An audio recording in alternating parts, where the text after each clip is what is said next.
goldfish in my face. Nice, nice. I did that earlier today. Dude, goldfish are Have an a lot amazing on hand. snack. Yeah, Like, yeah. They're, I mean, yeah, they're snacks, man. Like dumb carbs like that are such good snacks. Like crackers, dude, you can eat like I think goldfish, a serving of these is like 40, anything. and Oh, nice, it's like nice. 150 calories for 40 of them. And I'm Okay. like, dude, anytime you can eat 40 of something and it's only 150 calories, that feels like a win. Yeah, I'm just saying. yeah, yeah. I just, yeah. Once I start, it's hard to stop Oh, dude. with any Yeah. of those kinds of Yeah. delicious. Um, Is all right. is. Well, part of what held me up was I had not finished my trivia list. I had started it, but I had Yeah, not it took finished me it. a lot longer than I expected to. I was like, dude, like just patrons, like when I say like I this is more prep than I have done in a long time. We're talking like 3 hours, like combing through like weird factoids, and then not just combing through the weird factoids, but then sometimes building out the questions themselves. Because like there's some stuff in here like there and sort of even there it's like I got to a point where I just started screen capping. I was like, okay, this is an interesting, Ah, I can ask this question for this answer, or I can just read the factoid, or I can build it out this way or whatever. it, hmm. it was horrendous. I never wanted to do this again ever. Oh, really? Oh, okay. No, See, I'm kidding. It's just if I do this again, I'm like, oh, way more prep, like yeah, get it yeah, done way in advance. uh But huh, yeah, exactly. And I had been meaning to like all weekend long, and I just mhm. never got around to it. Yeah, So, yeah, I've been pretty lazy this weekend, and that it's been real nice. hey, It's been real nice, but dude, there's that lingering feeling in the back of my mind of just like, there's stuff I should do. There's you, stuff I should be doing. you are a hustler, baby. Well, Oh um, my goodness. yeah. See, one of the problems that I ran into though is like, okay, this is a good list of games, and so when I start looking at factoids, I'm just like, oh, this is Oh, like I'm dude. enjoying it, and and then I'm like, oh, I've spent 10 minutes like looking for a question for this one game, like. What? Well, Like I that was supposed to like just knock these out. and it's like I wanted to I mix it enjoy up. this So too like much. there's gonna Yes. be some stuff where it's like it's gonna be like what I call did you knows, right? Where it's Mhm. like I'm just gonna read something and be like, hey Josh, did you know this? Yeah, You know, some of it that's cool. it's like I've built it out as true false. Mhm. Um you know, some of it is multiple choice. I've done two lies and a truth. Um, Okay. so Okay. we've That's got some fun. different stuff, and it's like yeah, you start going down the rabbit hole on some of this stuff, and it's like okay, I knew that. Well, other people know that, or I didn't know that. That's really interesting. Mhm. Let me fall down the wiki hole. Um, Yeah. Yeah. And that yeah, it could totally bite me in the butt because in the like some butt of these talks. things I don't yeah. Some of the thing like okay, I'll throw one out there, pre-show whatever. I'm not I mean just I'll probably rationalize this on the actual episode also. But one of the games is Bloodborne and I'm like, that one sent me down the wiki hole of just like because I liked digging into that lore, Hmm. but after looking around for a while, I was just like, no, this isn't fair. I'm not going to get super esoteric with this. Like, Hmm. it's just not like there are so many good questions you can ask for Bloodborne trivia because it's so interconnected with different things and they use Hmm. the themes and stuff like that. But I'm just like, no, I'm going to keep it simpler than that. Like, I don't want to like I was thinking there's a connection in the game. There's a an enemy called a what is it called? A winter shoot. What is it called? Not a winter flower, but winter something. Um, and they are these like Winter Lantern. There you go. It's like towards the end of the game. They look kind of humanoid, but then they have like big brain eyes with tentacles that come down. And they cause frenzy if they see you. Your frenzy meter starts building up, and you just automatically die when you're fully frenzy. Hmm. So they're like they suck horribly. And if you've watched Vati Vidya's stuff on Bloodborne lore, then you may know, or you might just notice it in game. It's just that you generally want to stay away from those enemies because they freaking suck. Um, their model is the doll in the whatchamacallit, in the Hunter's Dream, Okay. who's there with Gearman.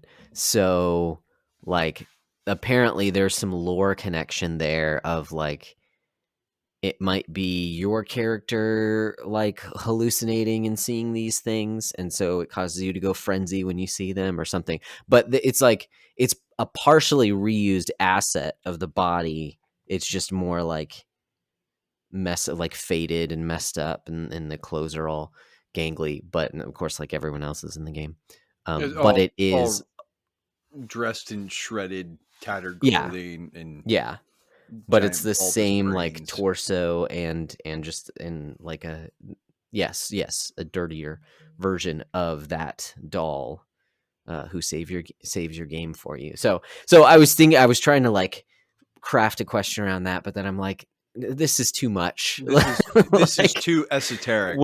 right. We Yeah. both really enjoy the game, but I was also trying to put myself in the shoes of like, I love this game, but I also haven't played it in a while. I probably wouldn't have. I mean, I might have known because I got pretty into that game, but it, it just, I just felt like it wasn't fair. So, it is a much more boilerplate. What did I do for that? Oh yeah, no, it's not even about lore actually for Bloodborne. That one's much more boilerplate. Um, but yeah, we'll get to that when we get But to it.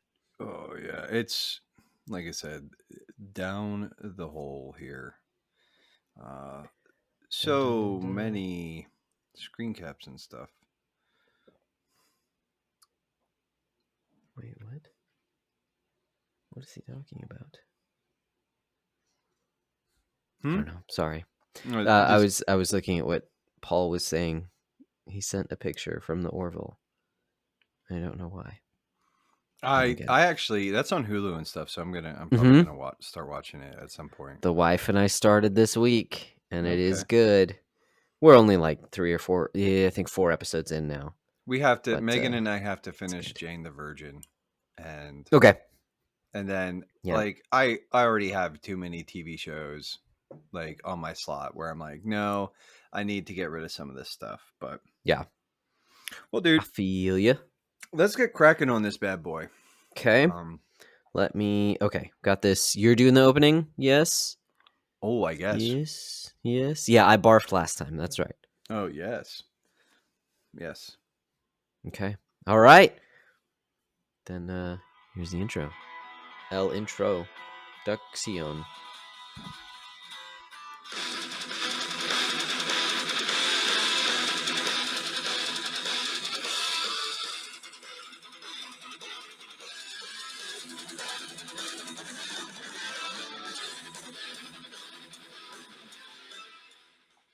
Hey, Josh, did you know that not only do we have the definitive top 100 list of all time of some of our favorite games and some of the Hmm. backlog, we also have I did know the that. definitive episode Hmm. regarding trivia of all 100 of those games. Definitive edition. I Definitive, like it. yeah, that one. That word. Oh man, I'm talking so pretty right out the gate, boys and girls. It's going to be a good one. Yes. Did you know that? Did you, well, actually, Oh yeah, we can do that 100 times this episode. This is gonna be a lot of fun. I would rather we not. I mean, like, Every time listen, someone gets one wrong. it's wait, ooh. And that's one for the trash turkey soundboard too. The actually. Well, actually, that's right up there. Oh my Hey, god. Turkey, when you're listening, one, I think we need to get one I'm of those little jealous. soundboard things. And Yeah, some of it needs to just be like our weird stuff, like the snake eater thing had me in that was great. hysterics. That was I great. I, I was like when he played that, and well, speaking of, we will be talking about snake eater later on. Oh Um, yeah. so yeah, we've got that to look forward to. Awesome. Oh, it's but yeah, that one, yeah, that was pretty good. It's pretty good. Mm-hmm. Mm-hmm. But And Trash Turkey, you inspired some of this episode. We'll talk about it later when we get to the actual topic, I guess. I guess it's a topic this time around. But games, yeah, the trivia games. yeah, well, the entire episode, we are going to be doing a little bit of a trivia kind of thing now, Mm-hmm. and I think just for the sake of format, like I told you, I mixed it up a little bit. Uh, you took evens, I took odds, Mm-hmm. and Wait, what? No, I'm kidding. I'm kidding. Yeah. oh, dude, you know, specifically to avoid that confusion, I texted you earlier, so I Yes. know I was going to be very cross with you, um, Irate. a little irate, Yes. but it was a fun little side project. It's definitely like Mm-hmm. if we ever do something like this again, you and I have both already said like way more prep time. Like Mm-hmm. we need to just because I probably did. I had started it, got about halfway through, maybe like 10, 15 questions in. And I was like, oh, you know what? I'll finish it later on in the week. It seemed to be going on at Yep. a fairly decent clip. I sat down today to do it, and it was like 3 hours later. And I'm going, oh my goodness. Um, 3 hours later. yeah, exactly, exactly. But yeah, so we are going to be going through 100 trivia questions. But before we do that, the forms must be observed. And you Oh, know that's what, true. Josh? Yep. You've got all the It's forms. been 2 weeks since I talked to you. It has. It's exactly been that amount. Once again, another fortnight has gone by. One more fortnight. I do like the occasionally, like when we sort of go off the 2 week rotation. I do think I'm going to start throwing. Yeah, it's been an undisclosed amount of time since I talked to you. Yeah, like we're gonna work that one There we in. go. We You made know, it because we're so good at being bad at brevity. We just have to. I can't even say the word brevity. Brevity. yes. Brevity. Oh yeah, man. Brevity. Um, Um, yeah. So what's been going on the last couple of weeks, man? Oh man, it's been nice. I've just been kind of chilling. We were talking a little bit before the episode. I've been kind of lazy lately. I'll be honest. Just with a bunch of different things I've been getting into for fun, and we'll talk about that For when we the get to the fuds, yes for all of the funs, all of the joys, all the for the happinesses. lols. For the yes, did it for the lulls. I did it all for the lols. Oh gosh, are we referencing Limp Biscuit now? Anyways, I might have been. okay, this is where we are. This is real life. I made Um, it weird. but that said, no, doing good, doing good. Just yeah. I talked about it last time. I have my last class in front of me, and I am hardcore dealing with senioritis, where it's like, oh, this is such a easy class, and there's no due dates for anything. Like I could literally submit all of my projects on the last day. It's not that big of a deal, and it's less coursework, just due to the nature of the course. So I've been like, I'll put it off. No, I'm not gonna work on it. Nah, Don't do yeah, it. I should work on it. Nah, I'm good. So, Don't do yeah, it, yeah. buddy. I've been I've been lazy getting into other things, but it's been nice, but I do need to kind of like, okay, get back into gear. Yeah, yeah, yeah. 3-day weekend too. That does help, doesn't help, you know what I mean. Well, I Um think, dude, and this is a thought that I have for you specifically is like mhm. because you have been like hustling basically the last 4 years, school, work, all your little side gigs. And yeah, you're at the finish line and you definitely Mhm. like, you got to be aware of the senioritis. But like Mhm. also, dude, like, I was thinking about like the 3-day weekend. Enjoy this time, man. Like, Yeah.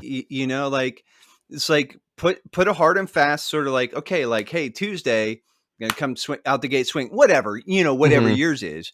But Yeah. yeah, man, like, dude, you've been like running hard for 4 years, bro. Like, it's okay to breathe a little bit. Mhm.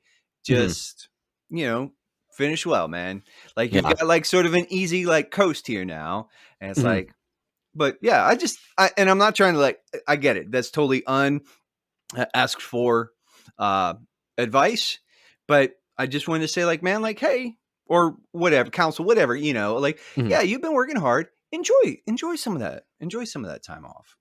So That's awesome. I appreciate that. I appreciate that. It's yeah, it's like I said, it's been nice. It's been nice.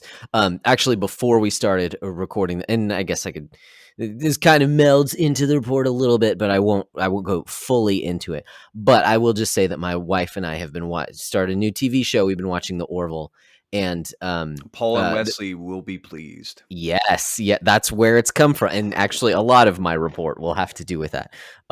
So double back around. Sorry, before I go into that, we've been watching that, and before we started recording, my wife is kind of like, "Oh, yeah, I guess we won't be able to watch it together tonight."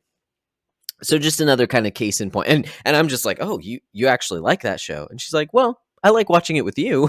So yeah, it's like it's fun, and it's fun that we can watch it together. So, anyways, all that to say that yes, like this time has been uh, me being lazy, but then using it like it's not just me sitting in front of the TV, it's me sitting in front of the TV with my wife or my kids. You know what I mean? Yeah. So there's a little bit more there. But that does kind of as I was thinking back on the past 2 weeks, outside of just like the stuff that I've enjoyed, which we'll talk about in the report, the media that I've consumed, really the thing that sticks out to me is just the time that we got to have for patrons. You've heard it, or I mean, it's available to you. I don't know if you actually heard it, if you actually listened to it, but got to sit down with Paul and Wes, and my gosh, it went so much longer. Surprise, surprise, went way longer than kind of we had expected. Talking about Marvel, the cinematic universe movies, and it was like almost 4 hours. I mean, the whole It was time like was longer three than and a that, but half the hours of recording audio, was dude. Like, ridiculous. Yeah. I was like, dude, they don't even need What? me to like, Yeah. keep that train going. So true, so true. So yeah, that was a good time, and we talked about a lot of different things. Some recommendations came out of that, and so I've been on a bunch of different stuff. But that was as I'm thinking back, like that was definitely one of the highlights of the past 2 weeks. But I've been good. How have you been over the past fortnight? Pretty good. I'm actually sort of gearing up. Uh, and I think I texted you a little bit like, so next recording, I'm going to be out of town. I'm going to be in Hmm. Ohio, helping with a youth camp. My buddy's Whoa, the director. nice. It's an OPC youth camp. Hmm. That's in Nate Park. So we all play nice. Anyways, so I'm going to be headed out to Ohio. Ohio. It's for lovers. It's for something. I thought Virginia was for lovers. I'm sure lots of different states. I've seen that, but Ohio is for lovers. Is that really, really like I was going to say hardcore emo song? It's not hardcore like hardcore music. Hardcore Hawthorne Heights. Okay. If you've ever heard it, so slit my wrist and black my eyes, so I'll fall asleep tonight or die because you kill me. Oh my gosh, it was like an emo. It was like over the top, just like wow, whiny, and I mean, yeah, talking about slitting your wrist, like Yeah, I was gonna say, yeah, wow, that got it's dark. yeah, That yeah, got dark, dude. it's Oh wow. And there's a reason very I did not melodramatic. listen to a lot of emo. That's why. Um, but yeah, so I mean, we're kind of gearing up for that. I'm actually so I'll be out for 2 weeks of vacation, and yeah, I'm kind of Nice, just I'm amped for it. It's going to be Megan's starting summer vacation like so. But as far as like the last sweet, couple of weeks, it's just kind of been like, yeah. Um I mean it's been fine. It's not been like terrible or anything. I did I think post in the prayer thread just kind of like the same old same old. It just seems like there's all like you can never just like come in and do your job without there being some sort of tension or drama or stress. Mhm. Like, and that's part of the thorns and thistles. I get it, right? But it's like sometimes you just like you want to look at like management or your coworkers or just whoever the problem is and be like, yo, you don't have to behave this way, but because you are behaving this way, you're making it a problem for everybody else. Mhm. Knock it off. Like this is not necessary. Like, but that's also, so it's not my job to fix them or anything. It's like, I just gotta sort of come in, put my head down, and you know, get through it. And it's like, you Yeah. know, but yeah, it's been just sort of like like we talk about it all the time. I love my job, and there are good days and bad days, and the good days are really really good, and the bad days are Yeah. not so great. Mhm. But Yeah. and it does. There's probably a lot more in the middle than I give it credit for. But I mean, I'm just kind of I'm ready to sort of just take a break. We're gonna be that one week we're gonna be home just doing a lot of stuff around the house, like trying to get um ready for a baby in December. So Mhm. there's gonna Yeah. be that's kind of yeah, there's just a pile of stuff. But yeah, overall it's been pretty good, dude. Not too many complaints, and I will talk about it. But holy crap, Dragon Quest 11 is eating my life. Like Nice. that game, I'm so looking forward to the episode on that because Oh, the man. end of that first act was the first time, and like I'm trying to be as like spoiler free, but that was the first time a video game really got me to like in a number of years to sit up and go, what? What did you just do? Mhm. What? Like, Yeah. I was shooketh. It was like, but Well, you said oh, sorry. I was you sent that wallpaper on Discord earlier today, and I was like, "Okay, you are in the second act," because yes, there is a part of that that was very surprising to I me. accidentally spoiled that for myself. Oh, okay. Okay. Like it was like one of those things where I was like looking at because like I really like the paper doll stuff where you can get like the outfits that change your outfit. Yeah. And I was like looking at that and I clicked on something because I was like, oh, that's weird. And I was like, oh no. Oh, oh, man.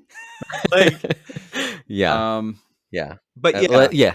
Yeah, I've been trying not to give anything away because No, I'm I just know like, "Oh, exactly what you're hmm, talking about. But yeah, I was just like, oh wow. Like that was like there were so many cool parts about the end of that first act. mhm, Like and the beginning of the like I was like, yo, this is pretty dope. yeah, I'm looking forward to when we get to the point where we're done with like and do the episode. Um, so I want to well, and we'll have to figure out the details, but like, but yeah, with all of that, let's just roll right back into the backlog report, man. We're kind of I at like it. it." We're already sort of talking about it a little bit. I have some. I have mine right here. Welcome back to the backlog report.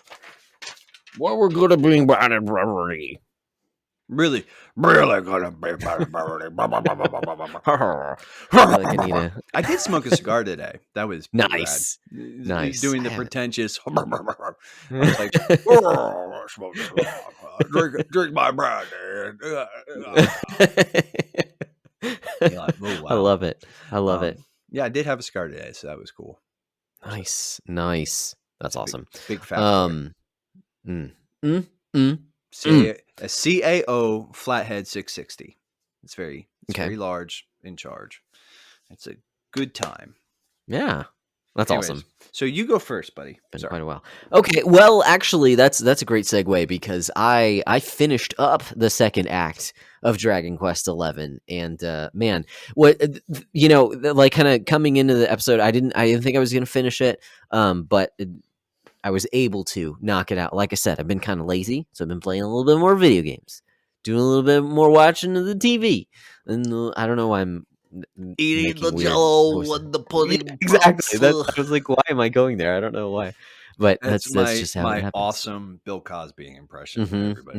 You little pudding bob with the And the Dragon pudding, Quest and the 11. Dragon Quest 11. But thinking about it, like, okay, and the fact that you're playing it is really cool because like the first half of the game is centered around kind of like these stories where you're exploring the world, and the second half, I say half because I've only played the first two acts. That's when you get the credits roll. They do some stuff in the third act where you can basically replay things, is what I've heard. And so I've heard that narratively it actually isn't as good as the first two acts. So I was like, oh, that's interesting. Then I'll put it down for now, because I've put, what was it? I actually was like really close to what's on How Long to Beat, which I was surprised by. I think it was like For just the main 55 story hours, or something like that. whatever. Yeah. Yeah. Yeah, exactly. Exactly. So I set it down. I finished the game, set it down. But I was saying, just kind of in comparison, the second half is much more about the characters. You get Mhm. like now that you've explored the world and you know what the world is, now let's take you on these stories, like drill down a bit deeper into each of these characters. And Some so really it's interesting been really cool. vignettes, and Yeah. some of them are objectively better than others, in my opinion. Yeah, yeah. Well, and also, okay, so you're playing S, right? The definitive Mhm. edition? Yes. Okay. So in between the two acts, you play some stories as well, and that stuff was added for S. Those that was not in the definitive, or excuse me, in the Okay. original edition. So if that felt out of place, I enjoyed it for the most part. Maybe the first one was kind of whatever. The first one Um, was, yeah, specifically that one. I was kind of like, okay. Okay. "Ooh." It's a little far fetched, and I will Yeah. say that that story gets better Yeah. when they introduce another character. Okay, okay, I didn't know how far you'd gotten. Um, yeah, yeah, that one. So it was weird that that one was first, but outside of that, I didn't mind playing, a handful of different characters for 2 or 3 hours each, if it was even that, It an was hour maybe. I think the one like, yeah, like an hour, hour and a Yeah. half for most of them. I had heard like more complaints about that stuff, like this stuff didn't need to be there, and I was like, I I I don't enjoyed think it. it Like hurt it's not. anything really. Yeah, I yeah, mean, a couple of them I think actually kind of helped the transition. hmm, But yeah. we So can save that. We can save it. Save it. right, We will yes, have an yeah. entire episode to do Hmm. nothing but dissect that game. My gosh, I'm so it's gonna excited take a about it. while. But anyways, yeah. So rolled credits on that. Got a -2 to my backlog score because I get that long game bonus for Mhm. rolling credits when it's over 35 hours. According to howlongtobeat.com. So finished that up, and then I was looking through my games, and I was trying to decide what to play, and I really want to play Hades, but before I get to Hades, I wanted to just like slow down and play something like I can kind of just turn my brain off and play. Mhm. And I sort of found that in a game that I've been meaning to play for a while, and I will fully admit this game is pretty dumb. It's like on the borderline of like a guilty pleasure. Um, but I'm actually really enjoying it. It's called Puzzle and Dragons. It's for 3DS. Puzzle and Dragons Z plus Super Mario Edition. It's two games in I one. remember that It's one. a I've seen it. Yeah. it's a port of a mobile game. So, but they made it. They made a Super Mario Edition that was in here. So there's like an RPG version and then a Mario version. It's a match 3 puzzle game, but you like drag the icons around. Of course, it's Mario, so it's fire flowers and mushrooms and stars and stuff like that. You drag them around, and it moves all the other ones as you're dragging them around to put them where you want. So, I'm enjoying it. It's short. It's got like RPG elements. It requires you to grind a little bit too. So it's it's interesting. It's not a great game, but I'm enjoying it. Like it's a nice little kind of palate cleanser, Mhm. I guess, after the behemoth that was Dragon Quest XI. And again, like 2 acts into it. So I've been enjoying that. I'm already kind of pushing through that, and then I think I'm gonna jump into Hades. If not Hades, still have Mother 3 to get back to, and now Mhm. Ori with the book club. So to get back to because Oh I started yeah. that one last year. So I've got more to play, But as I was looking through my games, like Hades jumped out at me, and I was like, yeah, I want to, Dude, but it's that just seems technical, and I want to like chill for a second. I I don't okay, so it's not as like it's not as hardcore as I Okay. don't think the combat is like all it's not as technical as something like Yeah. I'm not saying it isn't, but it's not going to be it's not like the difficulty isn't like Hollow Knight-esque. Hmm. Hmm. It's like a lot softer than that. Yeah. I like I'm not going to say that it's easy, but Hmm. there is a technical element, but like honestly, I thought it was like easier to play through than it a lot of Hades is just the build. Like once you start Yeah. finding like you start unlocking the different weapons and you start like you'll find like you like some buffs and boons better than others. And like a good build, like the first time you get like that really like you'll find a build after a while that just clicks and you'll just like run romper stomper all over the game. Hmm. And then Nice. you don't really have the option to play that way again for, you know, another 10 games, but Gotcha. it does I mean like I don't know. Like I said, I didn't think it was like as technical, but Yeah. I'm not discounting Hmm. the technicality of it all. And dude, I've been actually listening to the soundtrack for Hades. It's so Ooh. freaking good. It is Nice. I love Darren Korb's work, but Hmm. like holy moly, that one's like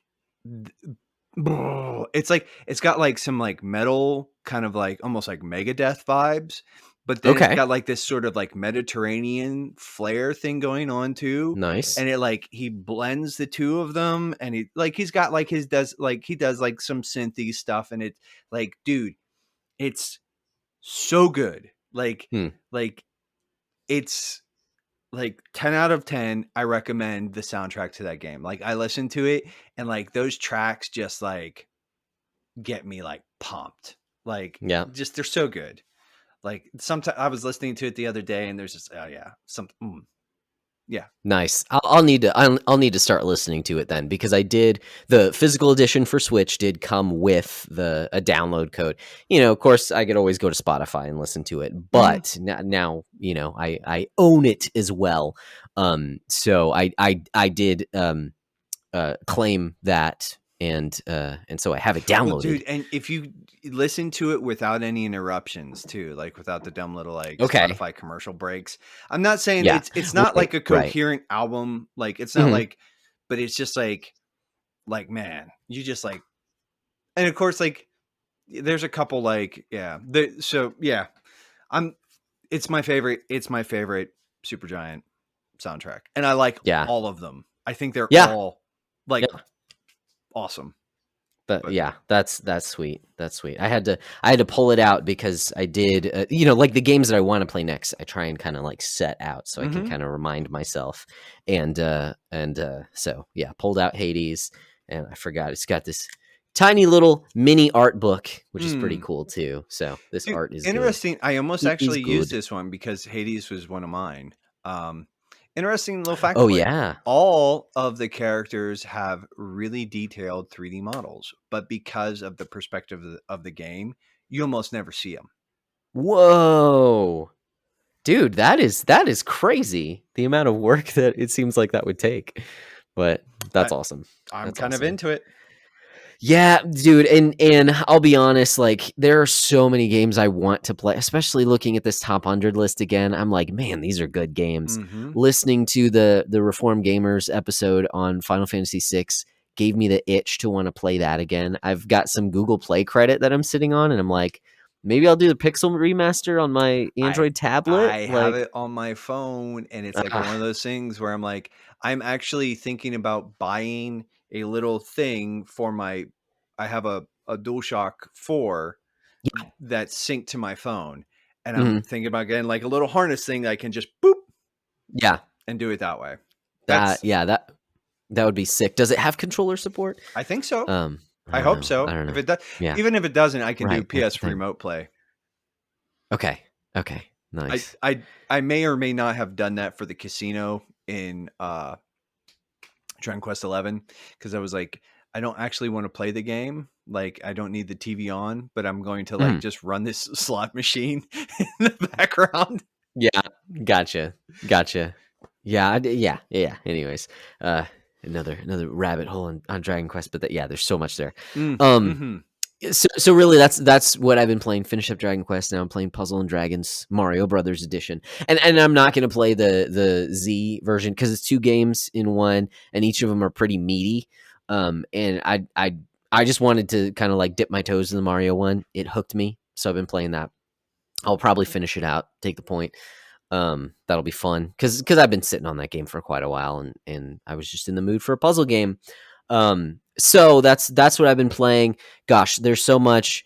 Again, there's so many recordings and discussions and things that will be drip fed over the next while once we decide what we're going to be doing about them. But all that to say is to throw out these were recommendations that I've started getting into. One, the Orville. Hmm. It's a comedy. It's a comedic take on Star Trek that actually feels like it's made by people who watched and enjoyed Star Trek and who can like capture that feeling of exploring new worlds while also making jokes. The funny thing is that even though it's a comedy, I would say there's less jokes in it than like the quippy feeling of like a Marvel movie in general, where like everything is a joke. They can actually take time to breathe a little bit and then throw in some joke, which I'm really surprised because this is Seth MacFarlane, and I'm like, I'm not used to that from him.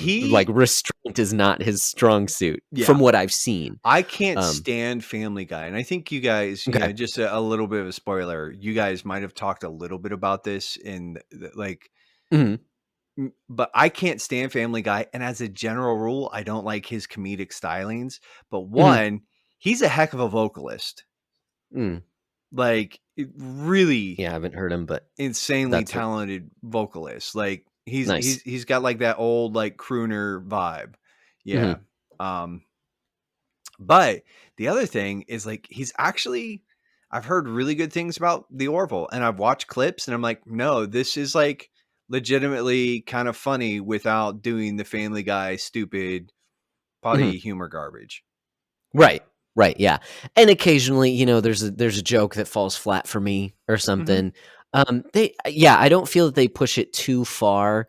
But there are some like immature jokes every once in a while, but that's not all of them. It's just like occasionally thrown in there or certain characters or something. And so, yeah, I've been impressed from the 4 episodes. Yeah, 4 episodes that we've watched. Yeah. I've enjoyed it. And from what I've heard, it only gets better. So I'm excited. I'm enjoying that quite a bit.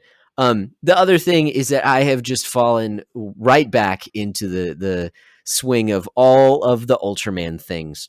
Mm. Talking with Wes Moore, looking because they've been releasing DVDs instead of Blu-rays for some of these old seasons, and he shared with me kind of like an explanation someone had on Twitter about the original recordings because these shows were made for TV and how they don't translate to HD. Like the super old ones were done on film, and so you can remaster those for HD because all that information is there. But when it's recorded on a different, I don't recall what it is, a different medium, you can't really upscale it without it looking any better. It's not going to look better. So, anyways, all that said, I'm like, okay, I'll look into these because I'd held off buying some of the DVD box sets for that reason. But yeah, I'm right back into it. So right back into Ultra 7, watching that again, almost done with the season at this point. So that's fun to just have it on while I'm, doing dishes or making meals or something like that. And since I've been home a little bit more lately, I've been doing that a lot more. And then we watched an Ultraman movie with my kids. They had a premiere of another movie, both simultaneously in Japan and over here in America online in English, from the Ultra Galaxy Fight series. It was the third one of those. That was super fun. I didn't watch all of it because I was working late that night, but it was a lot of fun. Another movie called The Superior 8 Ultra Brothers, where it actually has a lot of it has like the original 4 actors from Ultraman in the movie to kind of sort of reprise their roles, but also play other characters. Like it's just so much fun. So got to watch that with the kids too, and they really enjoyed it. So a bunch of Ultraman, and I'm just loving it. Yeah, yeah. That's Thank you, Wes. You have I've fully bought it. I don't know if you've seen it, but on my water cup, I got a nice little Ah, Ultraman a sticker little on there to chibi differentiate. Ultraman. Yes, yes. So, Have you so seen my Ultraman? yes, I kind of feel that way, but you know what? I'm enjoying it. And then lastly, just stuff that not really reading, but stuff that I've been listening to. That's books. Was another recommendation again from Wes, and it was these graphic audio presentations of comic book Mm, series, basically. So they're sort of radio plays. And some of them are more just like it seems like they're reading a book, and other ones are like full on sound effects and things like that, which are pretty cool. But I've listened to a few at this point because they're all like through the library through the Hoopla app. I listened to a Captain America story called Liberty's Torch, which is all right. Yeah, I enjoyed it. First half was better than the second half. And then the 1984, because so traditionally I actually haven't like read a lot of old comics. So it's cool to kind of get some of these old stories. So back I believe it was 1984, the original Secret Wars mm. comic series. I listened through that, and that threw me for a loop because that gets weird. Like it's really Dude, cool. comic It just books are goes freaking crazy. they're a blend of soap operas and sort of retellings of mythologies and just like well, it's like we in the one chat, right? You and I was like, dude, check out the history of the Vision. And Mhm. it's like Right, right. he's Yes. a synthezoid, an android, right? Created by Ultron and who's like like at some point in time they actually like in the comics at one point in time they said like he has Simon's uh Wonder Man or whatever his soul, but it's really just like his Mhm. mental template or whatever. It's so bizarre, like, and it's just like it's like really like somebody was like no, this is the thing we're gonna do, and it's like Mhm. it, I mean it's not, it's yeah, comic books are weird, dude. I Yeah. mean, I love them, but they're weird. Yeah, but it's also weird in the way that like I didn't know American comics went the same way that like the end of a Final Fantasy game goes. You know, like it gets that like out there and Mhm. crazy and weird to the point where yeah, you have characters like becoming intergalactic like demigods that Mhm. control that like just the idea of controlling reality is so weird, and the way that yeah, anyways crazy stuff. So did that, and then went on Spider-Man, the Ultimate Spider-Man, which was a kind of a collection of stories, and to me it was kind of hit or miss.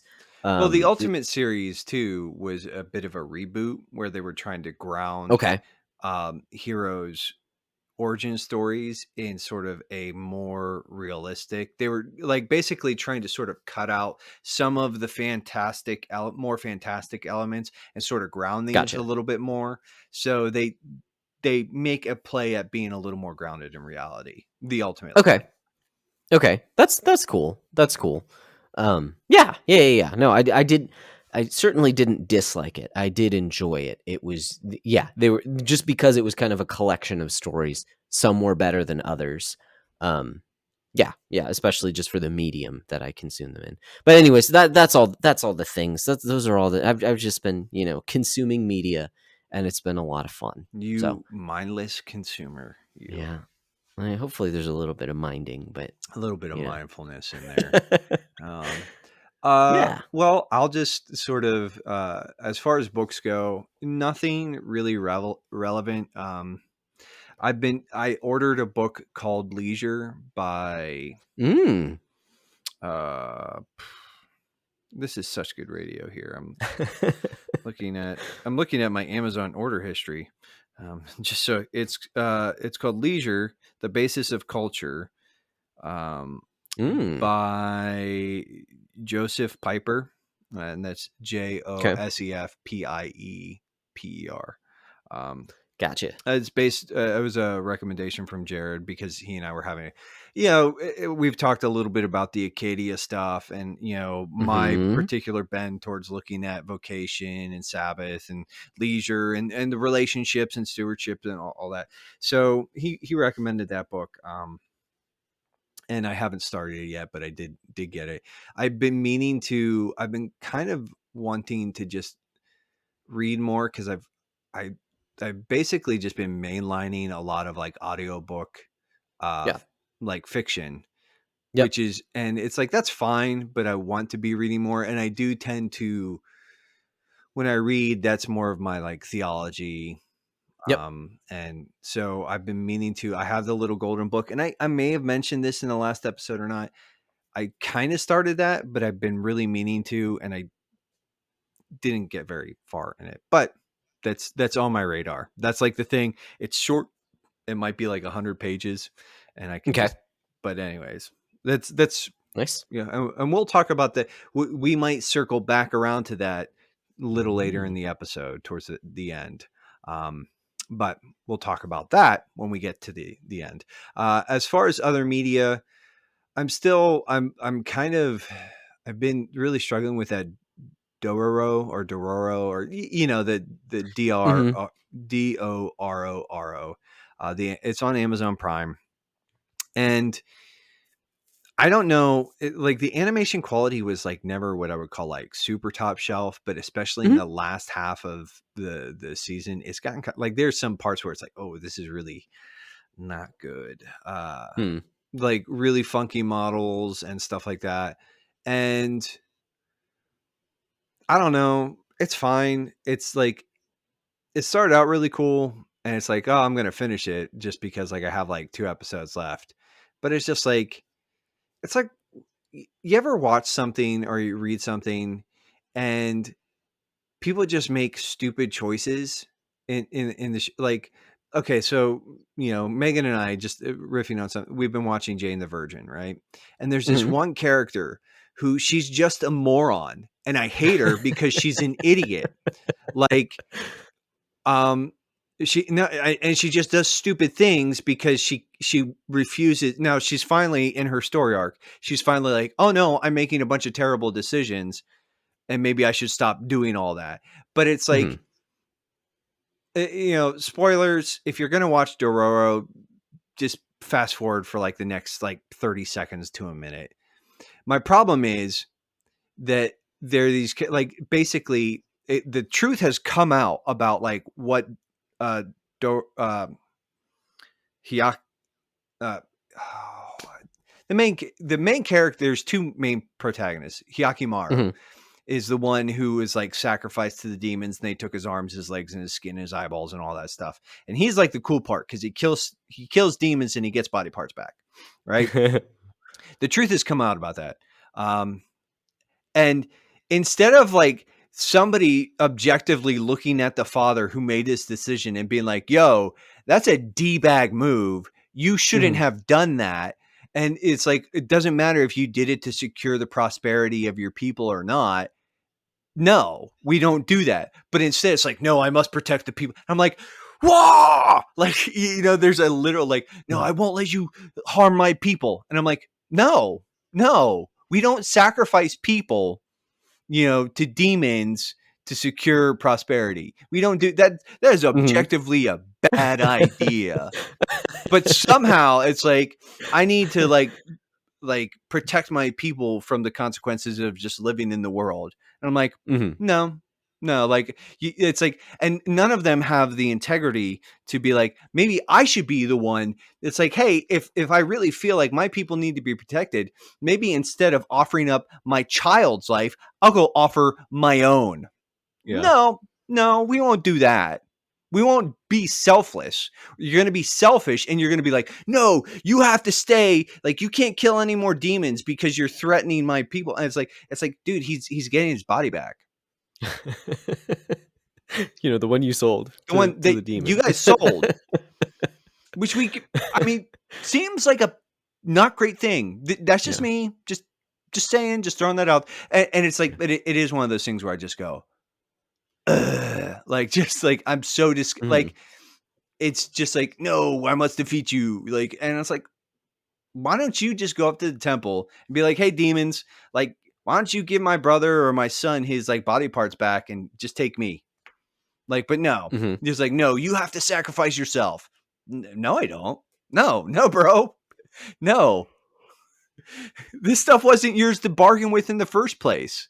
Yeah. Like, it's just like, it's like, that's where the premise sort of like falls off for me. Like, and that, Mhm. like, I'm seeing like the last couple episodes, I've just seen a bunch of that. And I just kind of look at it and I go, eh. Do you think any of that stems from kind of the cultural uh, position that honor has? It might. I Do you think think? too. It Does it might feel just be that way? like dated storytelling too, because it is based Mhm. off of the Osamu Tezuka. Right. Mhm. So it might be some of that. I don't know. And yeah, it Cool. could be just like cultural thing where it's like I don't get it because I'm like, yo, this. No, we don't do that. This is wrong. Yeah, Yeah. this is like objectively morally wrong, and like you guys are complicit in this because you keep sort of like. But yeah, so yeah, I don't know. I don't know how Gotcha. that all sort of pans out. Yeah, so that's been pretty much it, man. It's Cool. like, I mean, like I said, I'm watching some other stuff, and it's like I need to clear out some of the slate. I want to finish Mhm.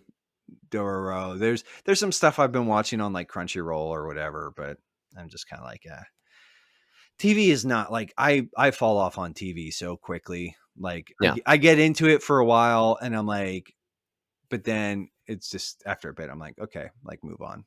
Um, Mhm. so moving on to the games that I've been playing lately, uh, you know, so since I beat the whole Warlords of New York for the Division 2 stuff, still sort of playing Mhm. that with Deuce and Parker. And my brother-in-law Adam has actually sort of hopped into the mix occasionally too. So like Nice. he's been playing that for a while, and so like the four of us have hopped on a little bit. So that's been kind of cool. Oh, Yeah. wait a second. That's such good radio. I just threw my phone on the floor. I threw it on the ground. Um, you can't buy me, Mr. Hot Dog Man. If anybody gets that reference, yeah, It's that not one. my dad, it's a phone. Um, wow, uh, wow, wow.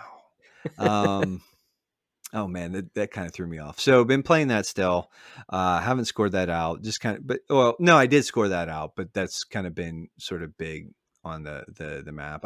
I'm enjoying Mhm. that. So we I'm kind of plugging away at Link's Awakening still. I'm Mhm. I'm in the temple where you have to use like the ball to knock down the pillars and stuff. It's like Okay. the seventh, it's a sixth or seventh. It's late. It's one of the later temples. Yeah. I'm not enjoying that temple at all. Hmm. Like I'm half tempted. Like I don't know. It's Hmm. like it's not my favorite. That's all. It's not my Yeah. favorite. Um So there's that. But yeah, and like I said, I've been playing Dragon Quest 11. I'm loving the mess out of that game. It's dude, I was kind of like on it. Like and Mhm. I'm just because like I think I was a little JRPG'd out for a while. Yeah. Um Yeah. and honestly, as much as I love the Dragon Quest games, I was just like, but legitimately, like mechanically, let's just be like honest. This game's not really. I like a little Mhm. bit more technicality. This game's like fine. Right. Like it's mechanically, it's passable. More often, Mhm. and full disclosure, more often than not, I just put it on auto fight, like fight wisely, and I just run around and stomp on things. Mhm. And it's like, and I'm just Yep. enjoying the story beats. Mhm. So that's kind of cool because that, you know, Yeah. So for one thing, I think it's the easiest Dragon Quest game I've ever played. I'll mhm. throw that out there. The other thing is I can totally see what you're talking about because there's something about like the first part of the game, like it's hard to capture it.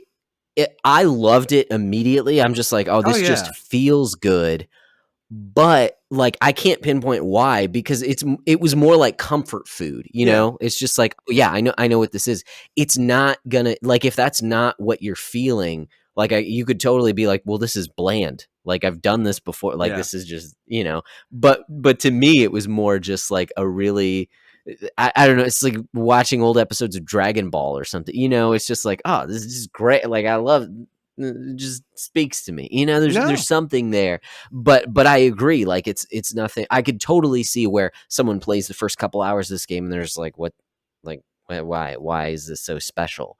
Like, yeah, you keep you playing. definitely gotta, like, put some time into it, like, because, like, and it's unfortunate because I really wish they would have done something to make the combat sort of pop a little bit. Like, I'm not Hmm. saying even Yep. break with the formula, but, like, do something that makes the combat stand out a little bit. Hmm. Just Yeah. I don't need you to go on full, like, crazy break and boost from Octopath or Bravely Hmm. Default.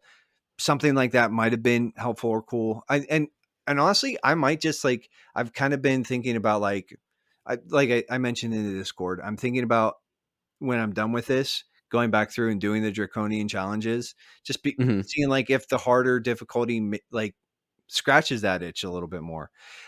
Again, Yeah. I'm loving the game. Right. I'm gonna be really honest. The mechanics are kind of eh, like Yeah.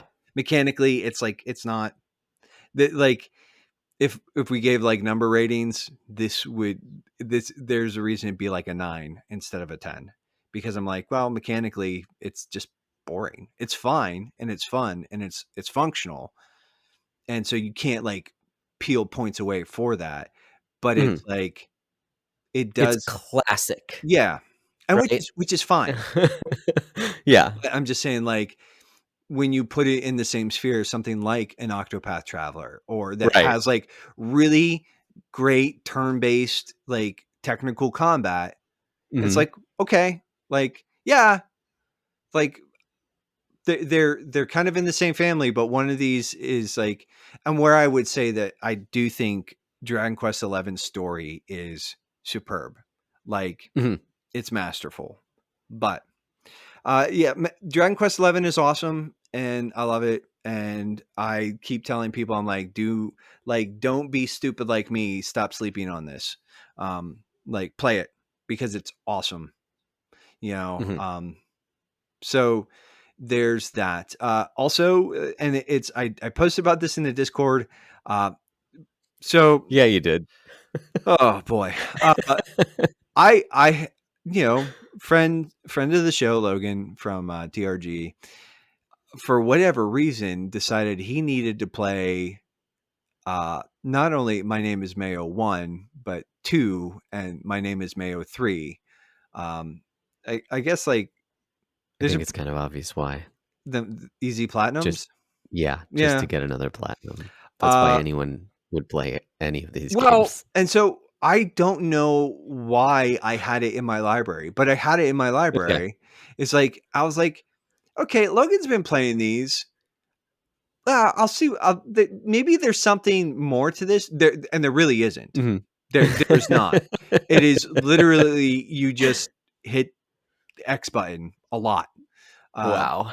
but and I would say there is something a little bit like what's kind of Okay. fun is like you tap the button right, and as you go Mhm. through, you sort of unlock like there's a sub trophy sort of system in the game, and you unlock Mhm. these different like little story beats, and they're not great. But it is Mhm.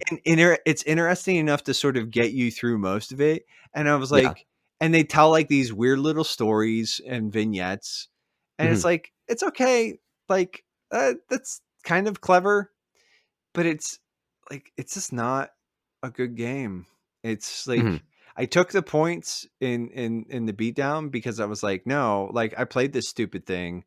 Uh, and even though I regret it, I played it and it's not on my backlog anymore. And I Mhm. got the platinum. And even though it's like a dirty platinum and it's kind of like, I'm taking the points. And if anybody wants to fight with me, like you can go pound sand. I don't care. Like I suffered for an hour and change through this dumb thing. Like I will take the points. Yeah. But Yeah. it's not good. I don't recommend those games at all. Mhm. Like, I mean, if you are sort of the trophy hunter type, yeah, there you go.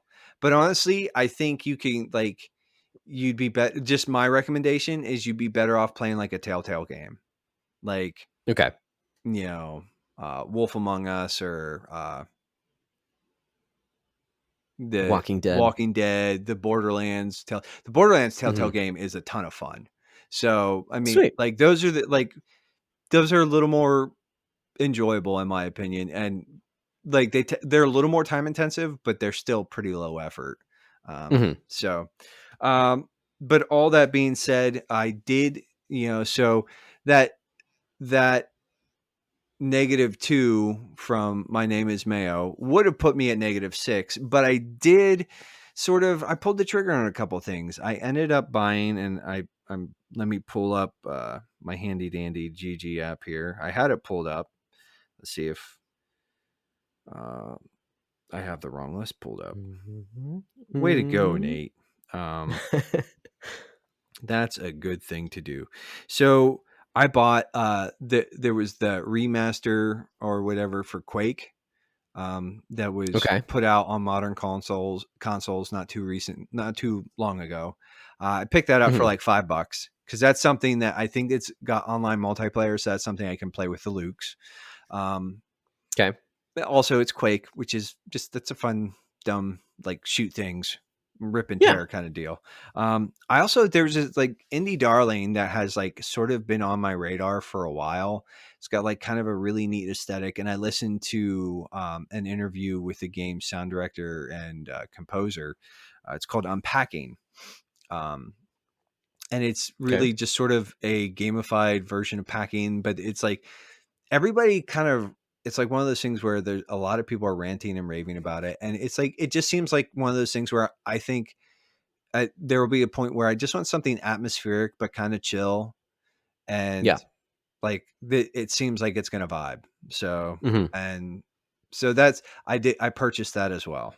So the -2 points that I got through wasting my time with My Name Is Mayo were pretty much shot right out the gate because of Mhm. those two acquisitions. Yep. And speaking, so my backlog score is still at -4, which I'm okay Okay. with. I'm okay Mhm. with. Mhm. But speaking of the backlog beatdown, let's just sort of move into the things that we think are cool and you should check out. Mhm. GG is the official app of the backlog beatdown. Okay. And GG, if you're not, which it's may or may not have a silly name, but we like it and we like Charles. It's a letterbox app for your video Mhm. game collection. You can create custom lists, you can rate and review, you can see what your friends are playing. If you're interested, there's a paid version. Like you can have a subscription, do it yearly or monthly. For there were some early access people that was like got like a super sweet deal. Um, but if you're in that pro tier or the elite tier, I think is what it's called, you do have access to features a little earlier. You have a role in his Discord and you have a little more access to Charles. But like I said, we like that app. We like Charles. And, like I said, we like it so much, we made it the official app of the Backlog Beatdown.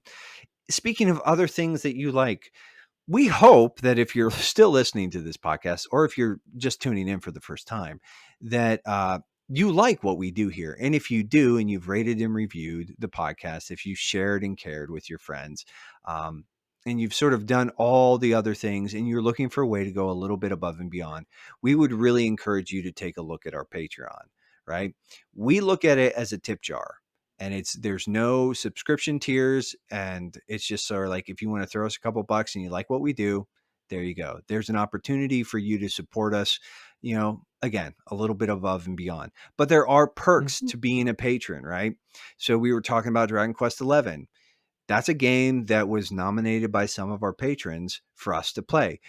Last episode, we had the Trash Turkey on. Jeremy is one of our patrons, and for pennies a day, he made us play River City Ransom. And made is a strong word because I think we both had a good time with that, Mm. and we had a Mm, good time mm, hanging mm. out with Jeremy. So, but our patrons, they get early and uncut access to all of our all the audio feeds. There's a video feed that for that's exclusive to that you only can access through Patreon or the Mhm. Patreon. Um, and they have a little more access to us in the Discord and through the Patreon itself. So all that being said, guys, like, just want you to think about it. Lastly, and we've referenced them several times in this episode so far, but we are members of the Playwell Network, alongside the artist currently known as the Techno Funk Boy, our friend Paul Lytle, and Wesley Ray, the Henshin Dad himself. Um, Mhm. we love their content. We like what those guys are about, and we're glad to be friends with them and partners with them. And we think that you should check out, some of what they're doing. Do it. Check Do it it, out. Check it haha. out. Check it out. Yeah. And so listen to this commercial by one of them. No. Yeah. Oh, we didn't need that trend. Yeah. I mean, Yeah. yeah. No, I can cut that out. Yeah.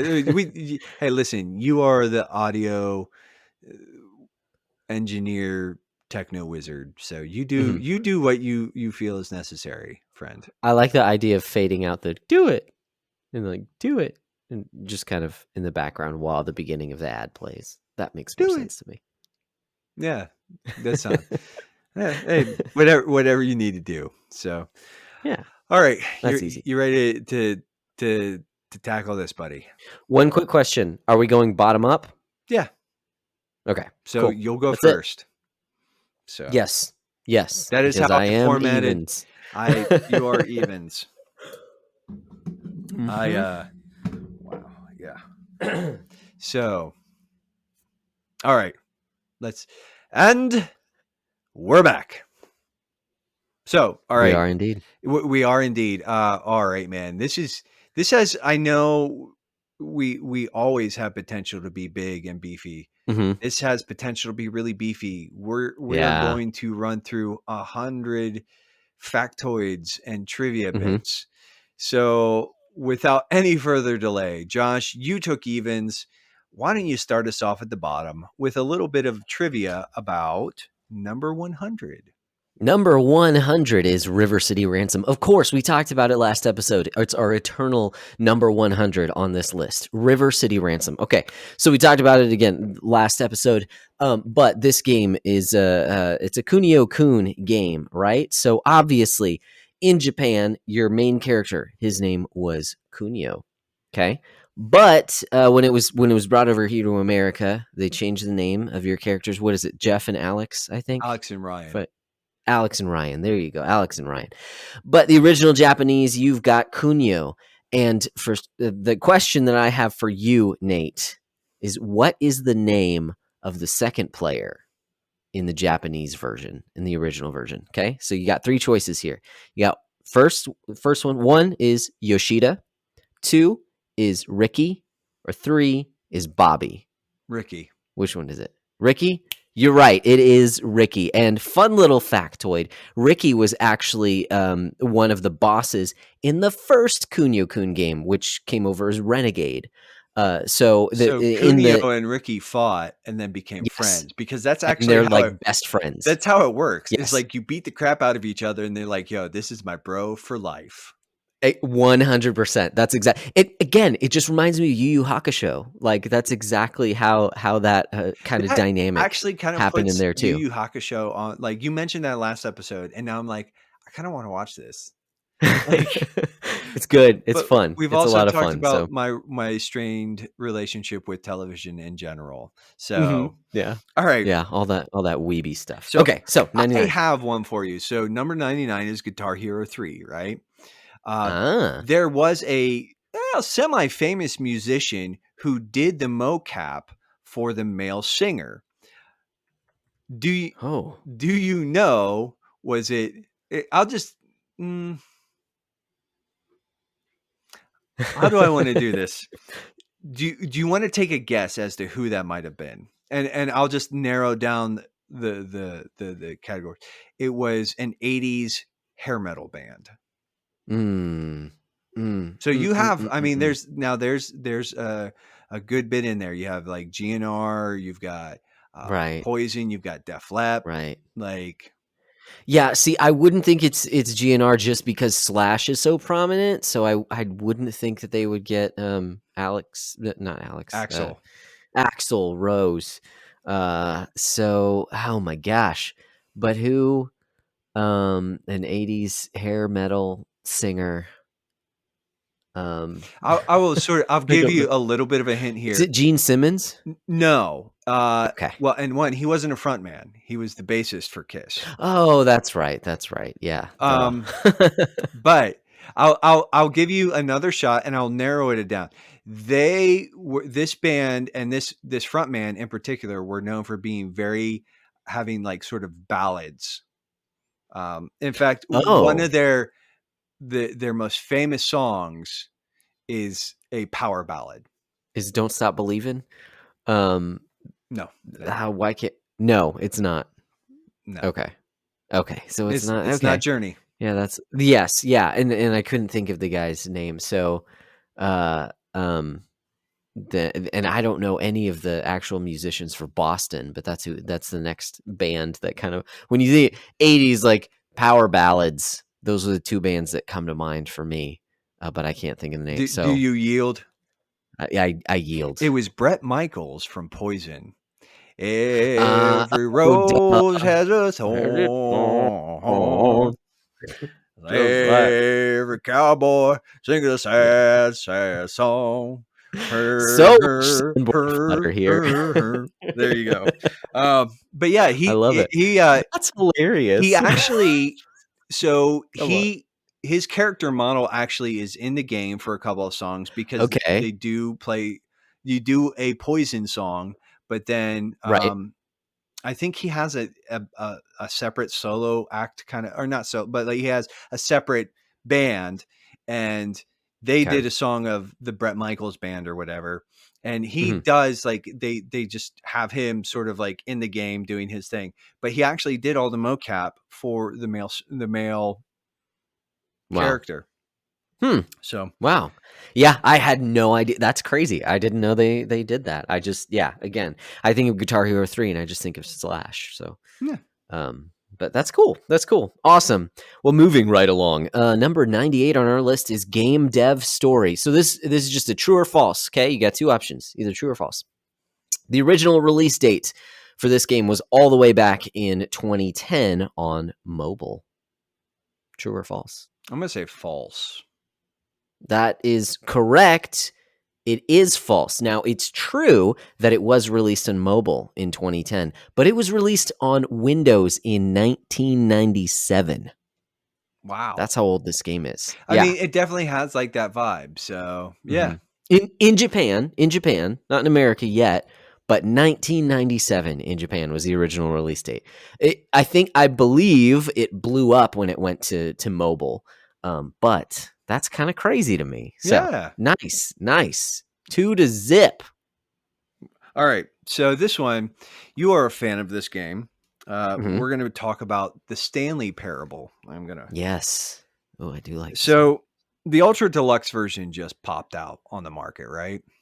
Oh, And okay. the hmm, I see. I didn't always.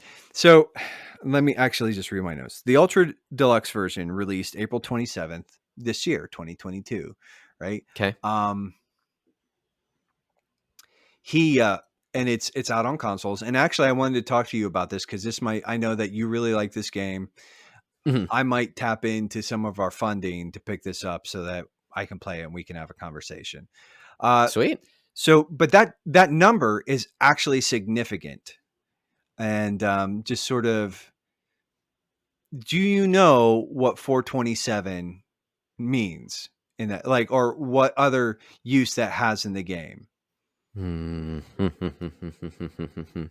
um, I don't. If I were to take a stab in the Take a dark, stab at it. maybe it's a password to open a door. You're close. You're close. It's Okay. actually Stanley's ID number. Okay. Okay. Gotcha. So, There you go. yeah, it's there were lots of interesting factoids, lots of like sort of scenario ideas that they threw out, and like all sorts. There's all sorts of like gag stuff in there. I'm Oh and yeah. reading all the factoids actually made me say like maybe I really need to talk about like Josh about picking up this game. So there's Hmm. that.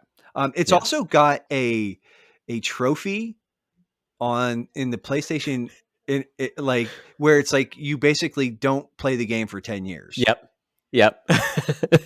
Yeah, I know that one was on Steam. I didn't know it was on PlayStation as well. Yeah. Yep. So I'm like, It is a thing. there's something that I'm really appreciative of, that sort of level of trophy design. I'm into This that. game plays you. Yeah. So yeah, that was 427 is Stanley's ID number, but it's also it Nice. released April 27th. So I thought That's awesome. that's a cool little factoid. Yeah, yeah, and that yeah, it does sound because the game gets meta at times, and yes, so there's so many gags to it. So yeah, it's a good time. It's a good time. So that makes sense. All right, so number 96 is Shovel Knight. Mm, Okay, so similarly, at the time of this game's release, the original release, Shovel Knight was exclusive to 3 platforms. Okay, originally released only on 3 platforms. Okay, the first was Windows. What were the other 2 platforms that this was released on? initially, Yes. PlayStation So it was Vita, for 3 months. For 3 months, it was only on these 3 platforms before it started getting ported to PlayStation everywhere else. Vita, and 3DS. Close. 3DS and Wii U. It was Ah, Nintendo exclusive with Windows as okay. well. Again, just for 3 months, but that initial release, like if you remember back, it was kickstarted, Mhm.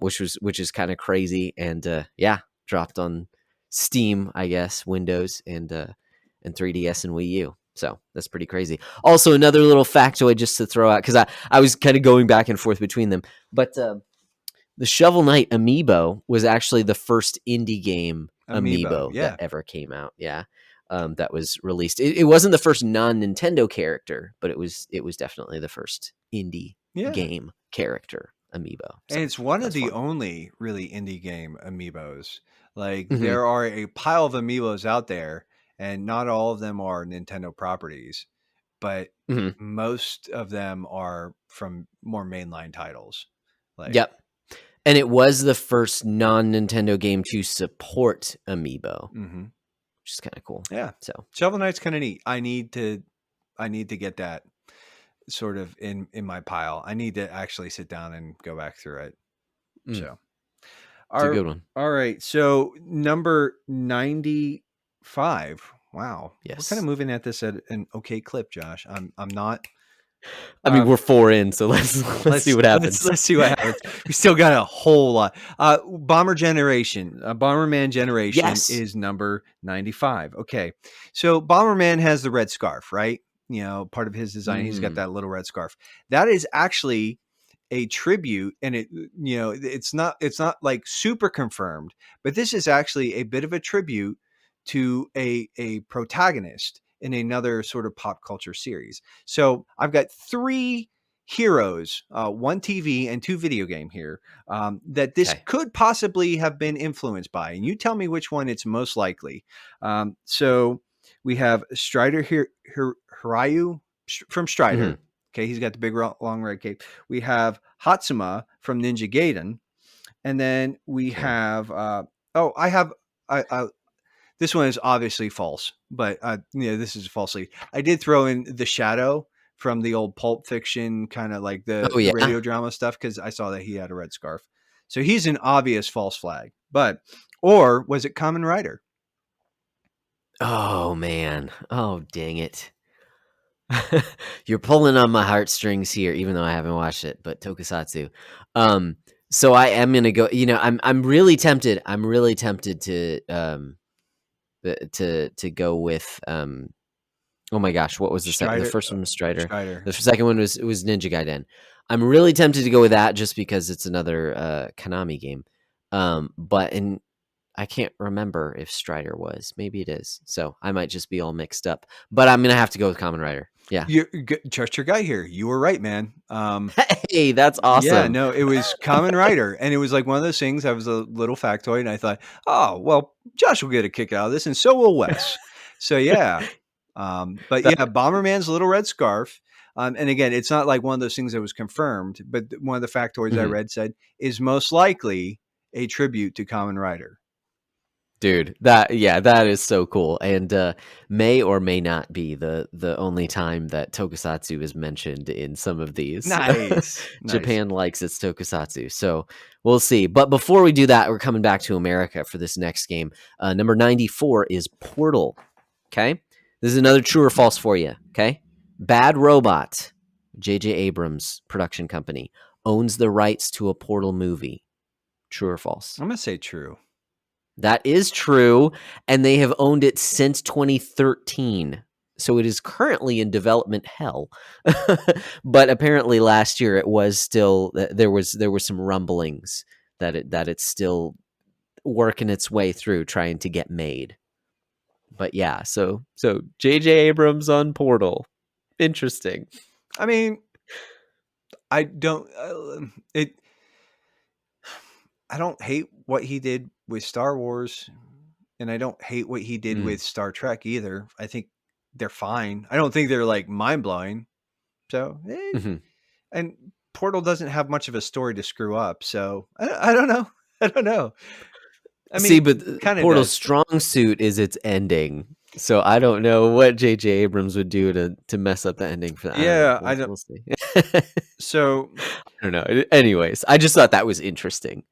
That there are rights to a movie that are out there. so So this is sort of a pick one. Well, no, you know what? I'm just mhm. going to turn this one into a factoid. I was going to do a true false here, but so Yu Miyake, this is we're talking about Katamari Damacy here, right?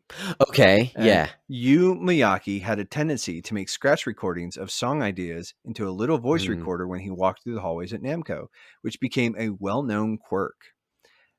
As a joke, he put one of these scratch recordings in the title song on an early build, leading to the now iconic "na na na na na na na na na na na." Yeah, opening theme to Katamari Damacy. I just thought that I was like, I thought that was really interesting. That because that yeah. song is like it's not really an earworm, but it's kind of an earworm. Like you hear it and you're like, oh yeah, Mhm. okay. And it's like, but it started out as him just sort of making weird sounds into his voice recorder, and it became a placeholder. And then it was just like everybody was like, no, this is yeah, and it perfectly sort of vibes with the game. I was like, Yes. so I just like I said, interesting little factoid there. Like I said, I was Yeah. going to try and build it into a true and false question, but I was like, I don't know how I do that. So Yeah. Yeah. Yeah, that's awesome. Yeah, because that definitely sounds that I mean, just because of that opening, like you can see that he would be one to just kind of hum things and yeah, that's awesome. That's awesome. I love that. So number 92 is Katana Zero, a game that I have not yet played. mhm, My question for you, Nate, how many people were on the dev team for Katana Zero? Was it 10 people? Was it 3 people? Or was it one person? 3, 3? It was just one. just one. A Justin Stander is Oh, his name. And he made this that game is a all by his lonesome. dude. That's a dope game. Like, Yeah, that's what I've heard. It's on this list. dude, it's So yeah. You need to pull the trigger on that one, buddy. It's like I I think do. because it's like they're action puzzles. It's like if Hmm. Hotline Miami were not so actiony and had like more of a strategic sort of thing Yep. going on, I really like that game. That's very cool. One dude Yeah. did all that. One dude. One dude. It's Wow. crazy. Okay, so this one is it's a game that you've actually played in the not too distant future or past. Wow. Hmm. Again, I already established Nate talk pretty tonight. So this is we're talking about the nonary games, and I just pulled Oh some weird yes. trivium here. Uh, It So gets weird. there's a character in the game whose name is Snake. Um, all right. Okay. And they have a Hmm. secret talent that is used fairly early on in the game. Do you remember this character? I don't off the Okay. top of my head. So if I asked you what their secret talent was, you would have uh, probably no idea. So, I would have no idea if I were to like do an image search for Nonary Game Snake, then I might, well, but I don't know if that would. I'll give Sorry. you three options. Okay. And one of the like, since you already sort of know the game, it's going to be a dead giveaway. Um, we'll say like can do spot on, you know, accent mimicry, can perfectly mimic any accent from any locale. Um, has photographic memory and has basically memorized all of the birds from some bird collecting books that there was a series that you're going to get this one Mhm. right. It's and or lastly, uh, they have a keen musical ear and can have a secret talent for musical composition Yeah, I think it's the second one. I think it's the photographic with memory. the birds, specifically Yes. birds. Yeah. Are you serious? That's what I'm guessing. Are you for real? That's what I'm guessing. Uh, I don't remember this no. character. So Snake the uh, from the game. I think it was 999. Um, Okay. Yes. Yeah, because that's where they actually had. Okay. had a who is blind, from what Yeah. I understand, but has Yeah. That's right. a talent for musical composition, That's right. and That's that what it you is. actually use that in solving one of the puzzles. Yeah. So Yep. Yep. I did the Google image search after I guessed, and and so now that I and you're see the like as soon character, as you like, so okay. and Okay. the name of the books I was looking for was the Audubon Society. The Audubon Society does bird watching books. How do I Ah. know that? I may not. I may or may not have taken up bird watching at one point in time in my life. Ah, interesting. The more you It was know. very short lived. Oh man. All right. You sit there with a cigar. I like that. Okay, number 90 is NBA Jam. And so this game was released on a number of different platforms, right? But originally it was on the arcade. So we're taking that into account. Okay, there's NBA Jam, there's Tournament Edition, there's all these different versions. Okay, one of the big things about NBA Jam, and I've never actually played the game, but from what I've heard, one of the big things about this game are the cameos, the hidden characters in the Mhm. game. Okay, my question: true or false? That unlockable characters include Bill Clinton, Hillary Clinton, Donald Trump, and the Fresh Prince of Bel Air. I know the Clintons are in it. Um, Hmm. I don't know about Donald or Will Smith. I'm gonna go with false, just because I feel like Will Smith and Donald Trump are sort of red herrings. They're meant to throw me off. You're right. Donald Trump is not. The Fresh Prince of Bel Air is What? in one of the versions of the game, but Donald Trump is not. I was thinking like totally when it came out, like he just had a different persona then. He was just some rich dude, and so why not throw him in the video game? But no, no, he's not in there. But Hmm. you're right, both Clintons are in there, which Yes. is weird to me. I didn't know Hillary was a thing back then, but cool. I guess so. I guess so. Um, number 89, Donkey Kong 94. All right. This is a Hmm. true or false Mm. sort of statement here. Okay. This was the first Game Boy title designed with enhanced features specifically for the Super Game Boy. It added a set of color values to the game Yep. and a background that looked like a Donkey Kong arcade cabinet. True or Yep. false? True. Oh, yeah, That's true. that is true. Yeah. Mhm. I thought that I was played pretty it on Super Game Boy when I was younger. okay. Yes.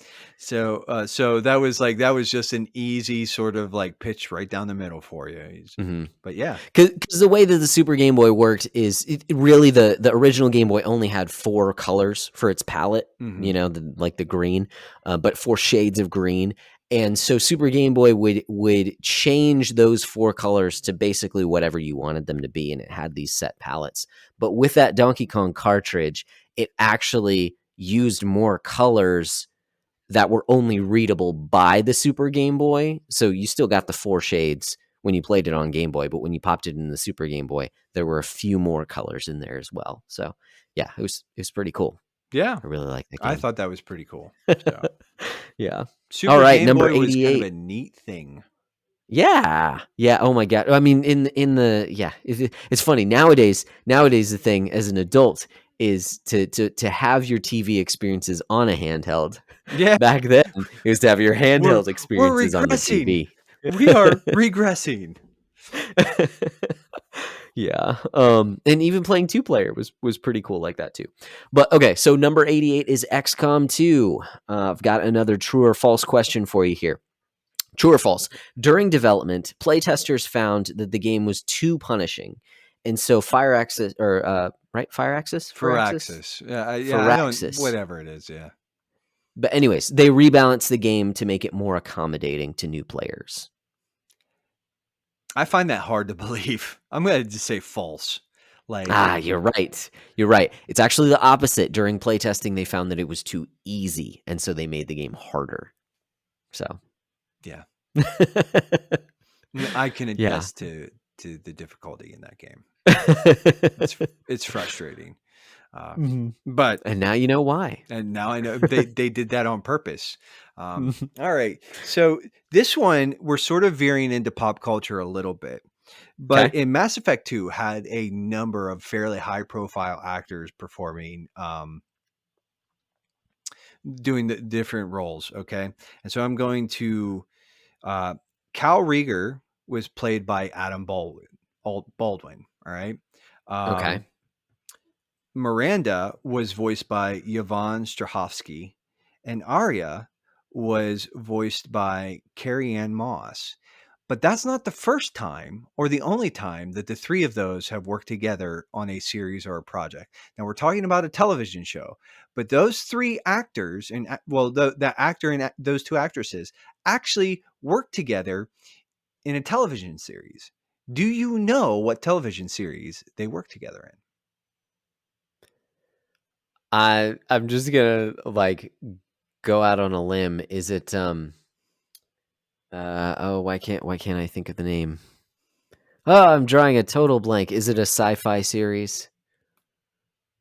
Not really. Okay, then it's not the one that I'm thinking of. Were Um you thinking Serenity or Firefly? yes. Yes, yes, Adam yeah, yeah. Baldwin, yes, That's was what in I was Firefly. thinking of. He's also, and he's awesome as Jane in that. But Mhm. do you want to take another guess? Like since, Uh actually take a guess. well, I mean that was exactly what my guess was. I just couldn't think of it. So, They uh actually all worked on Twin Peaks. the I wish the show Chuck. Um, Adam Baldwin played the role of Ah. John Casey. Yvonne Strahovski was Sarah Walker, and Carrie Ann Moss played the role of Gertrude Verbonsky. Hmm. Okay. Okay. I've heard that's a good show. I think I've seen a couple You've episodes never here and seen? there, but I haven't I actually was watched through it. for sure. I thought that Chuck's fine. It's fun. It's a fun little romp. So Yes. That's pretty much what I've heard. And then yeah, just not as much TV time and then I get sucked in by other things. So, cool. dude, there's Cool. a That's ton of nice. voice acting trivium out there too. Like That's a good I don't tons. think I got into any of that, but that's a I got into a little bit of it, but good way to go. Number 86 is Halo 2. Okay. So in Halo 2, you were introduced to a melee weapon that was only used by your enemies in Halo 1. It was the energy sword, right? mhm. It's extremely powerful. So this is the true or false. Okay, it's an extremely powerful melee weapon, but its limited usage, which you only get like 10 or so slashes before it stops working, made it a rarity in multiplayer battles. Is that true or false? I'm gonna say false. You're right. It is false because what they did is in the single player version you only get like 10 swings. In the multiplayer, it's unlimited. Mhm. So you can wreck shop with that thing Dude, and in there's like Halo a 2. there's a way to abuse like the frames or something like that where you can like I like you do like a dash if you like Oh, no, yeah, that is just how you use it. He lunges forward and slashes. yeah, Yeah. but Yeah. it's like you So can if you're really good, you know how to get around it, but yeah. yeah, you're a beast with that thing. Yeah. Mhm. No. Eh. I've played entirely too many video games. This But all right. is what we're learning tonight. So this one is there's a bit of a pun here, all right? Okay. And I'm going to Okay. ask I like you it to already. guess the pun. So Okay. we're talking about Titanfall 2, Mm. and there's a mode that they added Okay. not fairly within the last several years that gives the player three uses of the grappling hook pistol. So, obviously Okay. grappling hooks make every game better, but this mode is actually a bit of a portmanteau, and it actually blends Titanfall to with the name of a fairly prominent anime. What anime did they combine with Titanfall to name this mode? Attack on Titanfall. Yes. That's awesome. This mode is called Attack on Titanfall, and the players are given three uses of the grappling hook pistol. So Nice. Nice. Oh, that's cool. That's funny because yeah, in my research someone a totally different game talked about Attack on Titan. So that's like the only reason that was in my head. Um so that's cool in some of a similar situation, but we will get it there. says that the Bring it up developers later. at Respawn are weeb Uh-huh. trash. That's what that tells us. There you go. All right. Well, speaking of weeb trash, actually, I don't know what I'm saying. Number 84 is Bubble Bobble. Okay, the little game on NES. It was originally an arcade where you've got two dudes who got turned into bubble dragons and had their girlfriends stolen, so they have to go as bubble dragons and save their girlfriends. Okay. Um, this one, there are actually two separate answers, and I just need you to get one of them. Name the sequel of the original Bubble Bobble. So the original Bubble Bobble was arcade and NES. There's a sequel. Do you have any idea what the sequel I'm just to gonna say Bubble Bubble Bobble is? Bobble too. So yes and no. It's either I would have taken either Bubble Bobble Part 2 or Rainbow Islands, the story of Bubble Bobble 2. That's right. They're two completely separate games with two completely different styles of gameplay that are called Bubble Bobble 2, which is I just thought was really interesting. No, that is. I mean, I knew there was going to be a hook in there somehow, but I was like, I have no idea. Yeah, I So don't know. just Bubble Bobble It's 2, esoteric. Yes, very very close, very close. swing and a miss. Technically, that part is on the front of the box. Mm. All right.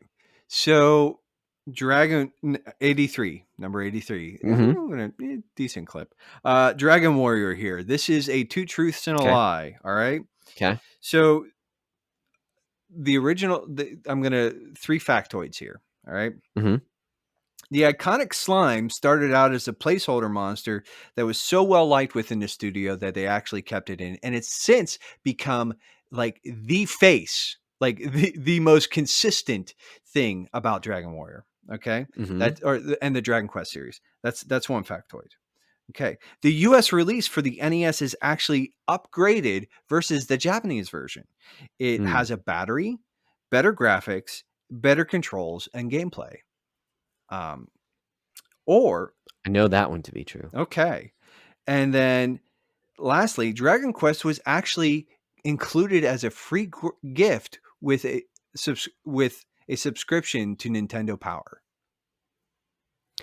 So, and I know that one to be true too. So I thought the first one was true, but I'm gonna say the first one was false. It That it was a is place that false. slime was a placeholder. The slime Okay. is immensely popular, but it was Yes. not. It was actually one of the first designs that Akira Toriyama did, but it was never meant as a placeholder.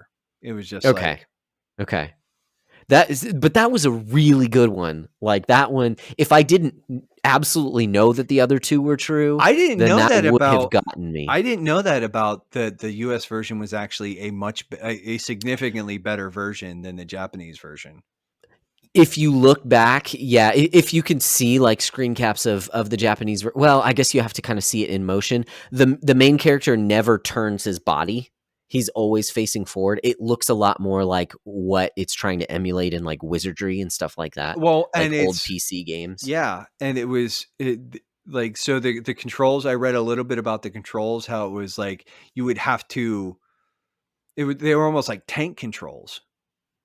Oh gosh. Like that's the way it Yeah. sounded. But then too, it's like it had like the weird like 80-digit passcodes that were prior Oh, that prior sounds like the worst. prior to having batteries in the Yeah. uh in the cartridge. It would do like Wow.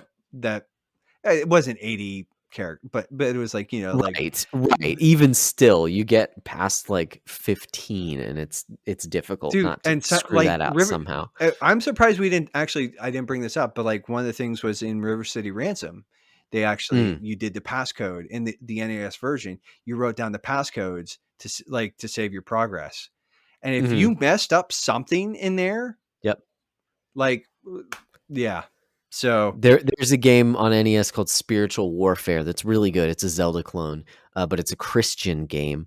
Uh, and that one took passwords, like stupidly long passwords, and we would screw those up all the time, and it was really frustrating. So yeah, I know I feel the the password the wrath. yes. Okay, I'm gonna have to pause this for Yep, just a yep, second. yep. I can hear my kids upstairs. I'm sorry. I'm sorry. It's all right. What's that? What? What's going on? What?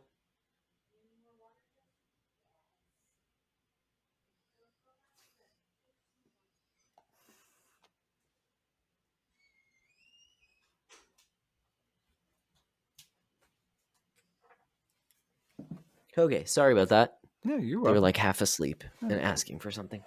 Okay. All right, so that was Dragon Warrior, I guess, original. Mm-hmm. Number 82 is Hyper Light Drifter. Okay. The Kickstarter was originally $27,000 to make this game. That's all that they were asking for. 27,000. How much did Heart Machine end up receiving through Kickstarter? Is it A, $645,000, B, $265,000, or C, $180,000? B.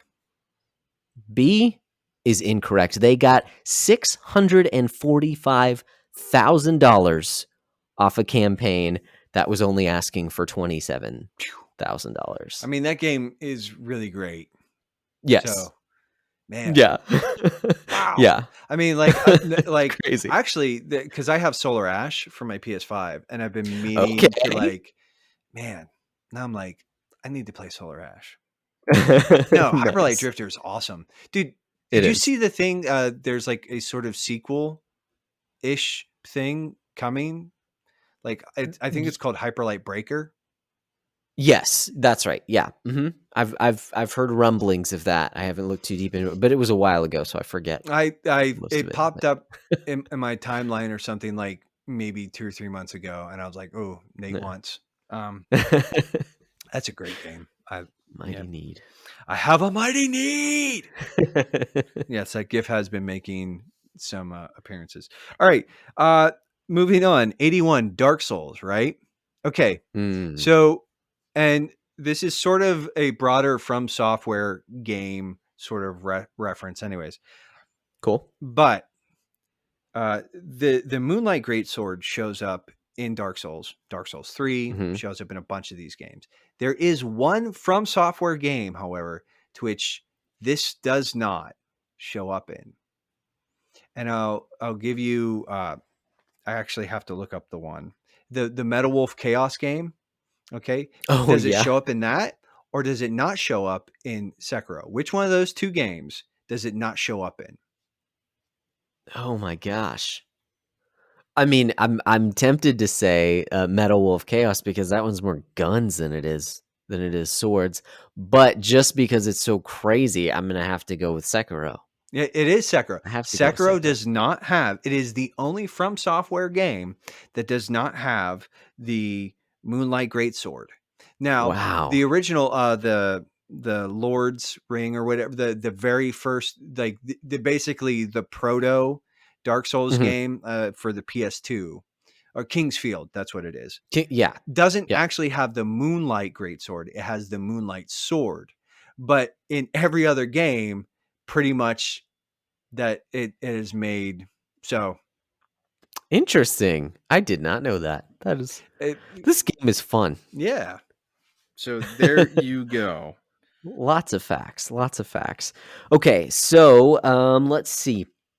Next up, number 80 is Xenoblade Chronicles. So this one's a fun one. There's lots of different facts here. So Xenoblade Chronicles originally it was only slated for a Japanese release on the Nintendo Wii. What caused Nintendo to release this game in North America? Do you remember?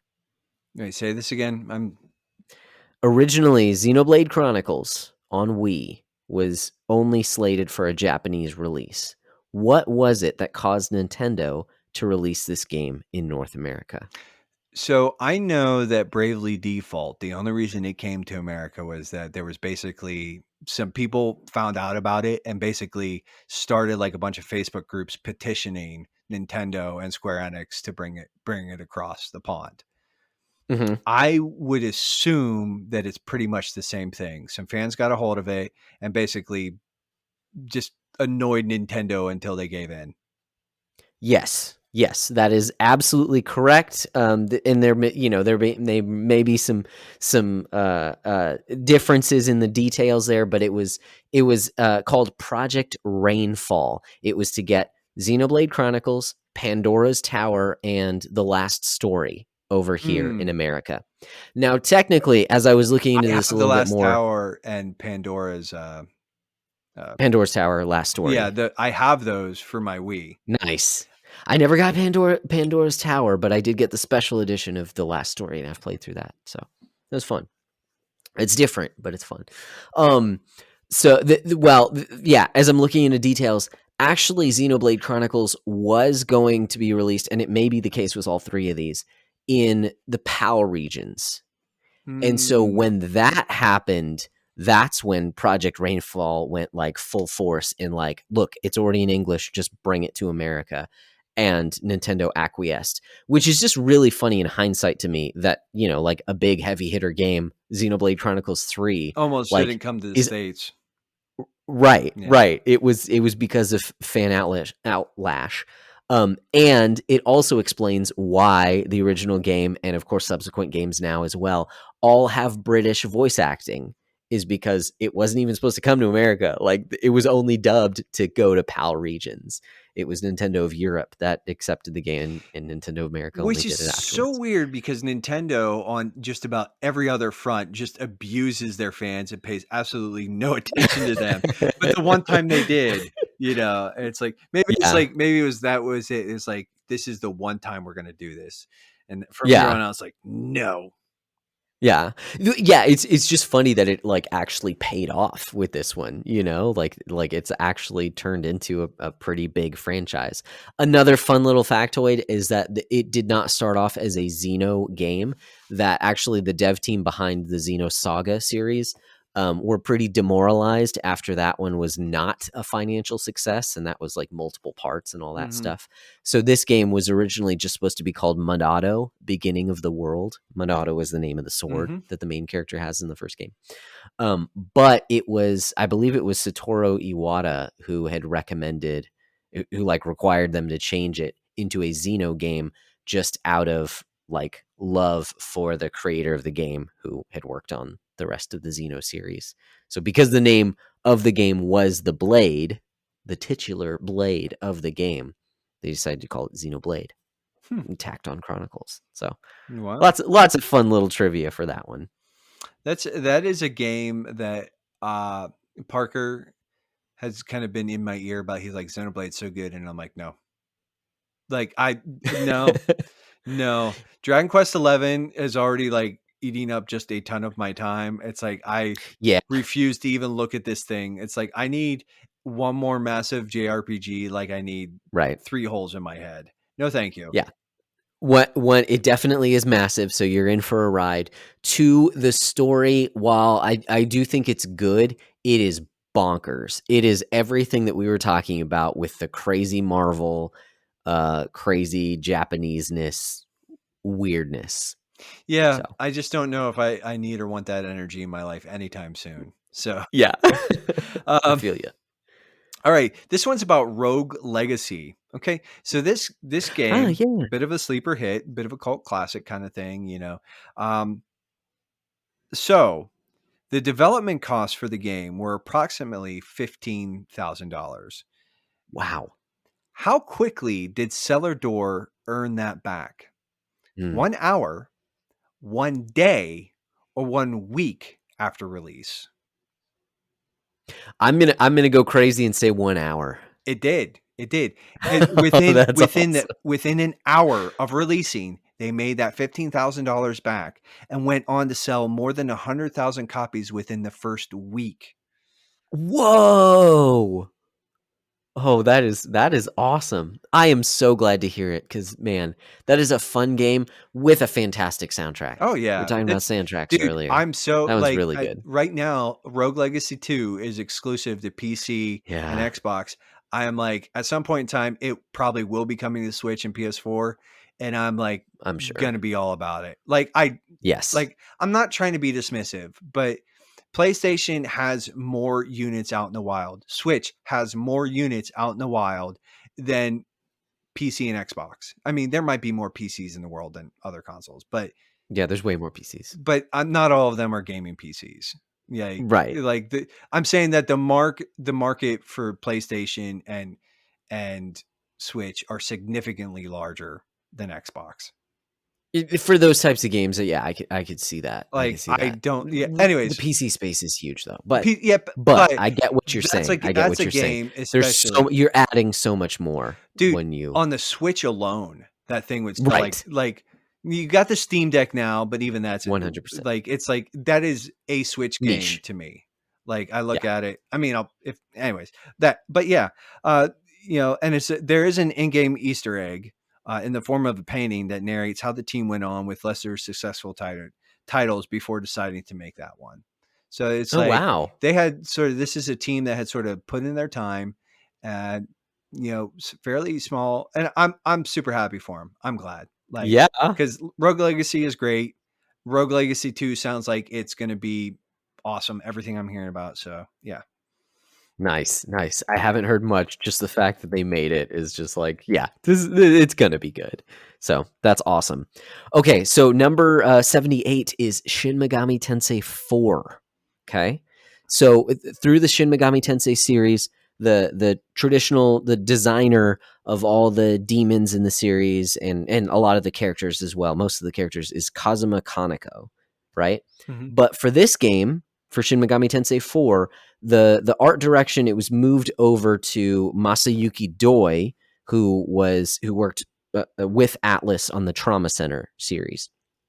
It was his first game kind of heading up the art direction. However, the decision was made to outsource a handful of the demons because there were just so many in this game and they wanted to get some new designs as well. So, true or false? Okay, this guy, his name is Keita Amamaya. He was hired to do some designs on the game because the director was a fan of Kamen Rider. True or false? True. You're right. It is true.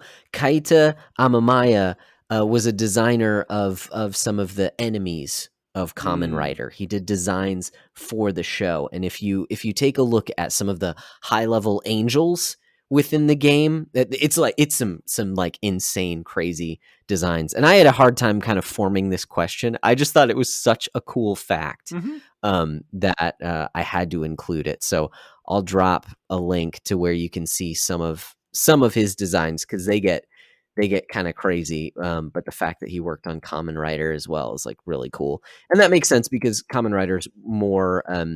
It's like the most adult out of the tokusatsus. Not adult, but like more geared towards Yeah. older people than just straight children, like the stuff that I like. But yeah, Oh, that so one. I'm looking at it now. The one in the middle looks literally like a common writer. yes, exactly. Yeah, Yep. that one just looks like a common. Yeah. No, I can see it. That's cool. Hmm. That's pretty cool. Common I writer. can see it too, like now, but Yeah. I didn't know. No, yeah. It's like if somebody was like, "Hey, what's that look like?" I'd be like, I guess maybe common writer." But yeah, Hmm. I could definitely see like, yeah, I can see that. All right. This I hate this. This is I'm just like I got stuck with Sonic Mania, and I'm kind of mad about it. Okay. Um, so and I'm just gonna like sort of run past this one because it sucks and I hate it. And but Sonic Mania is apparently the highest critically rated Sonic game in the last 15 years. Okay. That's a low bar. Who cares? Hmm. You're not wrong. All right, we can move on. I'm I thought you were gonna say something no, like, "What is the Sonic's catchphrase? Gotta go fast," no. or something like It's like I hate it. that. Nice, I don't have nice. it. Like I'm just gonna like flat out disrespect that game. You're done. All right. Number 76 is Celeste, and while there are all kinds of like weird facts that you could go into about this game. Here's a question, and is a question just a yes or no question. It is a potential spoiler talking about the end of the game, but I'm going to ask it anyway. Okay, so if you really care, so Celeste in the game is the name of the mountain that the main character Madeline climbs. Right Hmm. at the end of the game, does she make it to the top, or was it simply all about the friends that she met along the way? I'm gonna go with like the shonen answer. It was just about the friendship. It's the power of friendship, No, bro. she does actually make it to the top. Now, it does require the encouragement of her friends and her battling her the evil side as well and coming to terms with her evil side, but all of those things do propel her to the top of the mountain. She does actually make it. Okay. So, All right. yeah. That's fair. Yeah. I guess. I I just that's a game that I will never. I'm like I can't. You've Like I resigned just like yourself to it's just if I ever abandonment. do go back to it, it's I'm just gonna turn on like the baby mode and I'm just gonna play it that Mhm. way. Like because I just like I'm like I respect the craft. I'm like I don't have time for this. Like, Yeah. Yeah. um, but Not gonna do it. so 75. What remains of Edith Finch? Ooh. Okay, so this is it's another little bit of a multiple choice here, right? So Okay. you remember Barbara's scene? She was the scream queen, and her story was presented in like the comic book format. Oh, yes, yes, yes. Okay, Mhm. so the music that they used for her segment was actually borrowed from a horror franchise, like a series Hmm. of horror movies. Was it the Nightmare on Elm Street movies? Was it Friday the 13th? Or was it the Halloween movies that they used the theme song as sort of part of her motif there? Hmm. I'm gonna go with Friday the It 13th. was actually Halloween. It was? Oh my gosh, They how did I not they recognize that then? used the Halloween theme song as a bit of a motif. It's they play around with it a Wow. little bit, but it's there. Okay. So Okay, gotcha. That's why, like, I thought you were gonna say Halloween, and I was like, "That's too iconic." I would have noticed, the and I like haven't even seen like a ton of those movies, but I've seen a few, and that music is because John Carpenter, you know. yeah. But that's okay. Interesting. That's cool. That's cool. Okay, so total like 180 here from like horror movies. Number 74 is Mega Man Legends. Okay. Okay. A simple question. What year does Mega Man Legends take place in?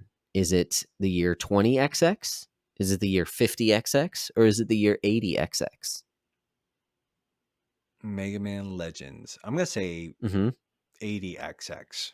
80XX is correct. Yes. Yep. It was the original games were 20XX. Yeah, So I I it's kind of I a I knew it wasn't 20XX because I knew that the OG Mega Man was 20XX. But yeah. Yeah.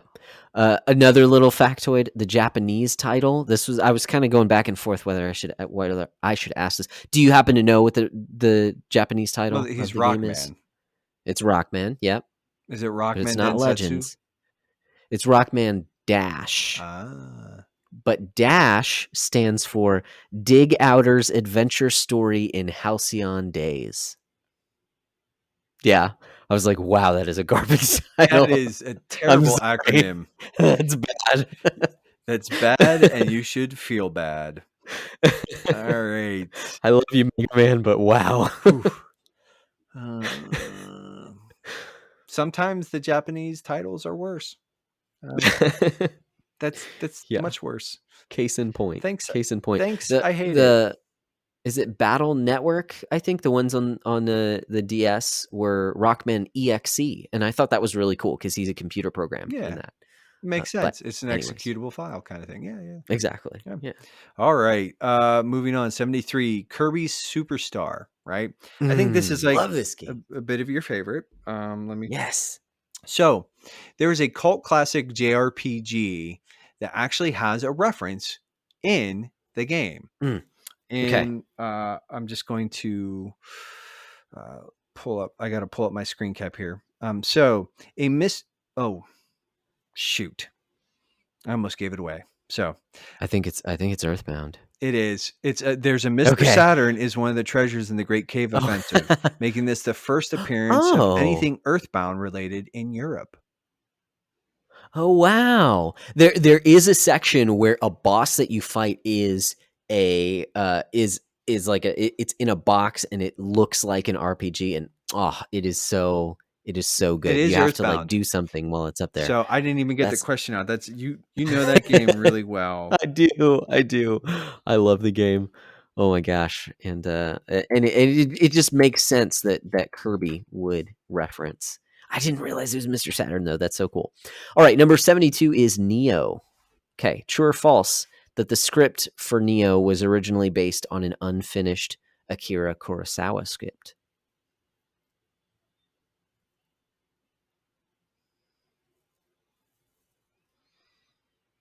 I'm gonna say false, man. I It's actually true. what? It's actually true. Yeah, the original idea for the game was based on an unfinished script by Akira Kurosawa. Whether or not it was by him or he had like maybe started working on it or Huh? something. But yeah, that was the original idea. It also it's funny. Like I have to remind myself playing it. You know, I haven't played it in quite a long time. It's like, oh yeah, this is actually Japanese developed because it's like the first Irish samurai kind of a thing from the original Neo. William. So yes, there you go, there Mm-hmm. you go. So Yeah, oh, that was fun. Neo's great. I love Neo. Mm, All right. mm. So we're dipping into Persona 5 Royal for our next one right here.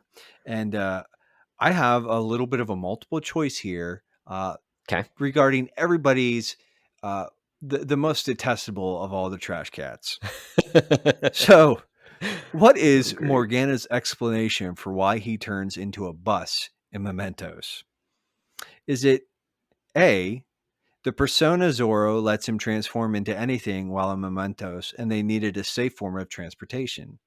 B, Morgana's soft fur will protect them from the attacks of the shadows in Mementos?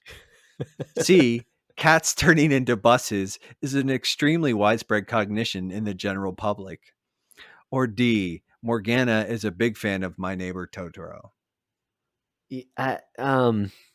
So I'm very tempted to go with one because that seems the most rational.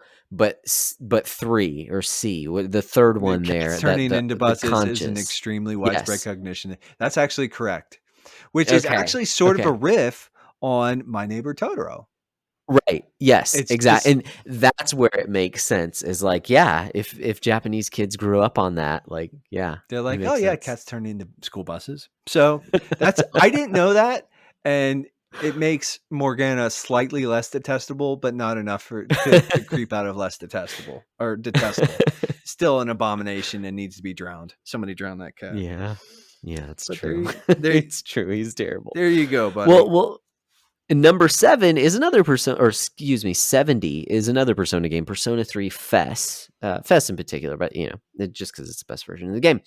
Okay, so in Persona 3, the protagonist's first persona is Orpheus. And Orpheus is in the Greek pantheon. Do you know what he was the Greek representation or god of? Orpheus? Mm-hmm. He I There's a few different things, so if you can name any of them, he was I know he it's was a fine. singer. Mm-hmm. Yep. And he was a lover of one of the muses. I don't know what he Was it one was of the the muses? god of, though. Okay. Well, that's close enough because it's generally, depending on where you look, it's like he's the god of literature or lore or song in general. Of course, there's a lot of like Greek gods that are associated with song. It was Apollo who gave him his harp. Okay. And so he was always singing. But you're right. Their famous story about his wife dying and then him traveling to actually singing a bunch of sad songs, people getting sick of it, the gods getting sick of him, and then telling him just go into Hades and get her Like, back. you can And get her so, back, but it was almost sort of a lot sort of thing. You can go in mhm, and get her, but you can't look back. Like, once you get her, yes, you can't look yeah, back. And he yep. does, and that's like And the reason he actually even makes that deal is because he plays for Persephone and Hades, who, because of his songs, were like, okay, here's this bargain. Like he actually entices them with his music, but then, yeah, unfortunately, fails in the end there. the only reason So, I remember reading that story, because I love mythology, but the only reason I know that is mhm. because Hades. Oh, nice! He shows up there too. Oh, Mm-hmm. that's so cool. Okay, All right. well, sweet, awesome. So game 69, Dying Light. This Mm, was banned in a couple different countries. Uh, Tell me okay, which one it's not banned in. Uh, is okay. is it banned in China? Is it banned in Germany? Or is it banned in Australia? And the question here again is, which one of these countries is it not banned in? Yeah. Yeah, then I would have to say Germany. No, Seems like they it's would have actually lesser banned standards. in Germany and Australia and the surrounding islands. It's actually, hold on, let me pull up my little screen cap here. It's the physical release was banned in Germany, and the Switch Online version by extension across all of Europe and Australia and Asia due to graphic violence. Wow. Australasia, so Re- it's like Australia and all. Yeah. Australasia, I guess. But yeah, and Gotcha. it's Huh. yeah, who knew? That seems weird. Weird prude Germans and Europeans. Yeah, totally. All right. Okay. Well, the number 68 is a game that you love, Diablo 2. Mm-hmm. How long was Diablo 2 in development? Was it 3 years, 5 years, or 10 10. years? Diablo 2 was only in development for 3 years. Oh, wow. Right after the first one was released. Hmm. They started in on it, and it came around pretty quickly. Wow. I don't remember it being that quickly, but huh.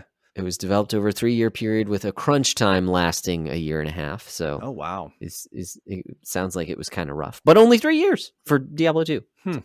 Now it takes him 20 years to get anything done. Right. And even Even if then, we all it's have phones. sometimes not good. All right. So moving. Yeah, I think the remaster took longer than that. Oh, Anyway, sorry. for Pete's sake, yeah. That remaster took like 20 years, man. All right, moving on. We're going to talk about another game that I enjoy. In Borderlands, there's a thing Mhm. called a butt stallion. Do you know what Okay. the butt stallion is? Is it a diamond pony, B, a unique weapon, or C, is it just a derogatory name that Handsome Jack gives to one of the NPCs?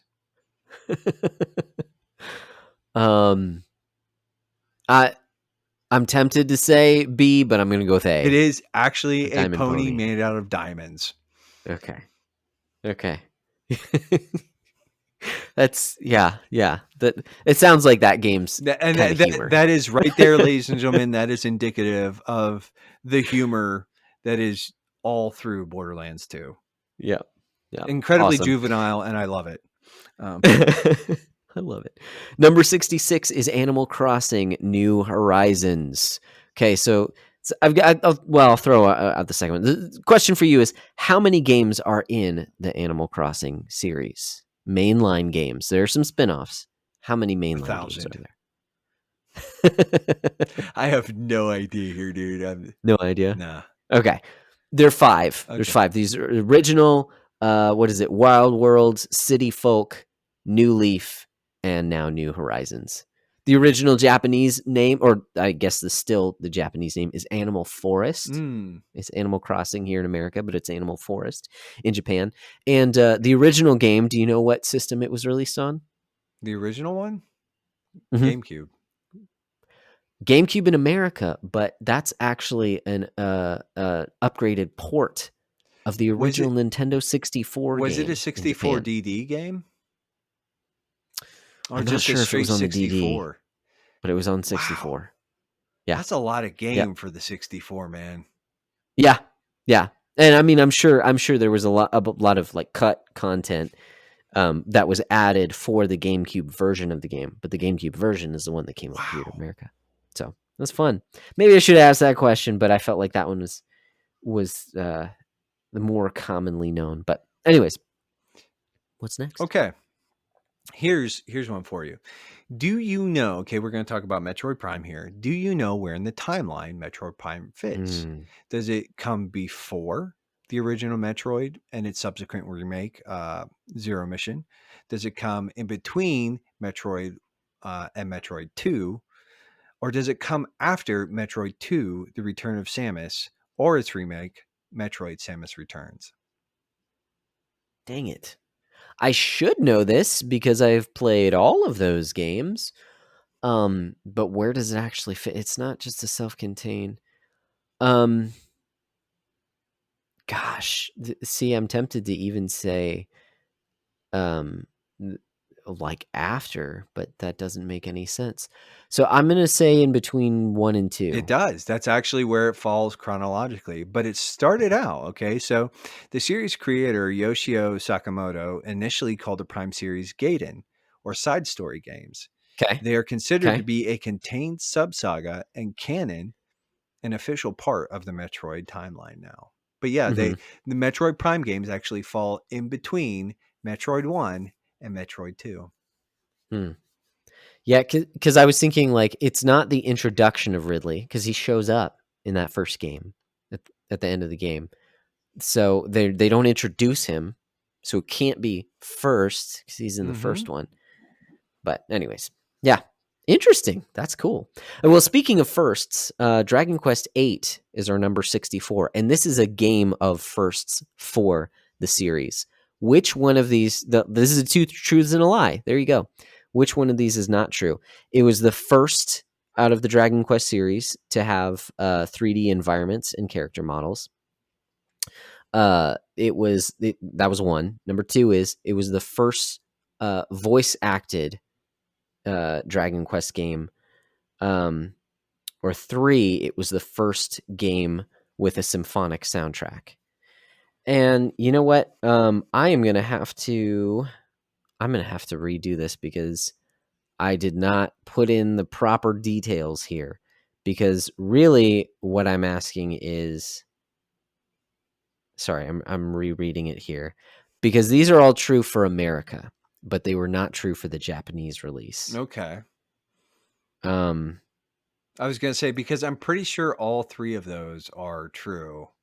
Yes, they were all true for the American release. So actually, this is two lies and a truth.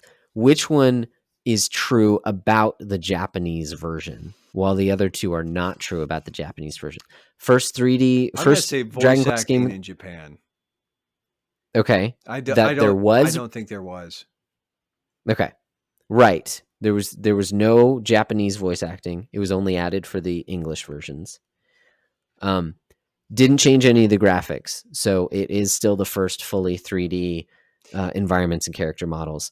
But it was a synthesized soundtrack in Japan. When it came over, they fully did it in symphonic Okay. with a symphony So and the one everything. true okay. All right. Also, a few other firsts for the game is it was the first non-Dragon Warrior game here in North America. It was actually Dragon Dragon Quest. Quest. Everything prior to that had been Dragon Warrior. Yep. Hmm. And it was also the very first Dragon Warrior, or excuse me, Dragon Quest game to come to the PAL regions. So when it was released in Europe, it's just called Dragon Quest. What is it? Journey of the Cursed King. It's not called Dragon Quest VIII there. It's just called Dragon Quest Journey of the Cursed King because it's the first Dragon Quest game to ever make it to Europe. Hmm. Hmm. So, fun facts. Hmm. Fun facts. That's interesting. I didn't know that it had never made it to Europe. Man, Yeah. those Yeah. That's crazy. poor deprived sons of guns. All right. So we're going to talk about one of yours here. SMT Devil Hmm. Summoner. This is a Oh, Devil Survivor Overclock. Survivor? Yes. True or Yes. false? On how long to beat, it says that a main story playthrough clocks in at 43 and a half hours, while the completionist run more than triples that time at 133 hours. I'm going to say that's true. Yeah. I'm going to say that's true. Yeah. Because there's multiple endings. Overclocked gives you some additional content Well, for, and I want it's to say, a funny good because amount it of the goes ending. like main story plus extra is like 53, and then Hmm. it's like everything's like 45 to 50 hours, and then it's like completionist run 135. I'm like, Yep. Yep. You're playing through multiple times. And I do believe there's a new game plus, but still multiple endings. So, yep. Fun. All right. Number 62 is StarCraft. According to Blizzard, how many copies of StarCraft have ever been sold?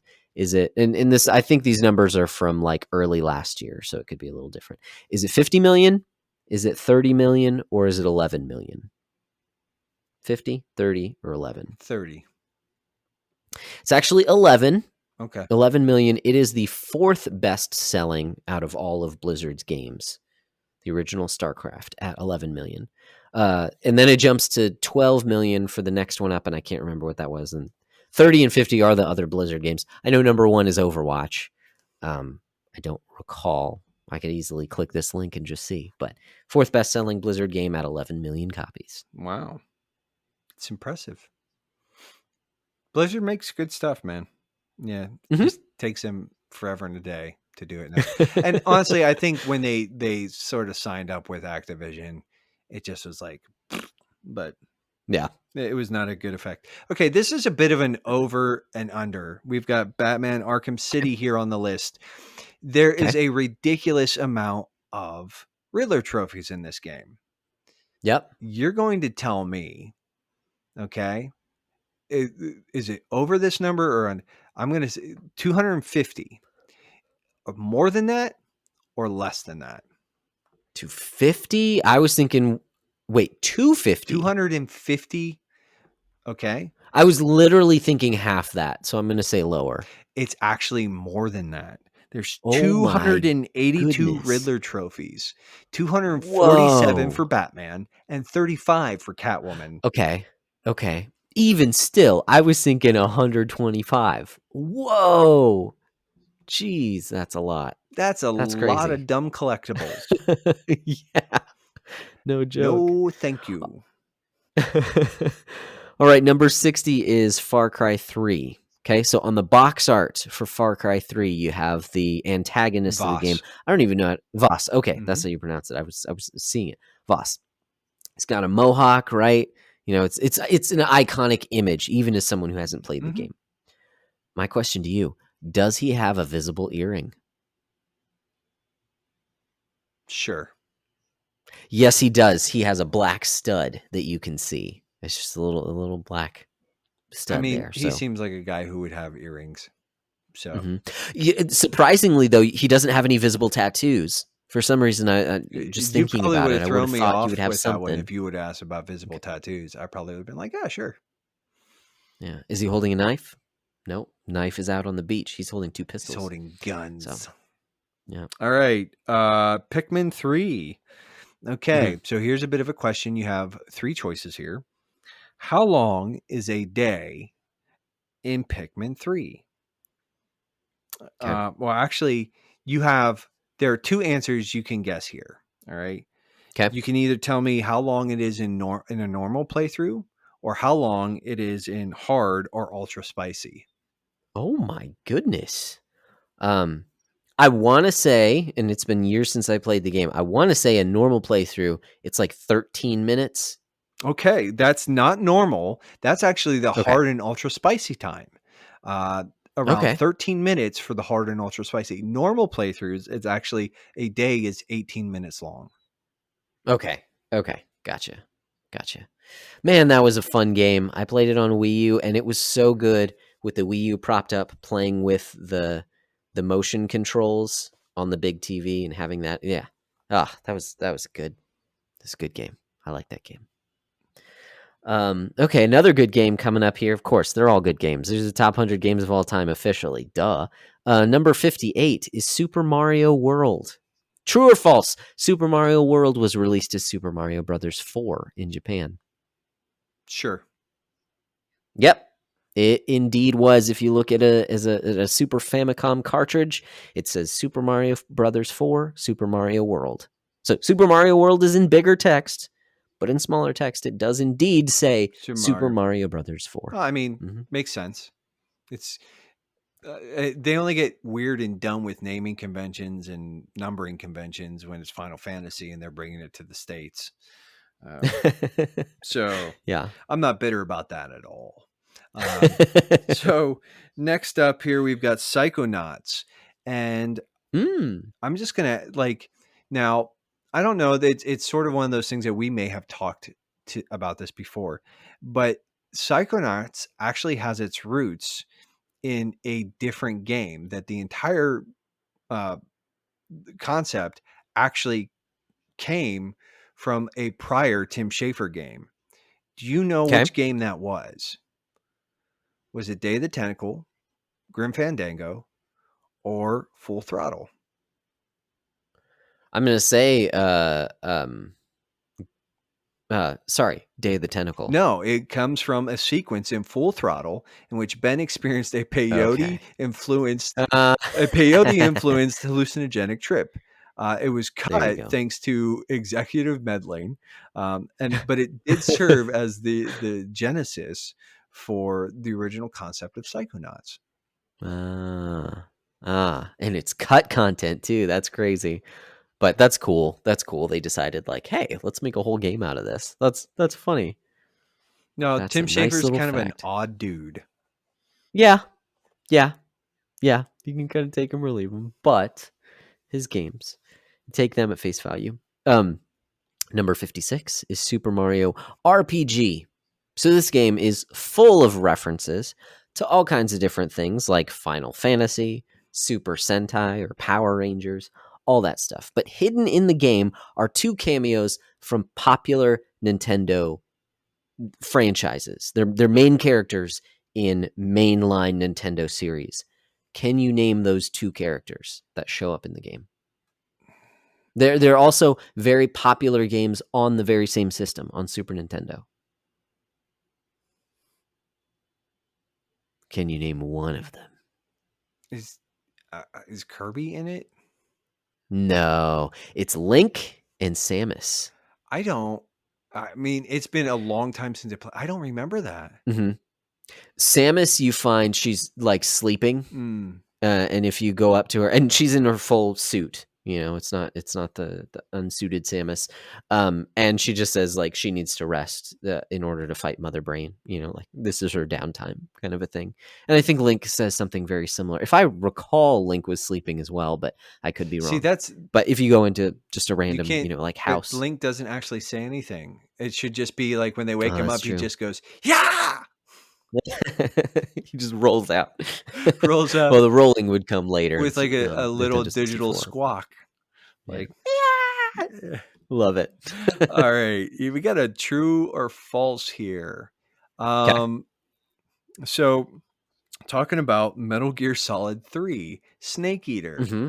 A snake eater is a term used to refer to special operations personnel, referencing the fact that these troops at times actually eat snakes out in the field um, Ah, because they're taught to live off the land. Is that a true or a false statement? shoot. Um, I'm gonna say that's No, false. It's a reference that's to a mongoose. true. In military circles, the term snake eater is sometimes used to refer to special ops personnel, referencing the fact that these troops have been taught to trap, prepare, and eat local fauna, including Hmm. snakes, as part of their specialized training. In the game, Snake slash Big Boss is recruited from the U.S. Army Special Forces for the Virtuous mission, making him one of these personnel. Oh, That's that was a bit of awesome. a spoiler, but yeah.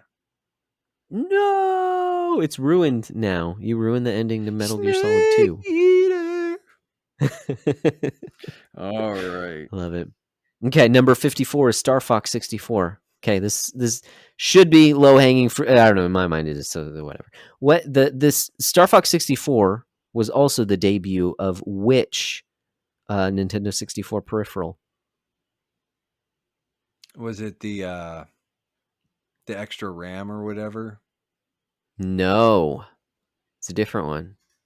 The Rumble It Pack? was the Rumble Pack. That's what it was. Yep. It came. I believe it came bundled in with the game, and so you could feel the game rumbling while you Hmm. play it. That's I mean, like, dude, as much as that's like dumb and we're kind of like think about like the way that haptics play a Oh role yeah, it now. was cool. And I was like, It was cool. we're like, oh, it just rumbles. And then like the more like that's refined.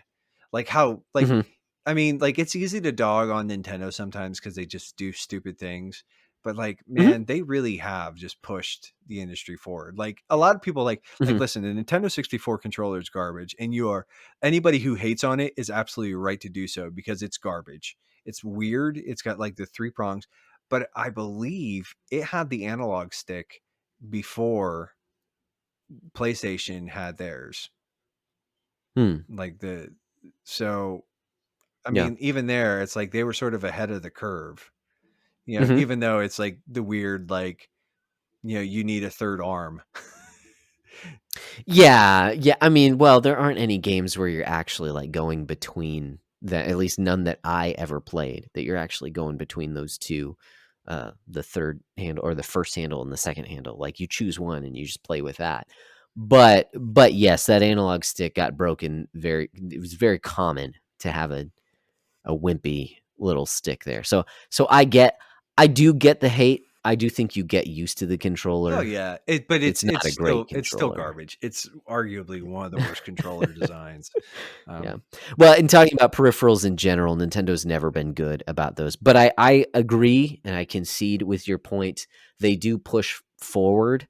But there's so many failed peripherals that they've made and just made like 3 games and then just decided no, we're not going to do it. Like even freaking Rob the Robot. It's just like it's garbage from the beginning. yeah, yeah, So, it's Nintendo.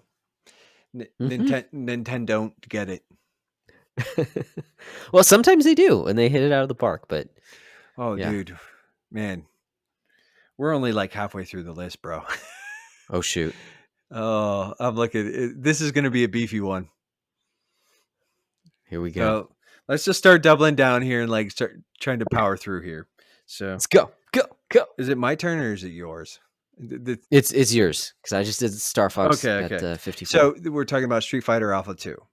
What three Okay. characters made their debut in this game? Mm. Oh my goodness. Um, Gen, I think, was one of them, but I could be wrong. I would say that lady with the gypsy looking lady with the flowy stuff. I can't remember her name. And Sakura. Sakura is one of them. The other Okay. two, though, that make their first appearance in the series are actually Evil Ryu and Shiniguma. Okay. And what's interesting about Evil Ryu and Okay. Okay. Shiniguma, they actually can use a hidden super combo simply called the Raging Demon. They're the only two that can actually use it, and they can only perform it with a or with a level 3 super gauge. Nice. But Is that the one where the screen goes black? yes, Yeah, so that one was crazy. All right, number 52 is Rocket League. True or false? Rocket League is not an original game, but it's actually a sequel. true. It is true. The original game is called Supersonic Acrobatic Rocket Powered Battle Cars. Not a joke. Psionic made that game, and Rocket League is the sequel. Rocket League is a much better name. I think they did. Yeah, yes, yeah. A little bit. Good call. Good call. All right, we're talking about another. Okay, moving on to 51. We're talking about Overwatch, another Blizzard property here. Okay. Do you know what the first character created for this game was? Was it Reaper? Was it Soldier 76? Or was it Tracer? Tracer seems like the obvious answer, so I'm going to go Soldier Should have 76. trusted your gut, man. It was Tracer. Dang it. Okay. Okay. That's why she's on the cover. Mm-hmm. All right. 50 is Tecmo Super Bowl. Okay. What's the upper limit to the amount of points that you can score in a single game? Is it 77, 99, or 100? 99. 99, you're correct, because there were only 2 digits on the scoreboard. So you can still get credit for scoring a touchdown or kicking a field goal, but it won't show up on the scoreboard once you get 99. After that, you just have to keep score on paper. I may or may not have experience doing that.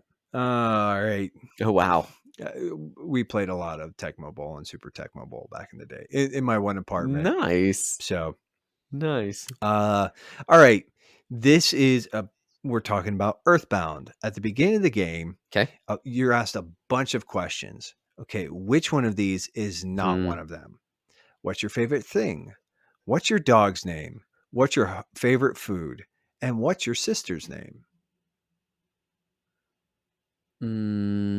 What's your dog's name? No, it's actually what's your sister's name?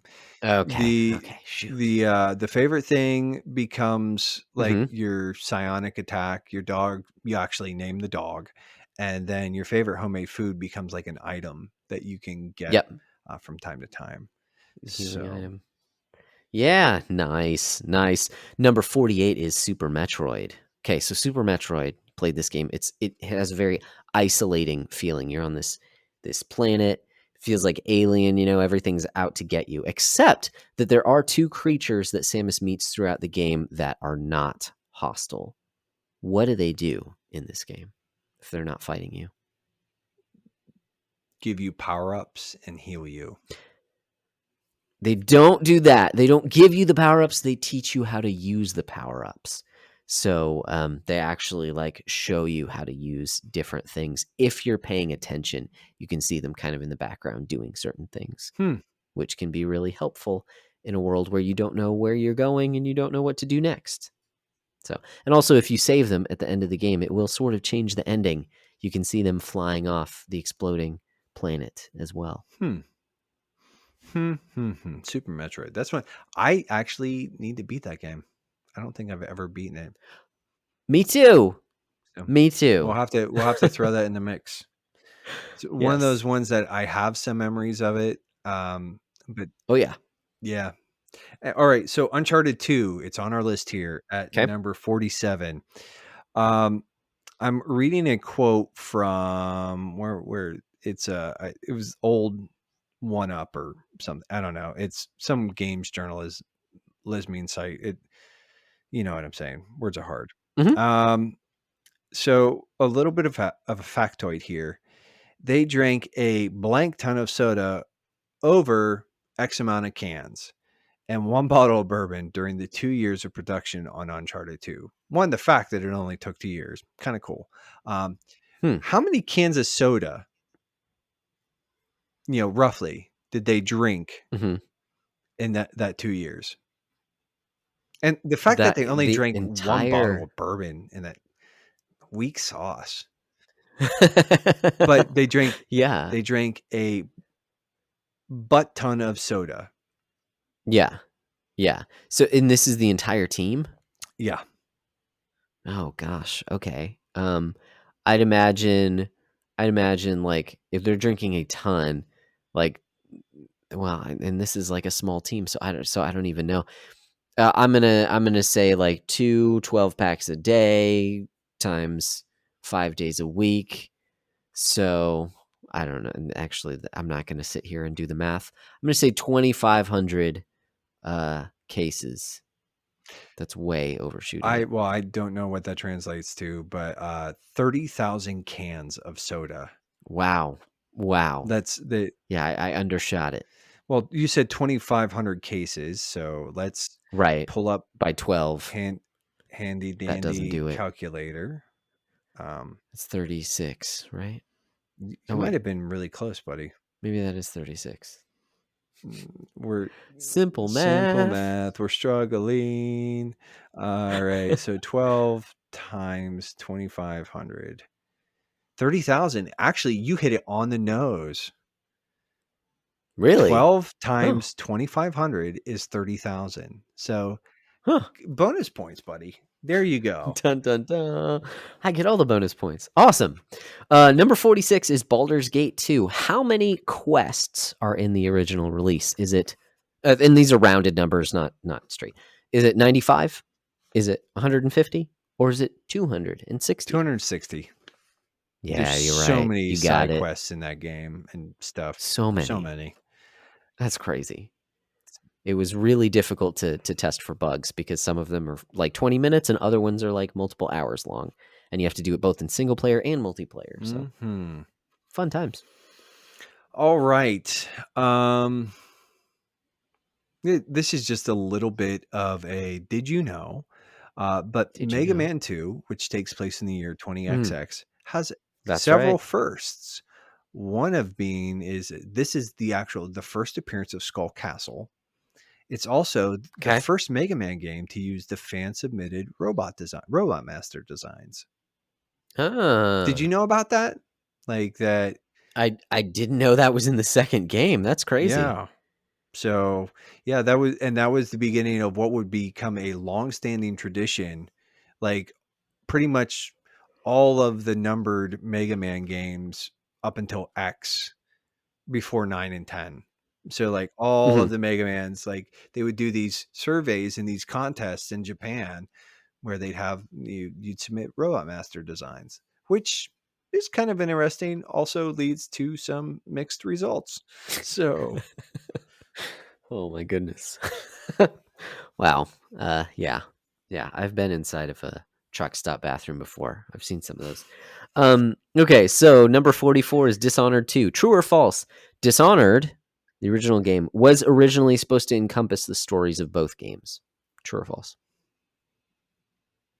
um, I'm gonna say true because that feels kind of No. ambitious. Like, Yeah. but yeah, Yeah. That it's like a common refrain with a bunch of different games. That's why it I tried to get you. no, but I mean, It yeah, no, it makes sense though. That one actually like makes sense because like that game's huge and it's mhm. got a very interesting world. So it would have made sense for them to be like, hey, and after you rescue Emily, I think it's Emily, the princess or the empress daughter or whatever. Like after you rescue her, like Mhm. sort of, yeah, no, that would have been cool. But yeah, no, Yeah. I was wrong. No, the Dishonored 2 story only came about during the development of DLC for the original game. Okay, So they didn't have anything else, but the they made that pretty substantial that DLC. I game can't is. remember what it's Have called. you played Dishonored before? Mm-mm, Dude, it's I have a not. pretty great entry I level own sort of them. like sim game, kind of like that. They do the what they the heart like the like Prey. It's a really Hmm. great example of what Arcane can do. So Nice. I like those games a lot. Awesome. Our buddies over the now long defunct Arrow 404 podcast both love that game. 204. 204, yeah. Yeah. They both love that game. Anyways, all right. Now it's my turn, isn't it? Oh, Yes. geez. 43. 43. Resident Evil 2 Remake. True or Ah, false? so good. Except for the initial build-up, the game has no loading screens. Oh, that is a very good one. I'm going to say false, No, it's actually but I could be true wrong. that aside It's from the true. the Okay. initial sort of like setup there, the game has no loading screens. It manages to stream the data pretty decently. It's sort of a God of War trick kind of thing. Interesting. Yeah. Yeah. Okay. Okay. Yeah. I guess it's just yeah, those initial starting the game that I remember. That's cool. That's good to know. All right. So here's one of your favorites, Nate. Number 42 is Legend of Zelda Wind Waker. Okay. Okay. So everyone knows who's played this game that probably the worst part of the game and it's a great game, but so probably the low light of the game is the Triforce quest. Okay. How many times throughout the multiple releases of this game has Nintendo revised the Triforce quest and reworked it? Since the original Japanese release, how many times has it been reworked? Oh, dude. Like every last one of them. So I say like, well, now I have to think about it. I'm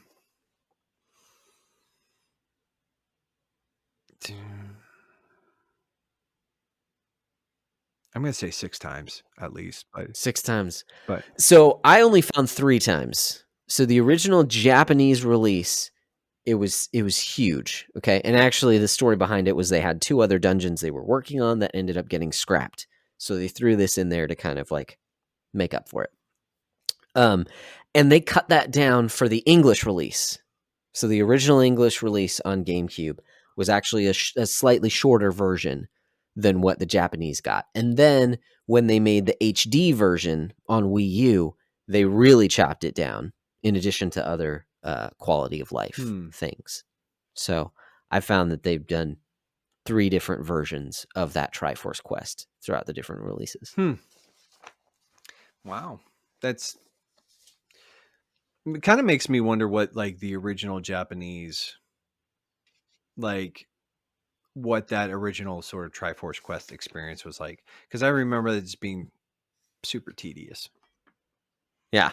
But Yeah. hmm, hmm. I don't know. I've only played the HD I version, love so that game, but yeah. Hmm. All right. Uh okay, so we're talking about Journey here. mm, So this is it's another did you know kind of thing here. And I know I've done 2 of those in a row, but I that's don't fine. think there's any way that anyways, according to Austin Wintry, he was the composer for Journey. He does a Okay. lot of the Academy of Interactive, like he does a lot of the Game Developer Notebook podcast episodes with different music people. Um, he brought a friend in to experience the game during development. When the friend exited the room, they said to Austin and Genova, who's the Genova Chen, who's the Mhm. creator, about how moved they were by the ending of the game, without realizing there was still more of the game to play. Apparently, during their playthrough, the game crashed after they while they were they were climbing the hill and it when it the mountain and when it fades to white the game crashed, and so that actually the person just it was such like a sort of a natural spot for the transition to happen that actually Uh-huh. changed the finale to better reflect that moment. So this Whoa. weird bug that a playtester came in and checked out actually changed the trajectory of the game. Whoa. That's cool. So That's interesting. Wow. Wow. That's crazy. Well, in a similar kind of tone here, number 40 is Super Smash Brothers Ultimate. Okay, true or false? The producer of the game, Masahiro Sakurai, he wanted this to be the best Smash Brothers ever, right? mhm. Why? Why did he want that? Okay. True or false? Was it because the game was the last requested game of him by the late president of Nintendo, Satoru Iwata? I would say true. Yeah, it's true. It's true. It's true. And that puts things more into perspective for me because Sakurai just works himself to death. Oh, I know dude, he was there's working. those He was like stories about, complaining like, about that. sleeping under the desk and stuff like that. Yeah. Yeah. Not Yeah. going home. Yeah. I remember hearing about that in the Wii U and 3DS games, but he like immediately went into Ultimate. So I'm just like, what is wrong with this guy? But Well, you're trying to fulfill a request by a friend. yeah, yeah. So we're moving into another we're going to talk Mario Kart 8 for a minute here. Uh, Okay. it is the um, best-selling Mario Kart ever, right? Hmm. Uh, the next one after that is Mario Kart Wii. How many Okay. more millions of copies did Mario Kart had? Like, so 3 Hmm. million, 5 million, or 8 million? How many more Hmm. copies has Mario Kart 8 sold versus Mario Kart Wii?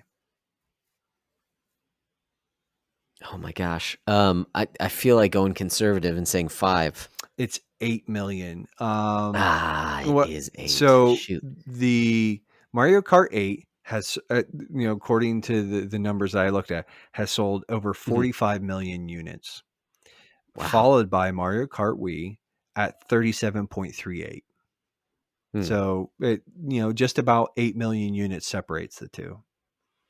That's crazy because I feel like the Mario Kart Wii is pretty ubiquitous, and Wii was huge in general. So that's crazy that it's outselling it by such a large margin there. That's awesome. Number 38 is Control. Okay, Mhm. we both know Control. How long was Control in development? Was it 3 years, 5 years, or 7 years? 3. It was only 3 years. That's Mhm. crazy to And it me. was That's dude, it was crazy. also made on, like, a fairly Shoestring yeah, budget, I was gonna say shoestring, but, comparatively. like, yeah, comparatively, it was, like, I think it was, like, 50 million euros or something like that, which is, like, Some, yeah, that's, like, nothing for, some of these games. Or no, I don't even think I was, like, for twenty AAA. million euros or something. It was a very Yeah. small number for a AAA Yep. game. All right. Crazy. Let me see here. Horizon Zero Dawn, right? Okay. Game that was robbed, uh, of its due glory and By the attention game that's higher up on the list. by one. Um, anyways, Horizon Zero Dawn. This was Guerrilla Games' first third-person open world title. What was the series that they actually were known for prior to this? Killzone. Yes. I'm pretty Boom. sure. Never Let me played one of double those. check that because I just realized I didn't write down my answer. Oh, I've noticed that a couple times in mine I'm like, too. oh I'm like, no, but yeah, I I'm think so. pretty sure Uh, that it's I would- yeah, one of them shooty shooters. I don't know. I don't know. I don't Guerrilla play those games. Games. But yeah, I'm pretty sure it's Killzone. It's also we're at a point in the night where my brain is starting to go. Yeah. I don't blame Uh, you. Guerrilla Games. Yeah, Killzone. So yes, well Nice. done, sir. Okay, Well next one done. up is 36. It's Legend of Zelda: Breath of the Wild. True or false? The development team has said they have said that the hookshot was considered during development, but it was cut because it completely breaks the climbing mechanic. True or false? I think that's false. No, it's true, and I can send you a link to where they I talk about think it. they're full of it. I think they couldn't get it to work. There's no way, like, no. Like, you could have put that in at the end of the game. You could have got that at Hyrule Castle, and, like, yeah, no, they're full of it. I think they're blowing smoke up my rear end and yours. They Okay. can say whatever they want. Okay. I'm calling them liars. It would have made the But game better. this was the game that I was researching that where they did reference Attack on Titan because when they were kicking around hookshot, they were even thinking like two of them. And so you were swinging around, Yeah. and I was like, yeah, just exactly like Attack on Titan. Or Spider-Man. That's crazy. Like, Right. Yes. Yep. dude, can you Yep. imagine? Like, and this is what I'm saying. Can you imagine if, like, you would have had segments where you sort of How many times have we had this I know, but, like, conversation?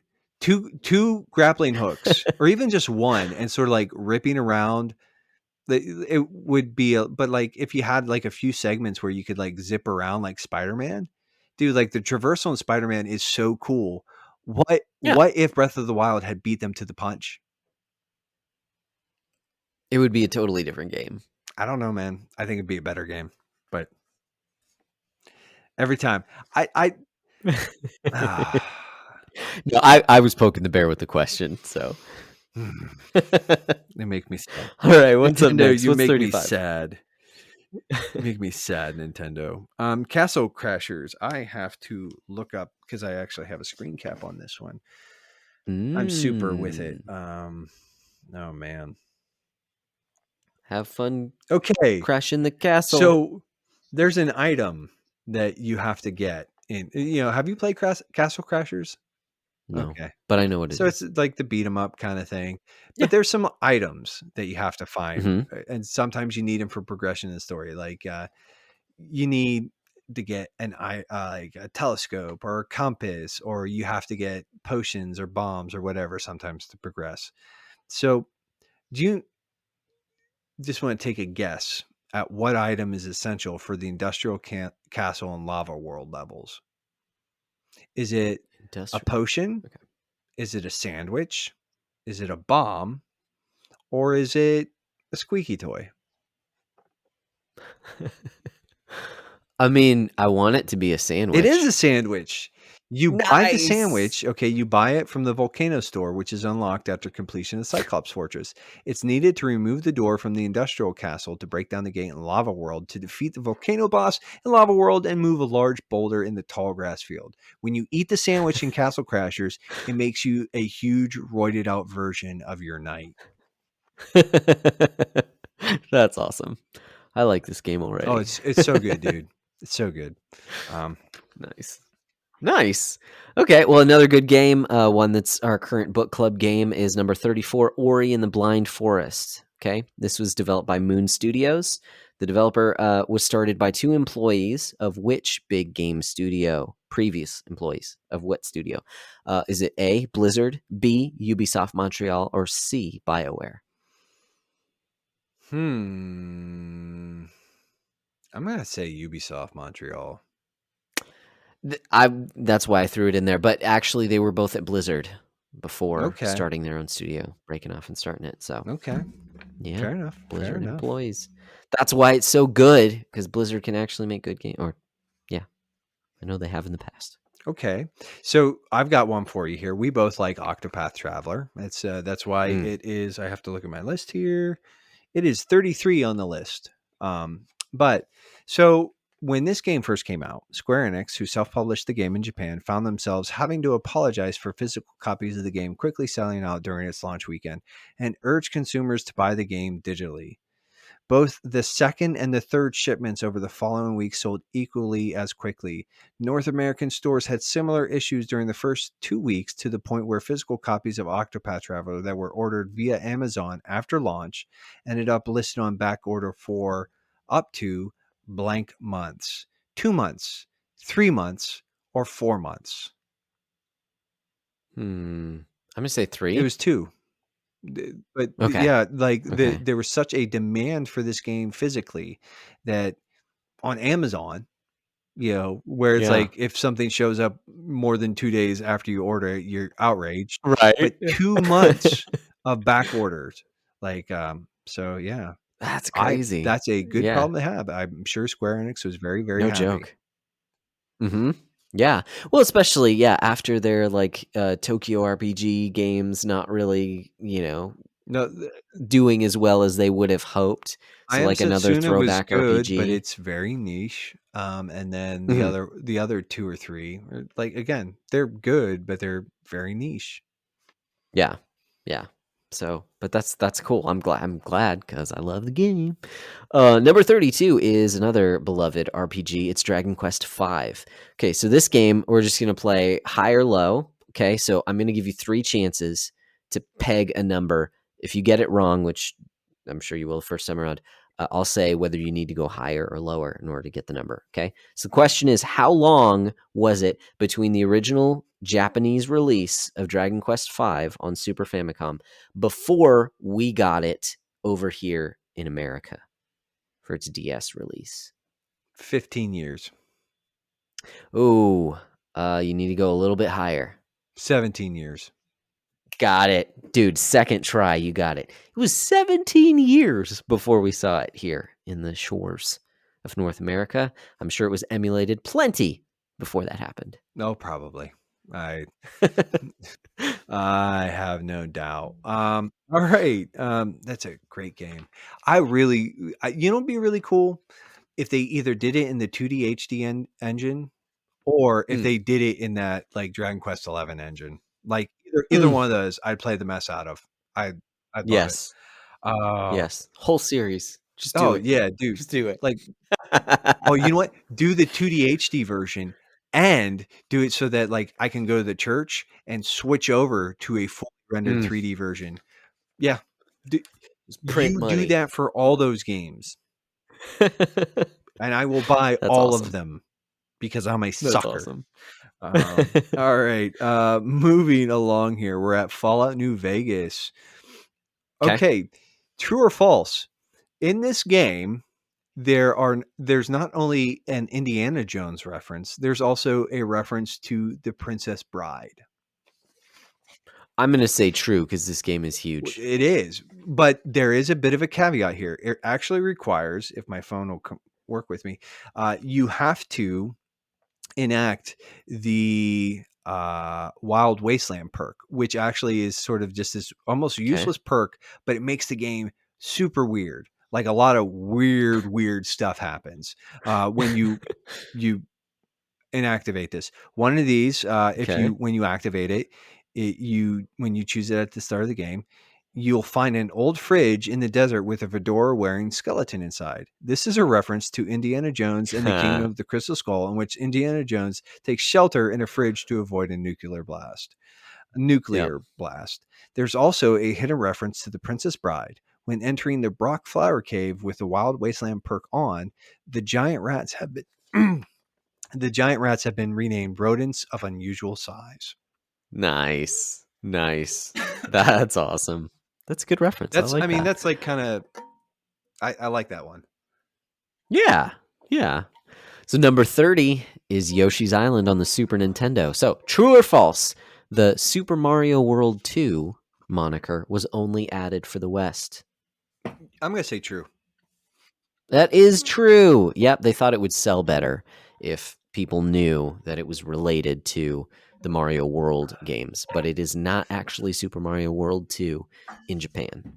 Uh, uh, we're, we're dumb Americans. We're very gullible. Fantastic game, though, man. All right. So, Final Fantasy IV. We all know about the Spoonie Bard reference. True or Hmm. false? That's actually accurate. That statement when Tella, it is Tella, right? Is calling. Yes, I got to pull my thing up. the The prince. prince, What's his name? the weird Spoonie Bard, um, Edward. That's his name, but he calls him a There you Spoonie go. Bard. And Hmm. even though it's a weird sort of like, Okay, okay. The like, yeah, kind of period accurate. yeah, Yes, that's yeah. Spoonie, even though they use that word and it was sort of that was like a mistranslation kind of weird thing. That's actually a Spoonie is a descriptor. It's a word that means foolish or lovesick. So it's There like you even though go. it's just a weird translation error, it actually means exactly what it is. So Yeah, yeah, it was just a strange choice of words, he's but an yeah, it idiot. actually He's a yeah. lovesick fool. So yes, the Yes. bard is Yeah. Spoonie. They checked. Nice.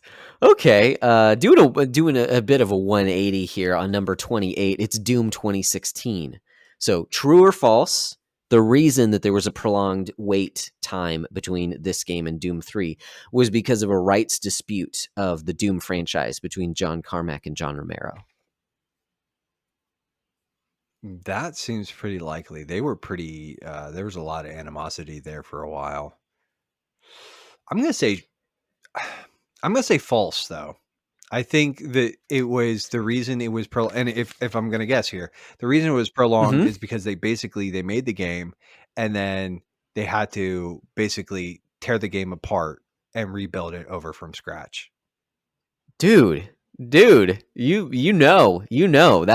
is correct. It is false, and it's because after 4 years of development, they had to scrap it. What they were making originally, Doom 4, ended up looking, from what I could see, was more like a Call of Duty game. It Mm. was more of like a cinematic inside of a city, kind of a brown and gray kind of game. And instead, we get Doom 2016. So you know what? It'd take all the time you need because this game is If you're gonna fantastic. make a game Mwah. that awesome, yes, do what you need to. You can take 10 years to make Yep. that game. Like, I don't care. Yep. All right, we're moving on here. I have Super Mario 3D World at 27. Ah. Okay. There's an Easter egg in here, okay? And I'm just gonna Okay. hidden halfway through the stage one of Rainbow World, there is a cloud which will launch the player up to a secret bonus stage consisting of this floating tiles floating in space. Lighting up the tiles will reveal X, which is a famous another big name Nintendo franchise. It's a character, so yeah, it is. It's him. Is it It this? is Link Is it this? from the It's the original who Link, the appears in dot The Legend of Zelda. pixel Link.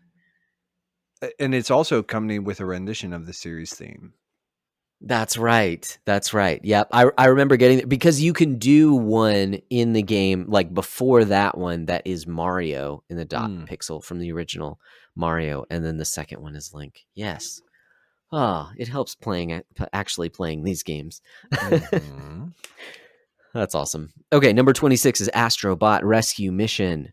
Okay, this game was made by a development team consisting of 25 people in A, 1 years? In 1 year, B, in 18 months, or C, in 2 years. I'm gonna say 18 months. Just pick the middle. You're right. Yes, exactly. It was. I was just really surprised because I'm like, this is a VR game and you only have 25 people on your team. Like, how did this not take 8 years? Because they're No, 18 months. geniuses. Yeah, it was pretty sick. That Because by all accounts, I've heard it's a fantastic game. yeah, So, I same. I've heard that, and I've played like a level on, mhm. and so it's like I can see it's on my list of like things I need to play that I just haven't gotten Yeah. around to. All right, moving on here, 25, Dead Space. Okay, Mm. Dead Space protagonist Isaac Clarke. His name is an homage to two prolific sci-fi authors. Isaac Asimov and Arthur C. Yep, Clarke. Ha ha ha ha well done, ha. sir. I was actually gonna because there's some really interesting trivia about the sound design, um, Right. but I was like, let's just go with low hanging fruit. But if anybody's Mhm. listening to this and you're interested, do some reading about the sound design for the original Dead Space. It's Mm. super cool. Some of the stuff that this guy Mhm. did. So, Mm. Mm. Mm. I love it all. Number 24 is Nier Automata. mm. Okay, this is a true or false. Platinum Games' involvement in Nier Automata only came after playtesting showed that the combat system was its biggest Oh, flaw. absolutely. Like, That's that's actually false because Square Enix only agreed to make the game with Platinum Games okay. involvement because the original Nier was a financial The disappointment. original Nier So is they a said, weird game with yeah. mediocre combat. And that's why like the re-release has redone combat from Platinum Games is yeah, in order to make the game, you need another company from the get-go to make your combat. Yeah. So, Which is unfortunate because Platinum, yeah, not going to go down that road. Nope. Avoid it. But yeah. All right. Legend of Zelda Link's Awakening is next on the list at 23. Um, do you know the name of the game that there in the original, Game Boy Cart, there's a character. mhm, Well, I'm sure it's mhm. in the remake as well that you can visit who is a reference to the game that this game the Link's Awakening was built in the same engine as another game. Do you know the name of Yes. that other game? Yeah, for whom the frog bell tolls. For whom For for the what frog, the frog the bell tolls. Close enough. Yeah, there you go. and that was Yeah. one where like Wesley, I think, has actually when on one of his bite size on Link's Awakening, Yes. he mentioned it. So I Uh-huh. was like, we'll see if Josh is paying attention. But there's a bit of like you can actually visit Richard from For the Frog, the Mhm. Bell That's Tolls, right, Richard. a reference That's to his name. the Link's Awakening using an improved version of that game's engine. Yeah. Yeah. There's also a Sim City reference in the game, which is funny. Mm-hmm. Because of the yeah. Will Wright. Anyways, that's a weird game. Yes. Mm-hmm. Yes. Weird game. I love that game so much. Number 22 is Mike Tyson's Punch Out. Okay. So this might be a little tough, but I'm just gonna ask it anyway and see what happens. Okay, we all know in Mike Tyson's Punch Out that the fighters are all stereotypes, right? Mm-hmm. Okay, I'm not offended. It's funny. It's funny. But originally, one of the games. So this Punch Out was originally an arcade cabinet. Okay, and then the sequel, Mike Tyson's Punch Out, was on Nintendo. There's a Russian fighter on the NES game. His name is Soda Popinski. What was his original name in the arcade game that had to be censored and changed? Do you have any idea what his original name No, I was? don't. I don't know this one. Okay, so if his name is now Soda Popinski as a Russian man, do you have any idea what it would be a reference to in the original arcade? Probably vodka or something. Vodka is his first name. His name was Vodka Drunkinsky in the original arcade. Wow. And they decided Wow. that's not going to be in our NES game. You're going to be called Soda Yeah. Popinski. Wow. That's a bold move, Cotton. Bold move. Alrighty. Let's sort of keep moving right along here. 21 Mm. Spec Ops: The Line. This is two truths and a Ah, lie. okay. So factoid number one, or potential Mm-hmm. fact number one. The developers Mm-hmm. intentionally made the controls and gameplay subpar as a meta commentary on the oversaturated FPS market. Factoid number two. The multiplayer mode was mandated by the producer, and one of the developers described it as essentially being rammed onto the disc like a cancerous growth. Sounds about right. Factoid number three. This game, because of its storyline, is banned in the UAE, the United Arab Emirates. Mm. Um, and as such, they basically make it almost impossible for most of the Middle East to access this game. Hmm. Hmm. So two of these things are true, and one of them is a lie. You tell me which one. I see. I can't see the first one being true. The first one has to be false. Like, why would you make a It's bad game? it. Well, that's the thing. It has like the controls and the gameplay are actually Uh kind huh. of the weakest part.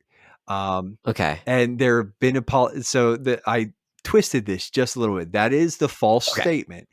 There are a Okay. lot of people who actually make the claim, though, that when they made this game, they, that they did it on purpose. Like a lot of people trying to Hmm. apologists for the game.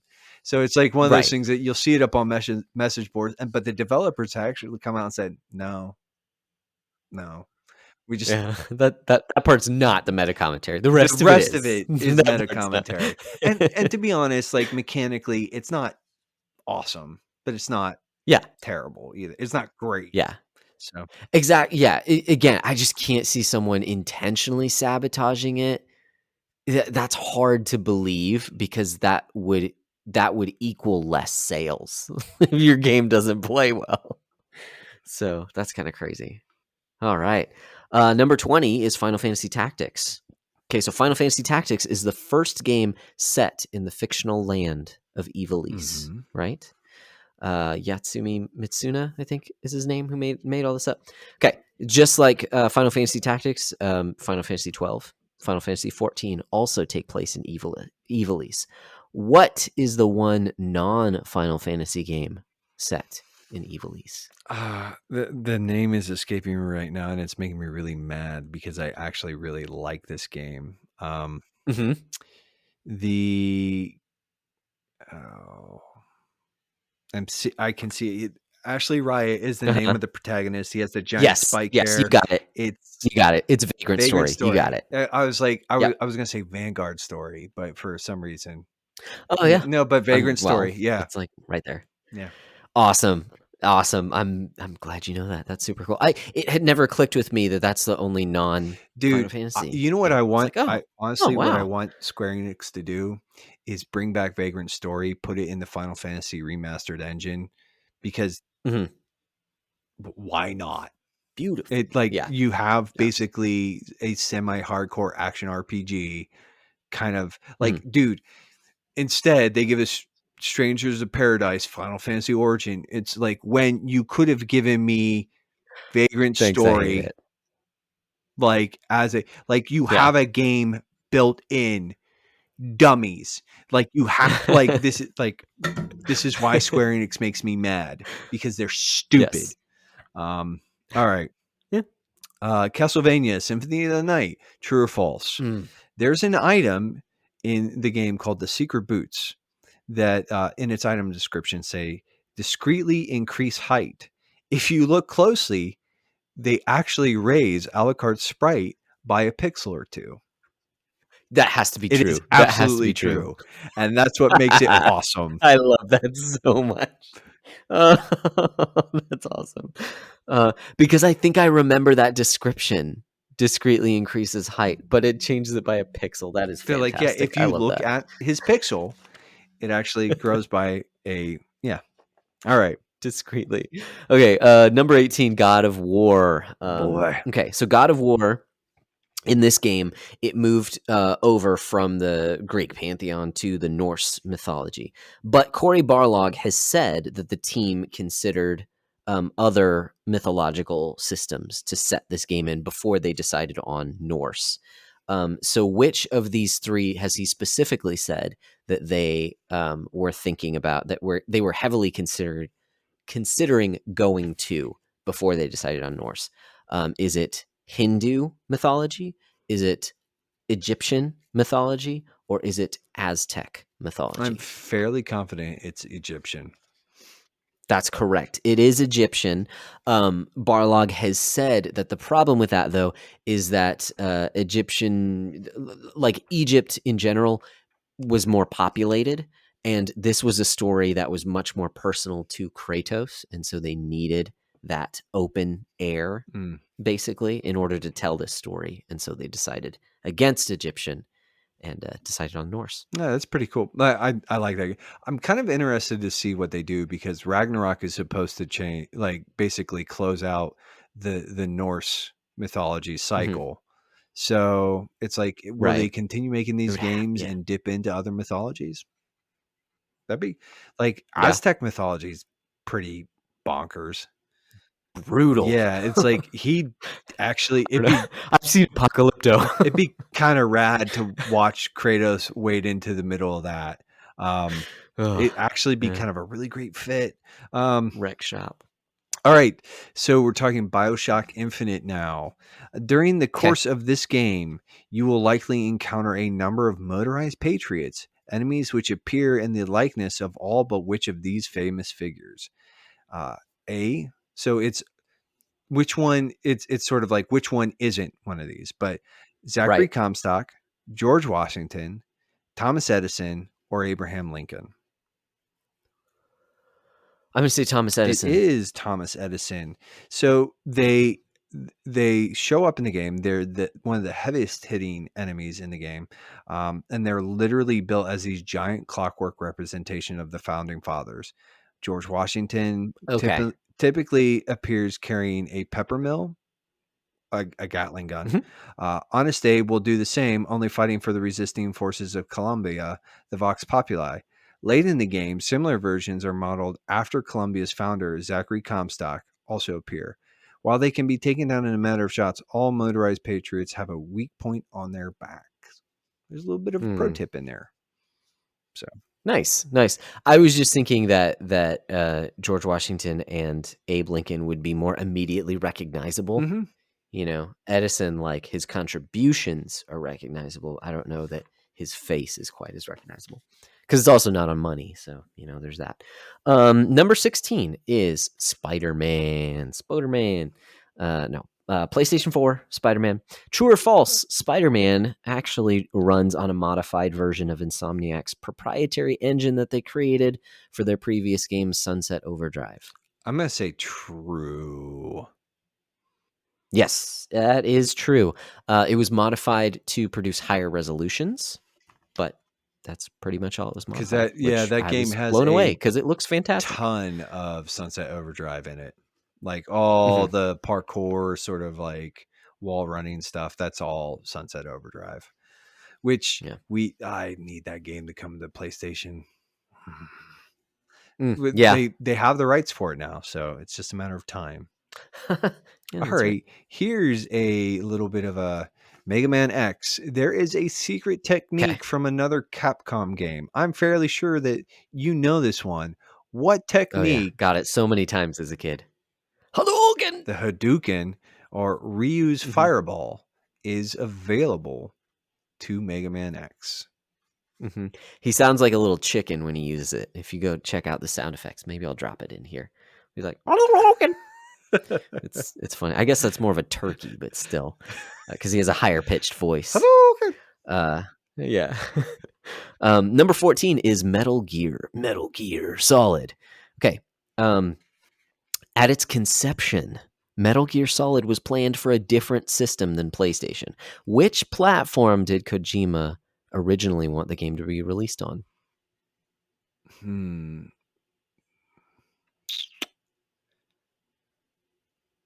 It came out. It was originally PlayStation. Okay, wait. Yeah, so Metal Gear Solid was released on Yes, PlayStation, right? but it was this originally meant to go somewhere else. originally, yes. Dreamcast. Where when Kojima was like planning the game, I'm not saying like it was in development for this system. I'm saying that when he started planning on the game to make another Metal Gear game, he wanted it on this system. Which system was it? Was it the Super Nintendo? It was the 3DO. Oh wow! Yeah. Ew, ew, Which I mean that was a horrible question to ask you. No one would have gotten that, ew! I forgot that but thing I existed. was just like, oh, where did you learn to fly? Yeah, 3DO is terrible, and Kojima should feel bad, but I'm sure he doesn't. Rolling around in his, I don't Piles know. of money. Anyways, yes, yes. Alrighty. So we got a little bit of a trivium here from Resident Evil 4. Like Mm, you know, the story, we've both played that, right? Resident Evil 4. yes, Okay. yes, yes, yes. Yeah, I think that was our first like Oh horror game in yeah, yeah, yeah, October. yeah. Our first Spooktober before it was called Spooktober. Yeah, I don't even think that was on. Was that even on? Was it I think it was pre pre-podcast? I don't know. podcast. I think that was like, Yeah. yeah. Anyways, so the story is supposed to take place, and this is just a little bit of trivium because there's lots of stuff, but it's Mhm. supposed to be taking place in Spain. But the Spanish spoken by the village people is a Mexican dialect, which has Okay. very different pronunciation. Mhm. Additionally, the currency used throughout the game is the peseta, which is a curiosity since Spain had switched to the euro in 2001. But Hmm. that may have been done intentionally. It's not likely, but it may have been done intentionally to show how behind the times the area was as compared to the rest of modern Spain. Huh. But yeah, there's just some Nice. weird sort of like goofball stuff there where like, Mhm. they're basically speaking Mexican Spanish versus Yeah. Spain Spanish Over in Spain. over in Spain. That is funny. So, That is funny. Yeah, I know that like some of the things that they say too are kind of like one of the first scenes, if you know Spanish, like gives away some of the plot points in the rest of the game. It's one of those things. But that's pretty cool. Okay, number 12 is Diablo 3. Okay, this is similar to a question you asked me earlier. Diablo. Okay, within its release window, Diablo 3 became the fastest selling PC game by selling 3.5 million copies in the span of, is it 24 hours, 5 days, or 2 weeks? How long did it take to 5 sell days. 3.5? 24 hours. They sold 3.5 million Oh, and that copies game of launched really Diablo rough. 3. That's a lot of really Yeah. angry people. I mean, my roommate Sauce, he lived with Parker and I think I one of us bought it, but the two of us just played Mhm, the mess out of that game. And we mhm. were even like, yeah, this auction house is really stupid. But the Yeah, game's fun. And we sort of like yeah, played it and moved on. So and then that game became a bit yeah. of an obsession for me. 3.5 million in 24. Mhm. Wow. In 24 hours. Yep. That's Insane. nuts. I mean, I was hyped for that game. But Mhm. yeah. Well, clearly, lots of people were. I yeah, wow. Yeah. Man. All right here. So next is number 11, Hades, right? We mentioned this before Okay. earlier. And Okay. I mentioned that the soundtrack is amazing. Darren Korb is a Mhm, genius, right? mhm. Little known, and it's not that this isn't super hard to find, but he actually did the voices for two characters in this game. Ooh. Okay. So how have you played any of this at all? No, I Okay, so haven't. I won't even ask you. He voiced, but and again, these were sort of like originally just supposed to be placeholders, but everybody liked Mhm. his performances so much they were like, just keep doing that. He is actually the Nice. voice of Zagreus, the main protagonist, like your character, Okay. who oddly Whoa. enough is completely in the game revealed to be have no musical talent. He sings, of course, like he sings as Orpheus in the game, and Okay. there he's emulating Tom York, but he actually voices a third character. Like he doesn't. He just does the singing for Orpheus. He doesn't actually voice Orpheus, as far as I'm aware. But he Gotcha. voices Okay. Zagreus, and he voices another character named Skelly. And it's when you Hmm. hear the difference between Skelly and Zagreus, I'll be like, wow, that's the same dude. But it doesn't sound Dang. like he does a really good job. So Yeah. Multi-talented. That is crazy in addition to all of these awesome soundtracks. Dang. mm, That's awesome. Well, number 10 is BioShock. Okay, this is a true false. Okay. Ken Levine has said that the original theme of the game came from reading through Atlas Shrugged again as an adult, and the Art Deco designs of the game were directly inspired by the book's front cover. True or false? true. It's false. He was actually influenced by John D. Rockefeller and Art Deco before adding the objectivist material. So he wanted to make a first person shooter in an Art Deco kind of Okay. world and then put the Ayn Rand and all the other stuff in the game. But it was the Rockefeller kind of like throwing money around, rags to riches kind of Yeah. story that he No, has. that's. I mean, like it's kind of weird because like the thing is like those in a lot of ways like yeah, Atlas Shrugged is very like Art Deco, like it. Right, So right, yeah, it's like they're yes, I wouldn't say they're synonymous, but like very closely tied. So yes, uh yeah, dude, they're sneaky. so the uh the next one, number 9, Tetris Effect, right? Mhm, The 'kay, and we're going with some like some just general sort of trivium. Uh the Tetris Effect is a name, right? Of an actual mhm, condition. mhm, What is that condition? Like, or what is what? oh, So it's a symptom. Like there's something called the mhm, Tetris effect, and 'kay. Are you talking about, like, flow state? no, there's so when Okay, people say like when the I'll just read it because it's like I phrased that okay. question very poorly. So the Tetris Oh, that's okay. effect is actually referencing the fact that Tetris has actually demonstrably and on record caused hallucinations.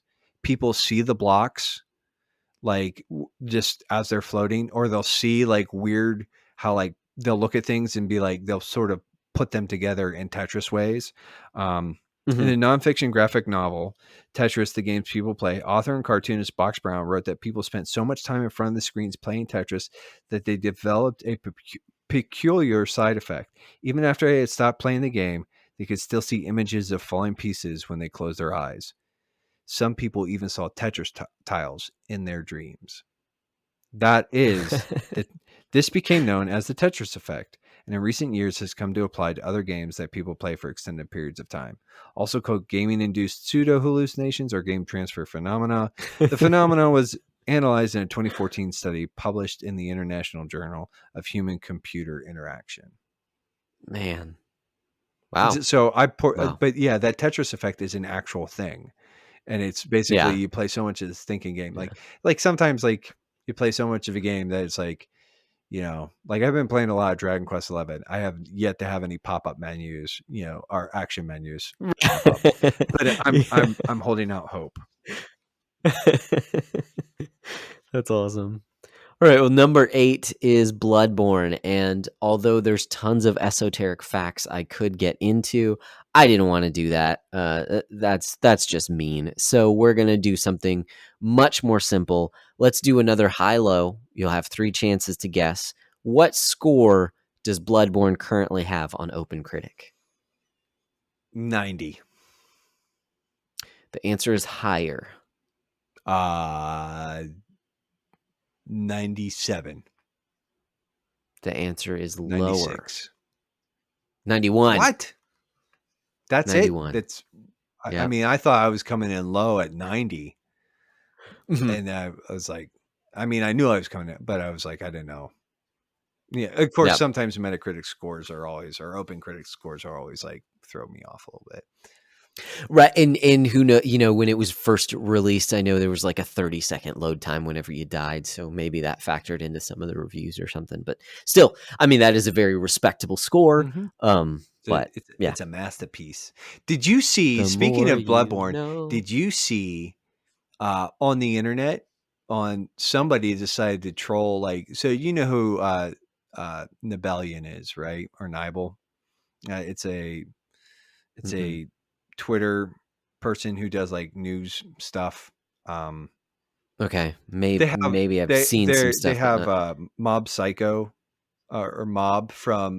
Okay, okay, yeah, Anyways, yes, somebody unamused. made a spoof account, and instead, like they did it perfectly. The only thing that wasn't the same, Hmm. instead of using the L's, though, they used capital I for the L's. So that's how they. I mean, they could basically ape the uh, everything. Like they put the picture, they had the same banner, they had the same name and everything because they didn't use L's, they used capital I's. So they were able to sort of like mimic all this stuff. And then, but they said that they basically confirmed a rumor that we're getting a Bloodborne remaster for PS5 and blah, blah, blah. But it was all a lie. And I actually Uh, responded on Twitter and said someone chose violence today. Um, because that I did see rumblings of it's just a that. hateful I didn't thing. realize it was. Very hateful thing, sir.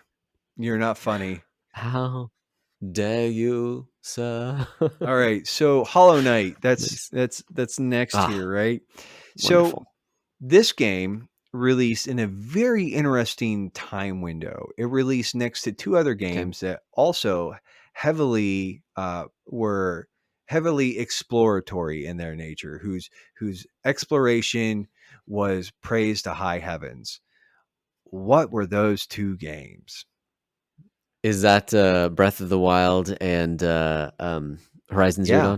Dawn? So Hollow Haha. Knight released in the same window as Breath of the Wild, March 3rd, and Horizon Zero Dawn, February 28th. Its release date, a few days before, February 24th, 2017, it came Hmm. to consoles.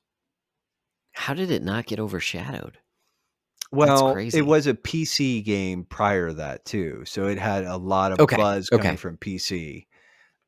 Yeah. But yeah. Gotcha. And Gotcha. Yeah, and it's I know they it's like better discounted than it. both of them by a lot. According to our list. It And in certainly real is. life, by a lot. I It's like, don't tell which one's your favorite? It's I love you have a both hard time. equally. I love you all the same. It's you, Hollow Knight, Except for by a you. lot. Nice. Well, number 6 is Super Mario Galaxy. Okay, this is a fun one. Okay, so I'm going to give you 3 options here. Iwata has said that Mario's bee suit costume was included in the game. You know, he gets a little bee suit, becomes a little bee because either it was his affinity for bug catching as a child and Mario had never yet become a bug, or he was a big fan of Jerry Seinfeld, or during testing, the bee suit was popular with women. I'm gonna go with the Jerry Seinfeld thing. It just that I want that to be it. To be it. I see what you did there. No, it's not that one. I threw that one in just for fun. It was because the bee suit was popular with women. So apparently they test it and women like the bees. Wo- So Women do not like sure. bees in real life, though. No, I don't get it. Nobody I likes don't bees in real understand. life. Ah, bees.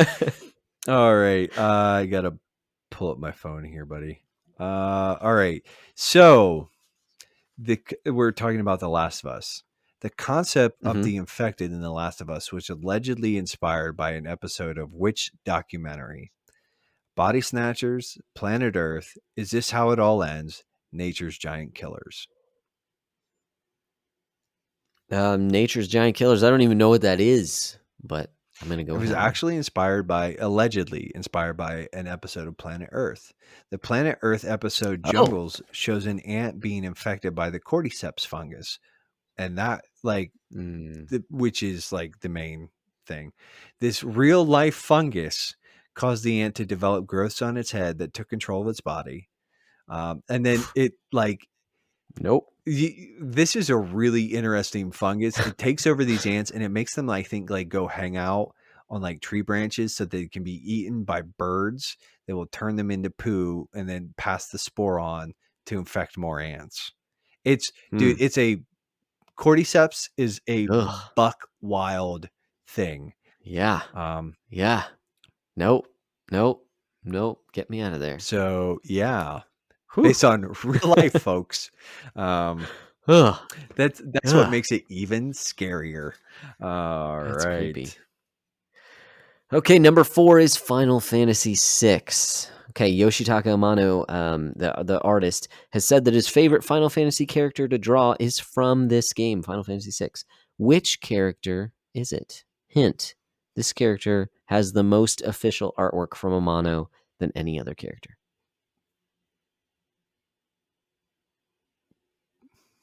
Than any other character?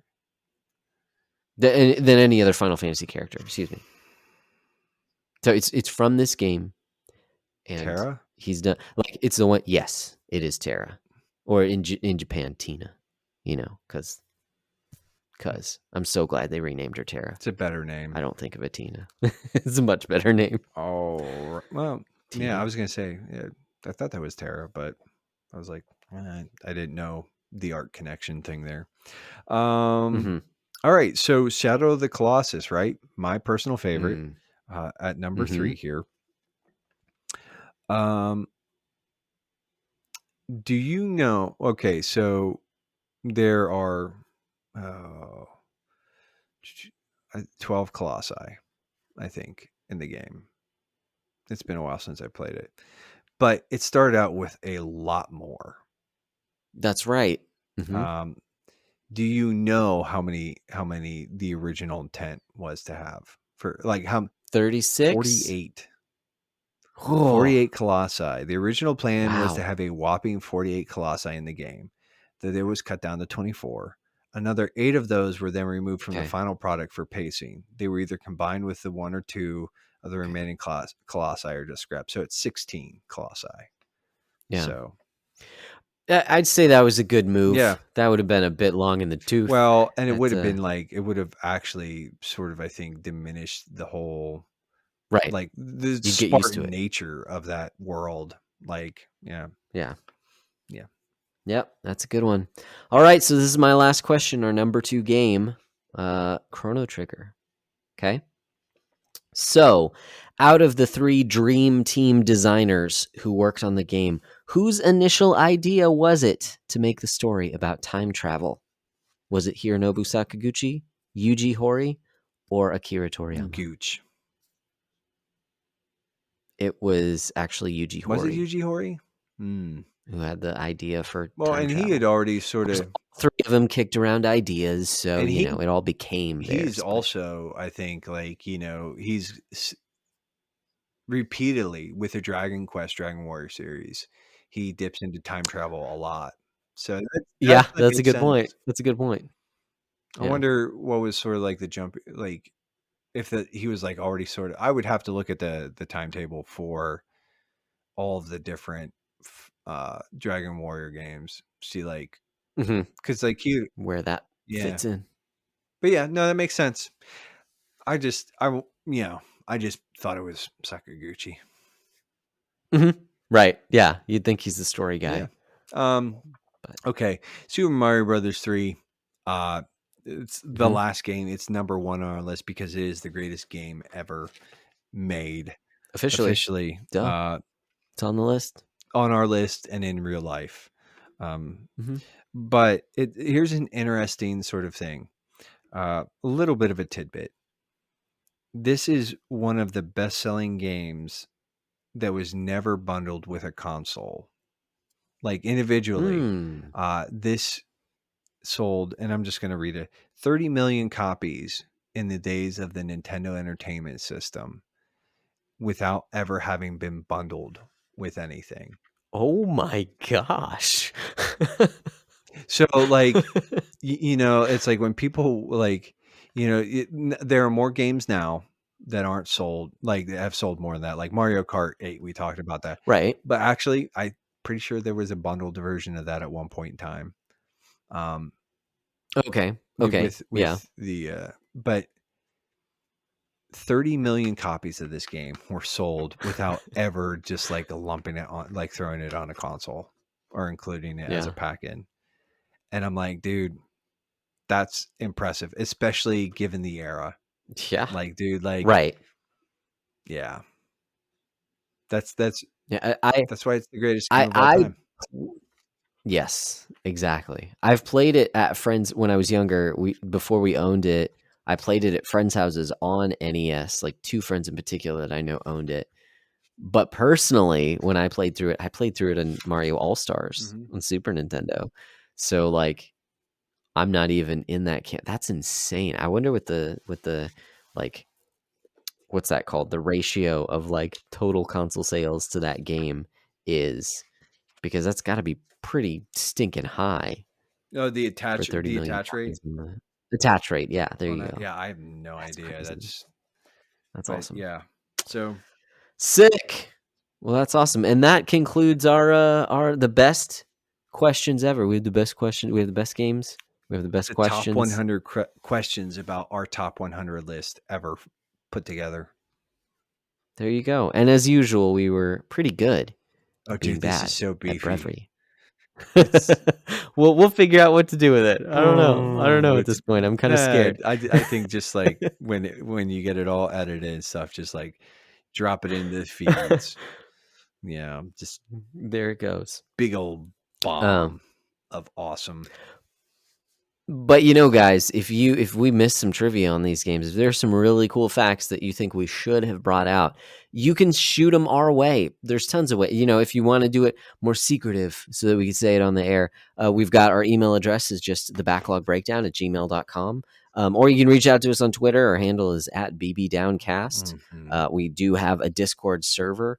We don't have a trivia channel right now, but if you want us to start that up, just let us know. Link for that Discord channel is in the description. Listen, Nate's looking at me like, I'm no, not like, don't let us listen, know. We're not going to I'm do not adding any more channels that that. just become sort of like my responsibility to sort of keep active. And hmm yeah, like We're done. Not doing if that. somebody's Yeah. like, hey, if you start the channel, I will dump trivia in there. Great. I will start the channel, but do not expect me to add things to it. Like, hmm I am already busy enough. I have other things. Hmm. Yep. Yeah. And we've taken up half your day just planning for the episode and then doing the episode. So, we do also have a Facebook group, the hashtag Backlog Book Club Mhm. over on Facebook. And then if you just want to get a little bit more personal with either of us on the internet, I generally either go by my name, Josh Broccolo, or by my handle, Broccolope. And Nate goes Nate by, underscore McKeever. Mhm. boom, So there you I are. I I have a couple little shout outs before we sort of wrap it Yes. up. Uh, Mark Hmm. Erickson is a listener and he's in our Discord. He actually started up a podcast called 11 and a half minutes to talk about video games. Or That's let me right. actually look up the name of the podcast on my phone because I want to get it right. Um, 11 and a half. 11 and a half Oh, is minutes to it? talk about video games. So very on brand, very like, yeah, yeah, yeah, it makes sense. It's, and it is literally just he gets somebody on, they talk about games for 11 and a half minutes. And it's Hmm. cool. I like it. It's he and I have sort of been tweeting back and forth a little bit, and he said that, well, he's like, I'm practicing the being really good at brevity thing. And I'm like, well, somebody has to, Hmm. because Josh and I, as evidenced by this episode, are not good Oh. at that. We are very good at being bad at the aforementioned brevity. Hmm. Also, and I'm not going to name them, but we have gotten some messages or emails, or we've had a couple guys who were involved in the Discord or on Facebook or whatever, either mention in the Discord or message us and just say that they're taking some time off and they're stepping away from the podcast or the Facebook group or the Discord or whatever.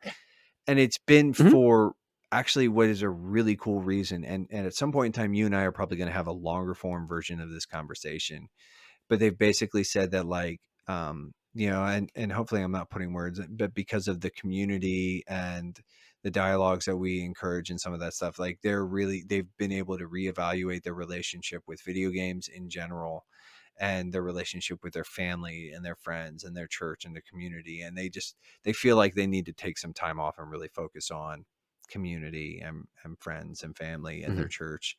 And and it sounds pretty counterintuitive. Like, it's like there's a part of me that's like, dude, that sucks. We're losing members, we're losing this. But it's like, on the same end, like, if those guys are listening to this, and you guys know who you are, I want to say this publicly. I am so incredibly proud of you, and I'm grateful for the fact that, like, in some way, shape, or form, that the conversations that Josh and I have, and that the communities that we've sort of been building here, we're able to be a part of that, and to encourage you to pursue Hmm. maturity. Like, dude, um, hats off, boys. And again, you guys know Yes. who you are. I'm not gonna like steal your glory, or like, but it's like, I'm proud of you guys.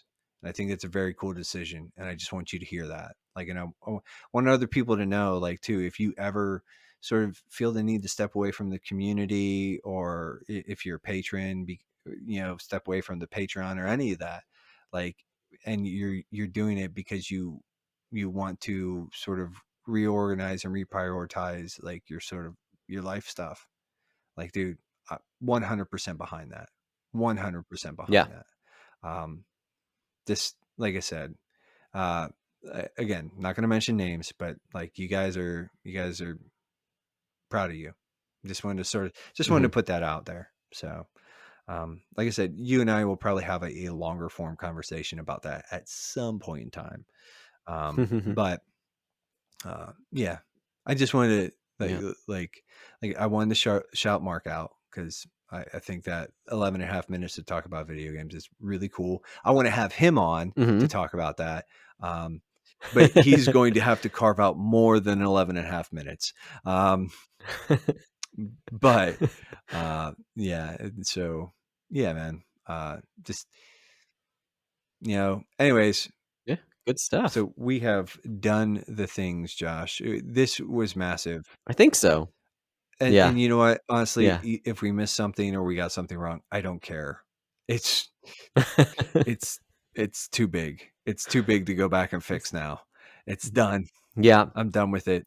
yeah, we were a little too ambitious, This is one of those but ones where I think we would have been served just fine if we had split it into said like, why don't we do the bottom 50 and then come back and like and do the top 50?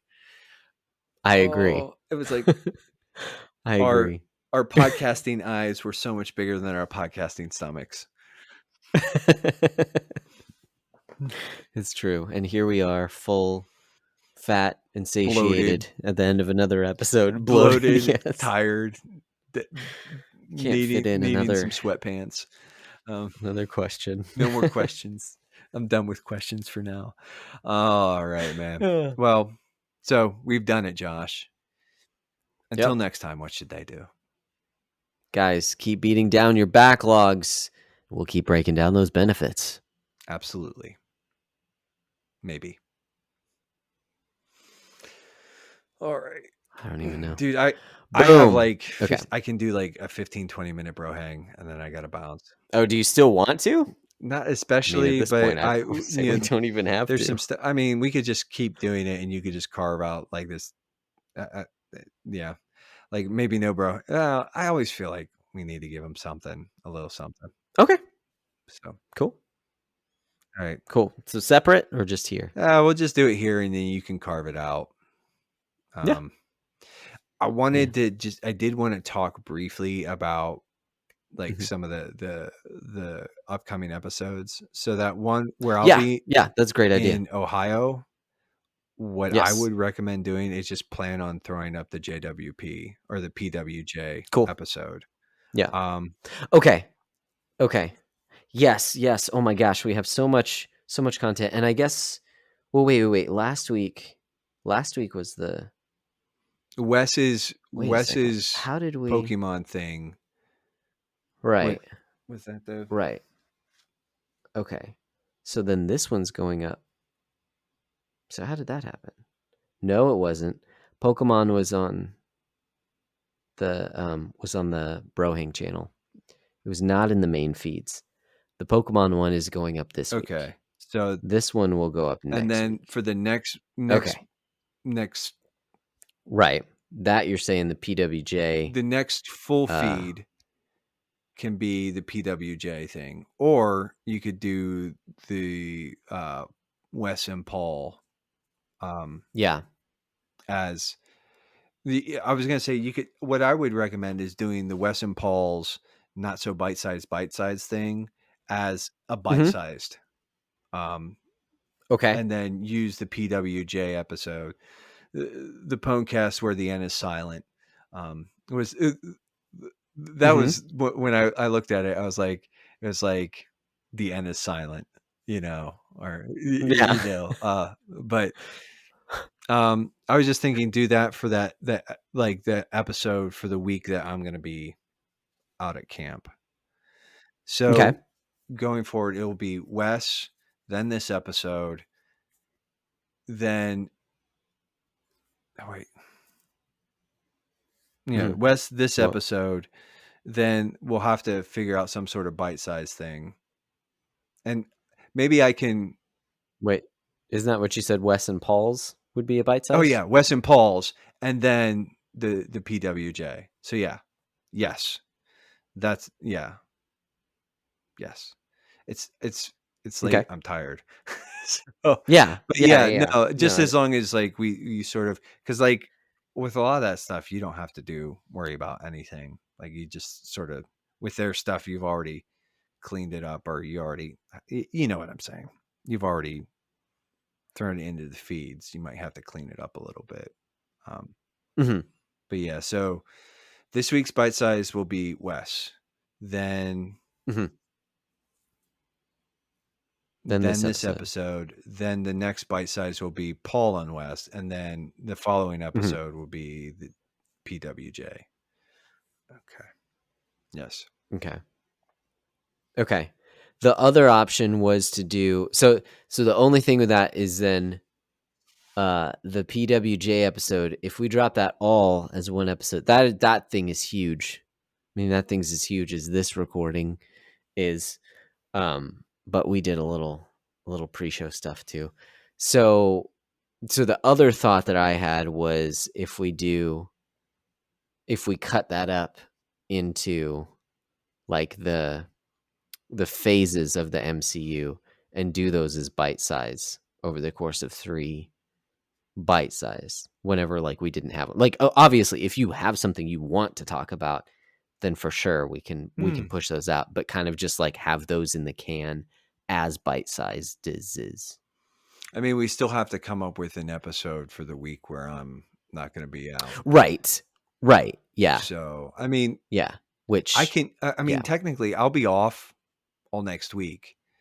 So, if we want to try and fit an episode in next week, we can do that.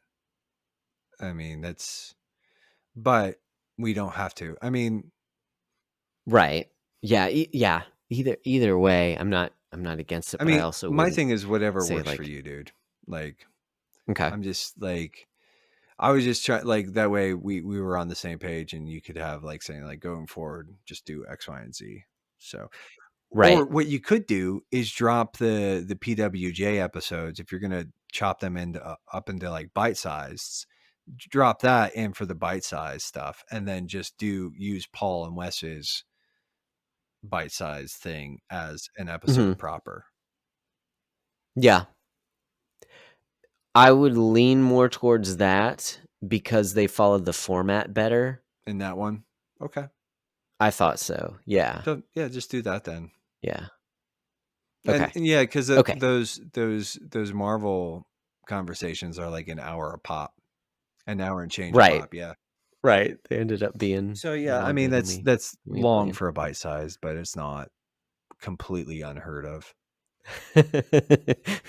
Not for our podcast. No, no. I mean, I still need to get the Oh, one with craziness. Deuce and Parker about Neo 2 record. Oh yeah. So like that, Yeah, and that's right. then yeah, Yeah, right.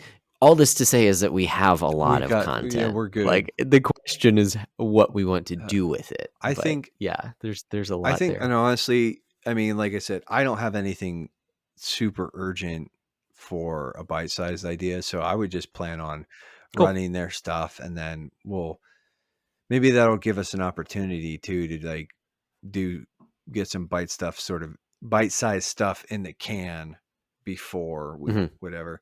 I also need to reach out to that dude on Facebook, and primarily Oh uh, yeah. what I'm gonna pitch to him is like I'm gonna try and do that here in the next couple of days. Is just have him come on, like find a time that works for him to come on, and I just want to interact with his tweet because I thought it was a really solid tweet.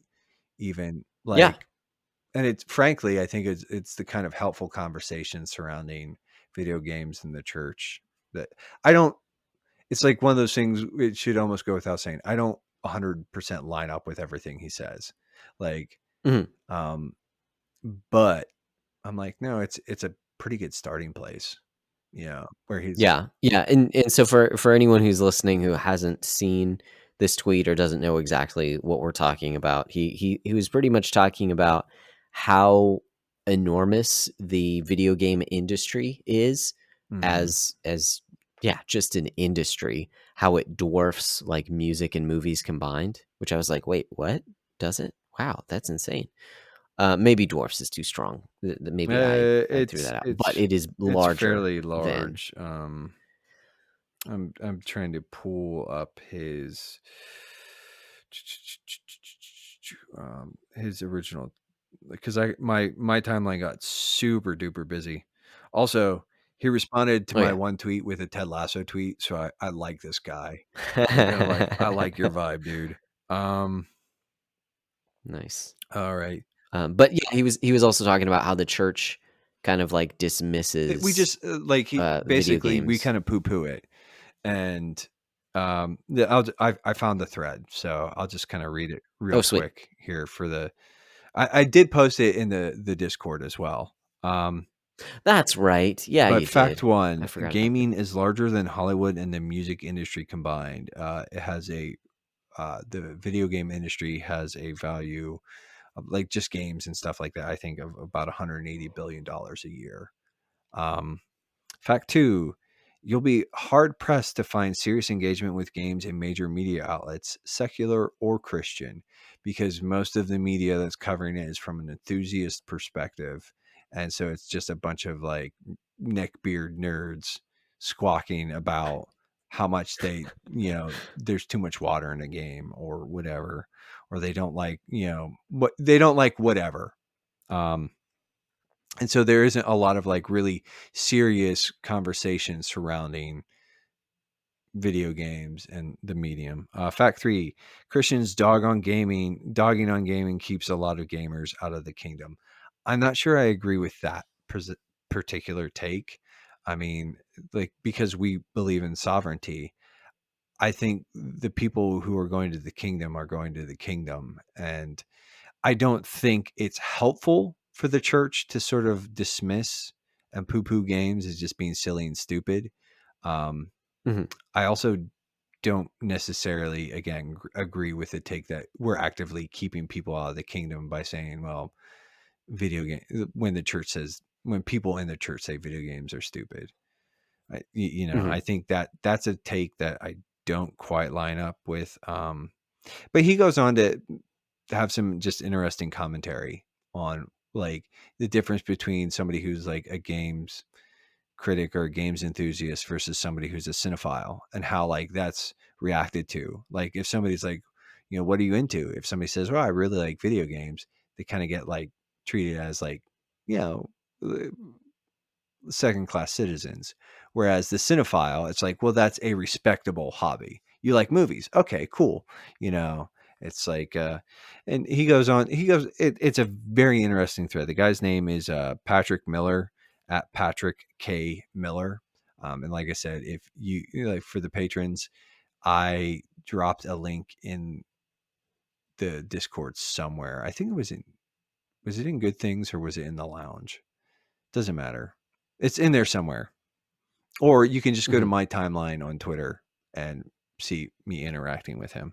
Um, but I reached out to him and we're going to try and get him on the show just to talk about it, because I think it's an Yeah. interesting thought, and it's something I agree with him like on in a lot of, like, I responded with a tweet thread of my own. It was like 7 or 8 tweets, I think, where I basically said the big problem is that we don't have serious conversations. And the reason we don't have serious conversations is because the conversations are dominated by enthusiasts who don't want to take critical takes, who want to treat video games as sacred versus being something that could be potentially good.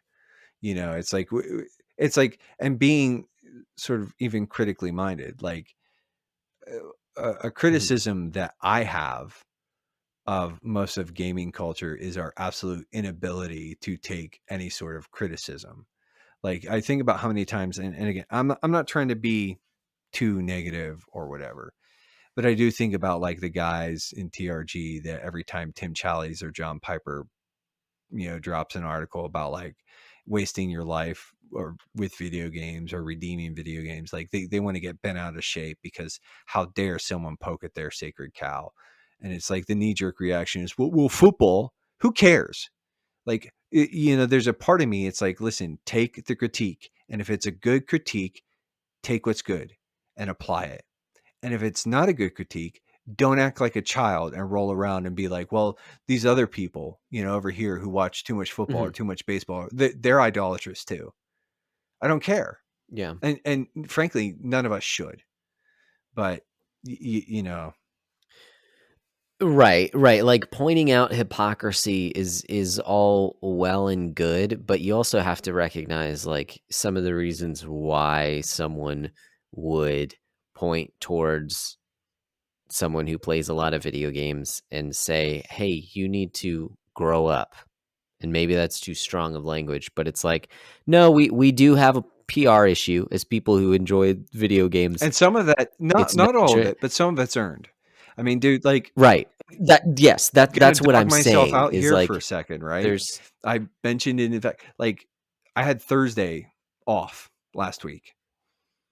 And Mhm. I was like, I have a couple things I need to do on Thursday. I was like, but I have a couple hours before I have to leave the house. I'll turn on Dragon Quest 11. 12 and a half hours later,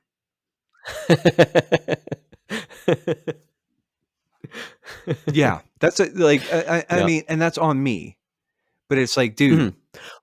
Right. Yeah, exactly, exactly. So there and yeah, the knee-jerk reaction of simply because it's hypocritical, like, that doesn't mean that there's no kernel of truth in there might there be some necessarily, merit in like there, and it's just like, right. we can't just kick and scream because, like, because football, because whatever, because Yeah, TV, because whatever. It's like, stop it. yeah. Stop it. Like, And simply pointing out that other people have similar problems in other areas, or maybe even that other people are blind to their issues when it comes in a different form, when it's the same underlying issue, that doesn't make the issue go away. Like, if someone else watches, I don't know, throw out whatever number, 3 hours of football a night, whatever, again, whatever number, it's arbitrary. And they're upset that you're playing 3 hours of video games a night. That doesn't mean that both of those situations are guess okay. what? Like, You're just probably because both wrong. exactly, exactly. Like, both of you being wrong doesn't make it okay. It doesn't negate the fact that, oh, there might actually be an issue here. Like, this is something that you ought to consider whether or I not mean, this is too that's part of what much. we do is we advocate for engaging Right. the medium responsibly. Like, we're saying like, hey, Yeah. listen, like, and I think sometimes engaging it responsibly means that we have to have honest conversations about some of the real dangers. Like, Right. dude, like, I'm not saying it's like, there have been times where I've been into a book and it's just like, and like, I wake up and I'm like, I'm reading the book and I'm really loving the book, and like all of a sudden I'm like, yo, it's 2:30 in the morning, I need to go to bed. Yeah. I'm not saying that never happens, because it has. Like, when I was reading Anna Karenina, I remember specifically there were a couple times I'd be like into that. I'd just be like, oh, just one more, just one more, just one more. And then I look at my clock and Mhm. it's like, Yeah. oh, dude, it's 2 in the morning. It's like, go to bed, Yeah. stupid. But yeah, but like, I think because of the immersive nature of games, there's sort of Mhm. an like that power for distraction is exponential. And Yeah. especially as I've been having conversations with Jared about Acadia and everything else, and it's like, and dude, Mhm. even just the conversations that we have on this podcast, like every other week, like we're talking about like maturity and like going to bed on time, like, and Mhm. with some sort of regularity, or like being wise in the way that you spend your money, like, you know, yeah, dude, like, it's like sometimes like take the L. Like, it's like, Mhm. recognize that you're not doing this as well as you can, and if it's a valid criticism, take it, do what you need to with it, and move on. Yeah. Because that's what mature people Yep. do. And I'm talking to the patrons, and you guys are all pretty solid. Well, mostly, It's true.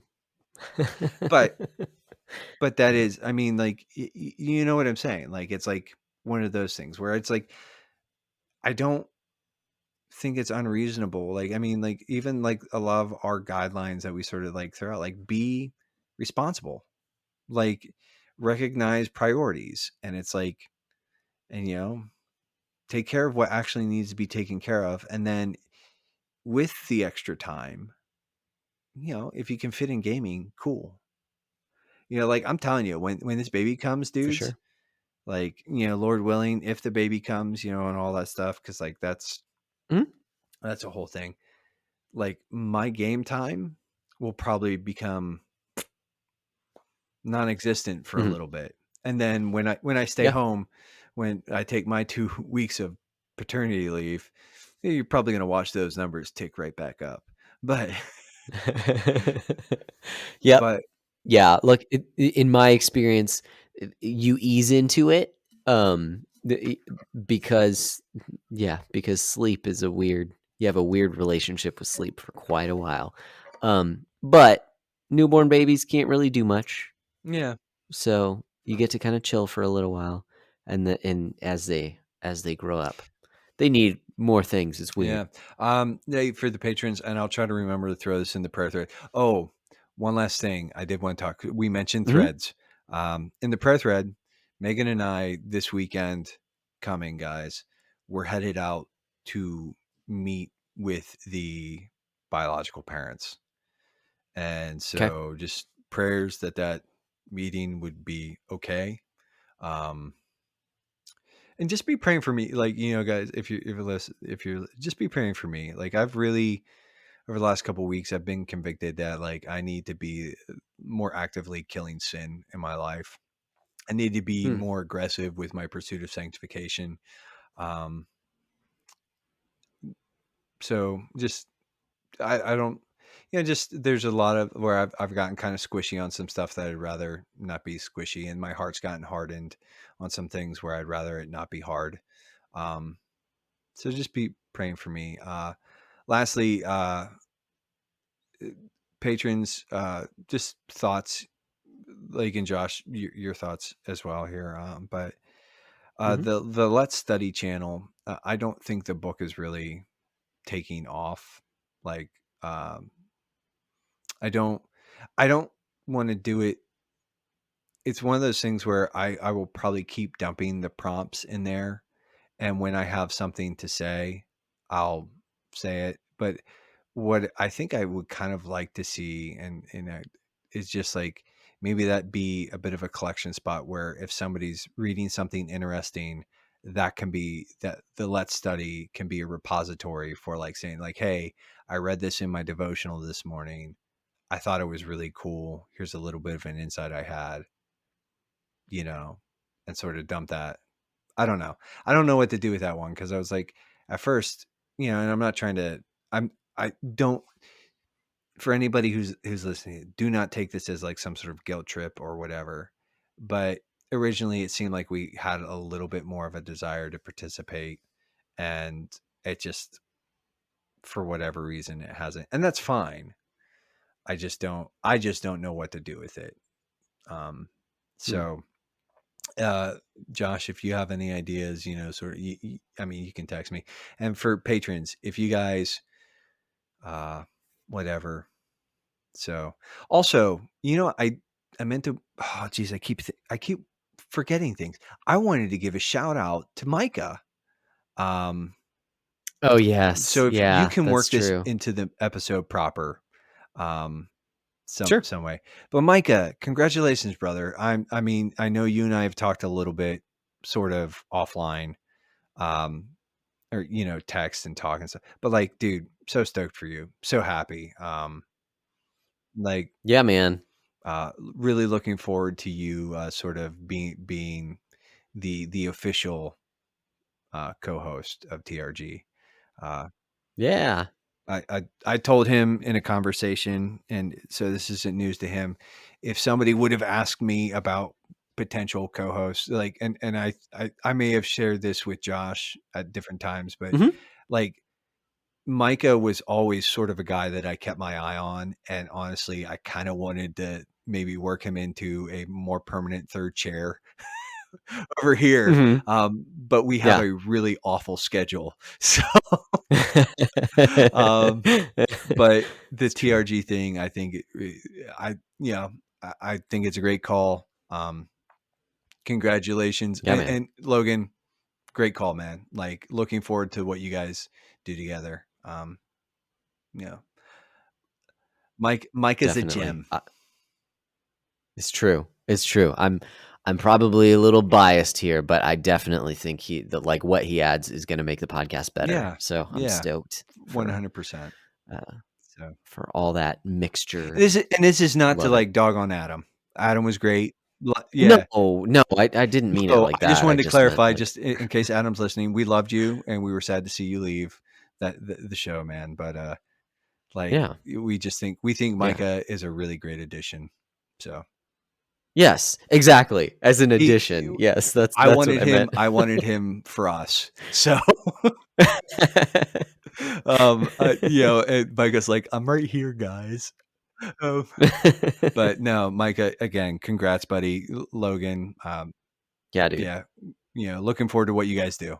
So Yes. big thumbs up energy, and not even like Mhm, big excited thumbs up energy. I don't know. mhm. Like I'm super tired at this point in time, but yeah, I'm super stoked for you guys. It's going to be cool. Looking forward to what you guys do. Way to go. So, all right. Boom. Yeah. So I gotta go. It's time. Cool. I gotta try and Alright, get dude. 4-ish hours of sleep. Little bit of rest. Dude, Oh my gosh. so I know Yeah. and this will be the last thing I say, and then I'm just gonna hop off. And you can hang up the call or stop recording after I say this. But um Mhm, the other night, uh it was Thursday night. Megan wasn't feeling well. So I was like, I'm gonna sleep. I'll sleep mhm. out in the living room, and maybe Nala, our one dog, like, because she wanted to be in because it was kind of like muggy outside. And I was like, so 'Kay. Megan can get some rest. I got 3.5 hours of sleep that night Oh, because Nala jeez. was such a train wreck. I did amuse myself Oh. in that time with, like, while I was waiting for her to come back in the house, I would just I had Dragon Quest running on the PlayStation, and I would just Mhm. like hop in and be like, Of "Brr," course. and then she'd bang on the door, and I just like, zonk back out for a couple hours. So, but yeah, it was like Nice. something like Nice. 3.5 hours of sleep that night. It was the one time it wasn't my fault. Enti- It was your not dog. entirely. I mean, it was still kind of my fault, but it was also the dog. So, stupid dog. I'm gonna be Nice. sad when she goes, but she is driving me crazy. Yeah. All right. Oh, fun times. Alright.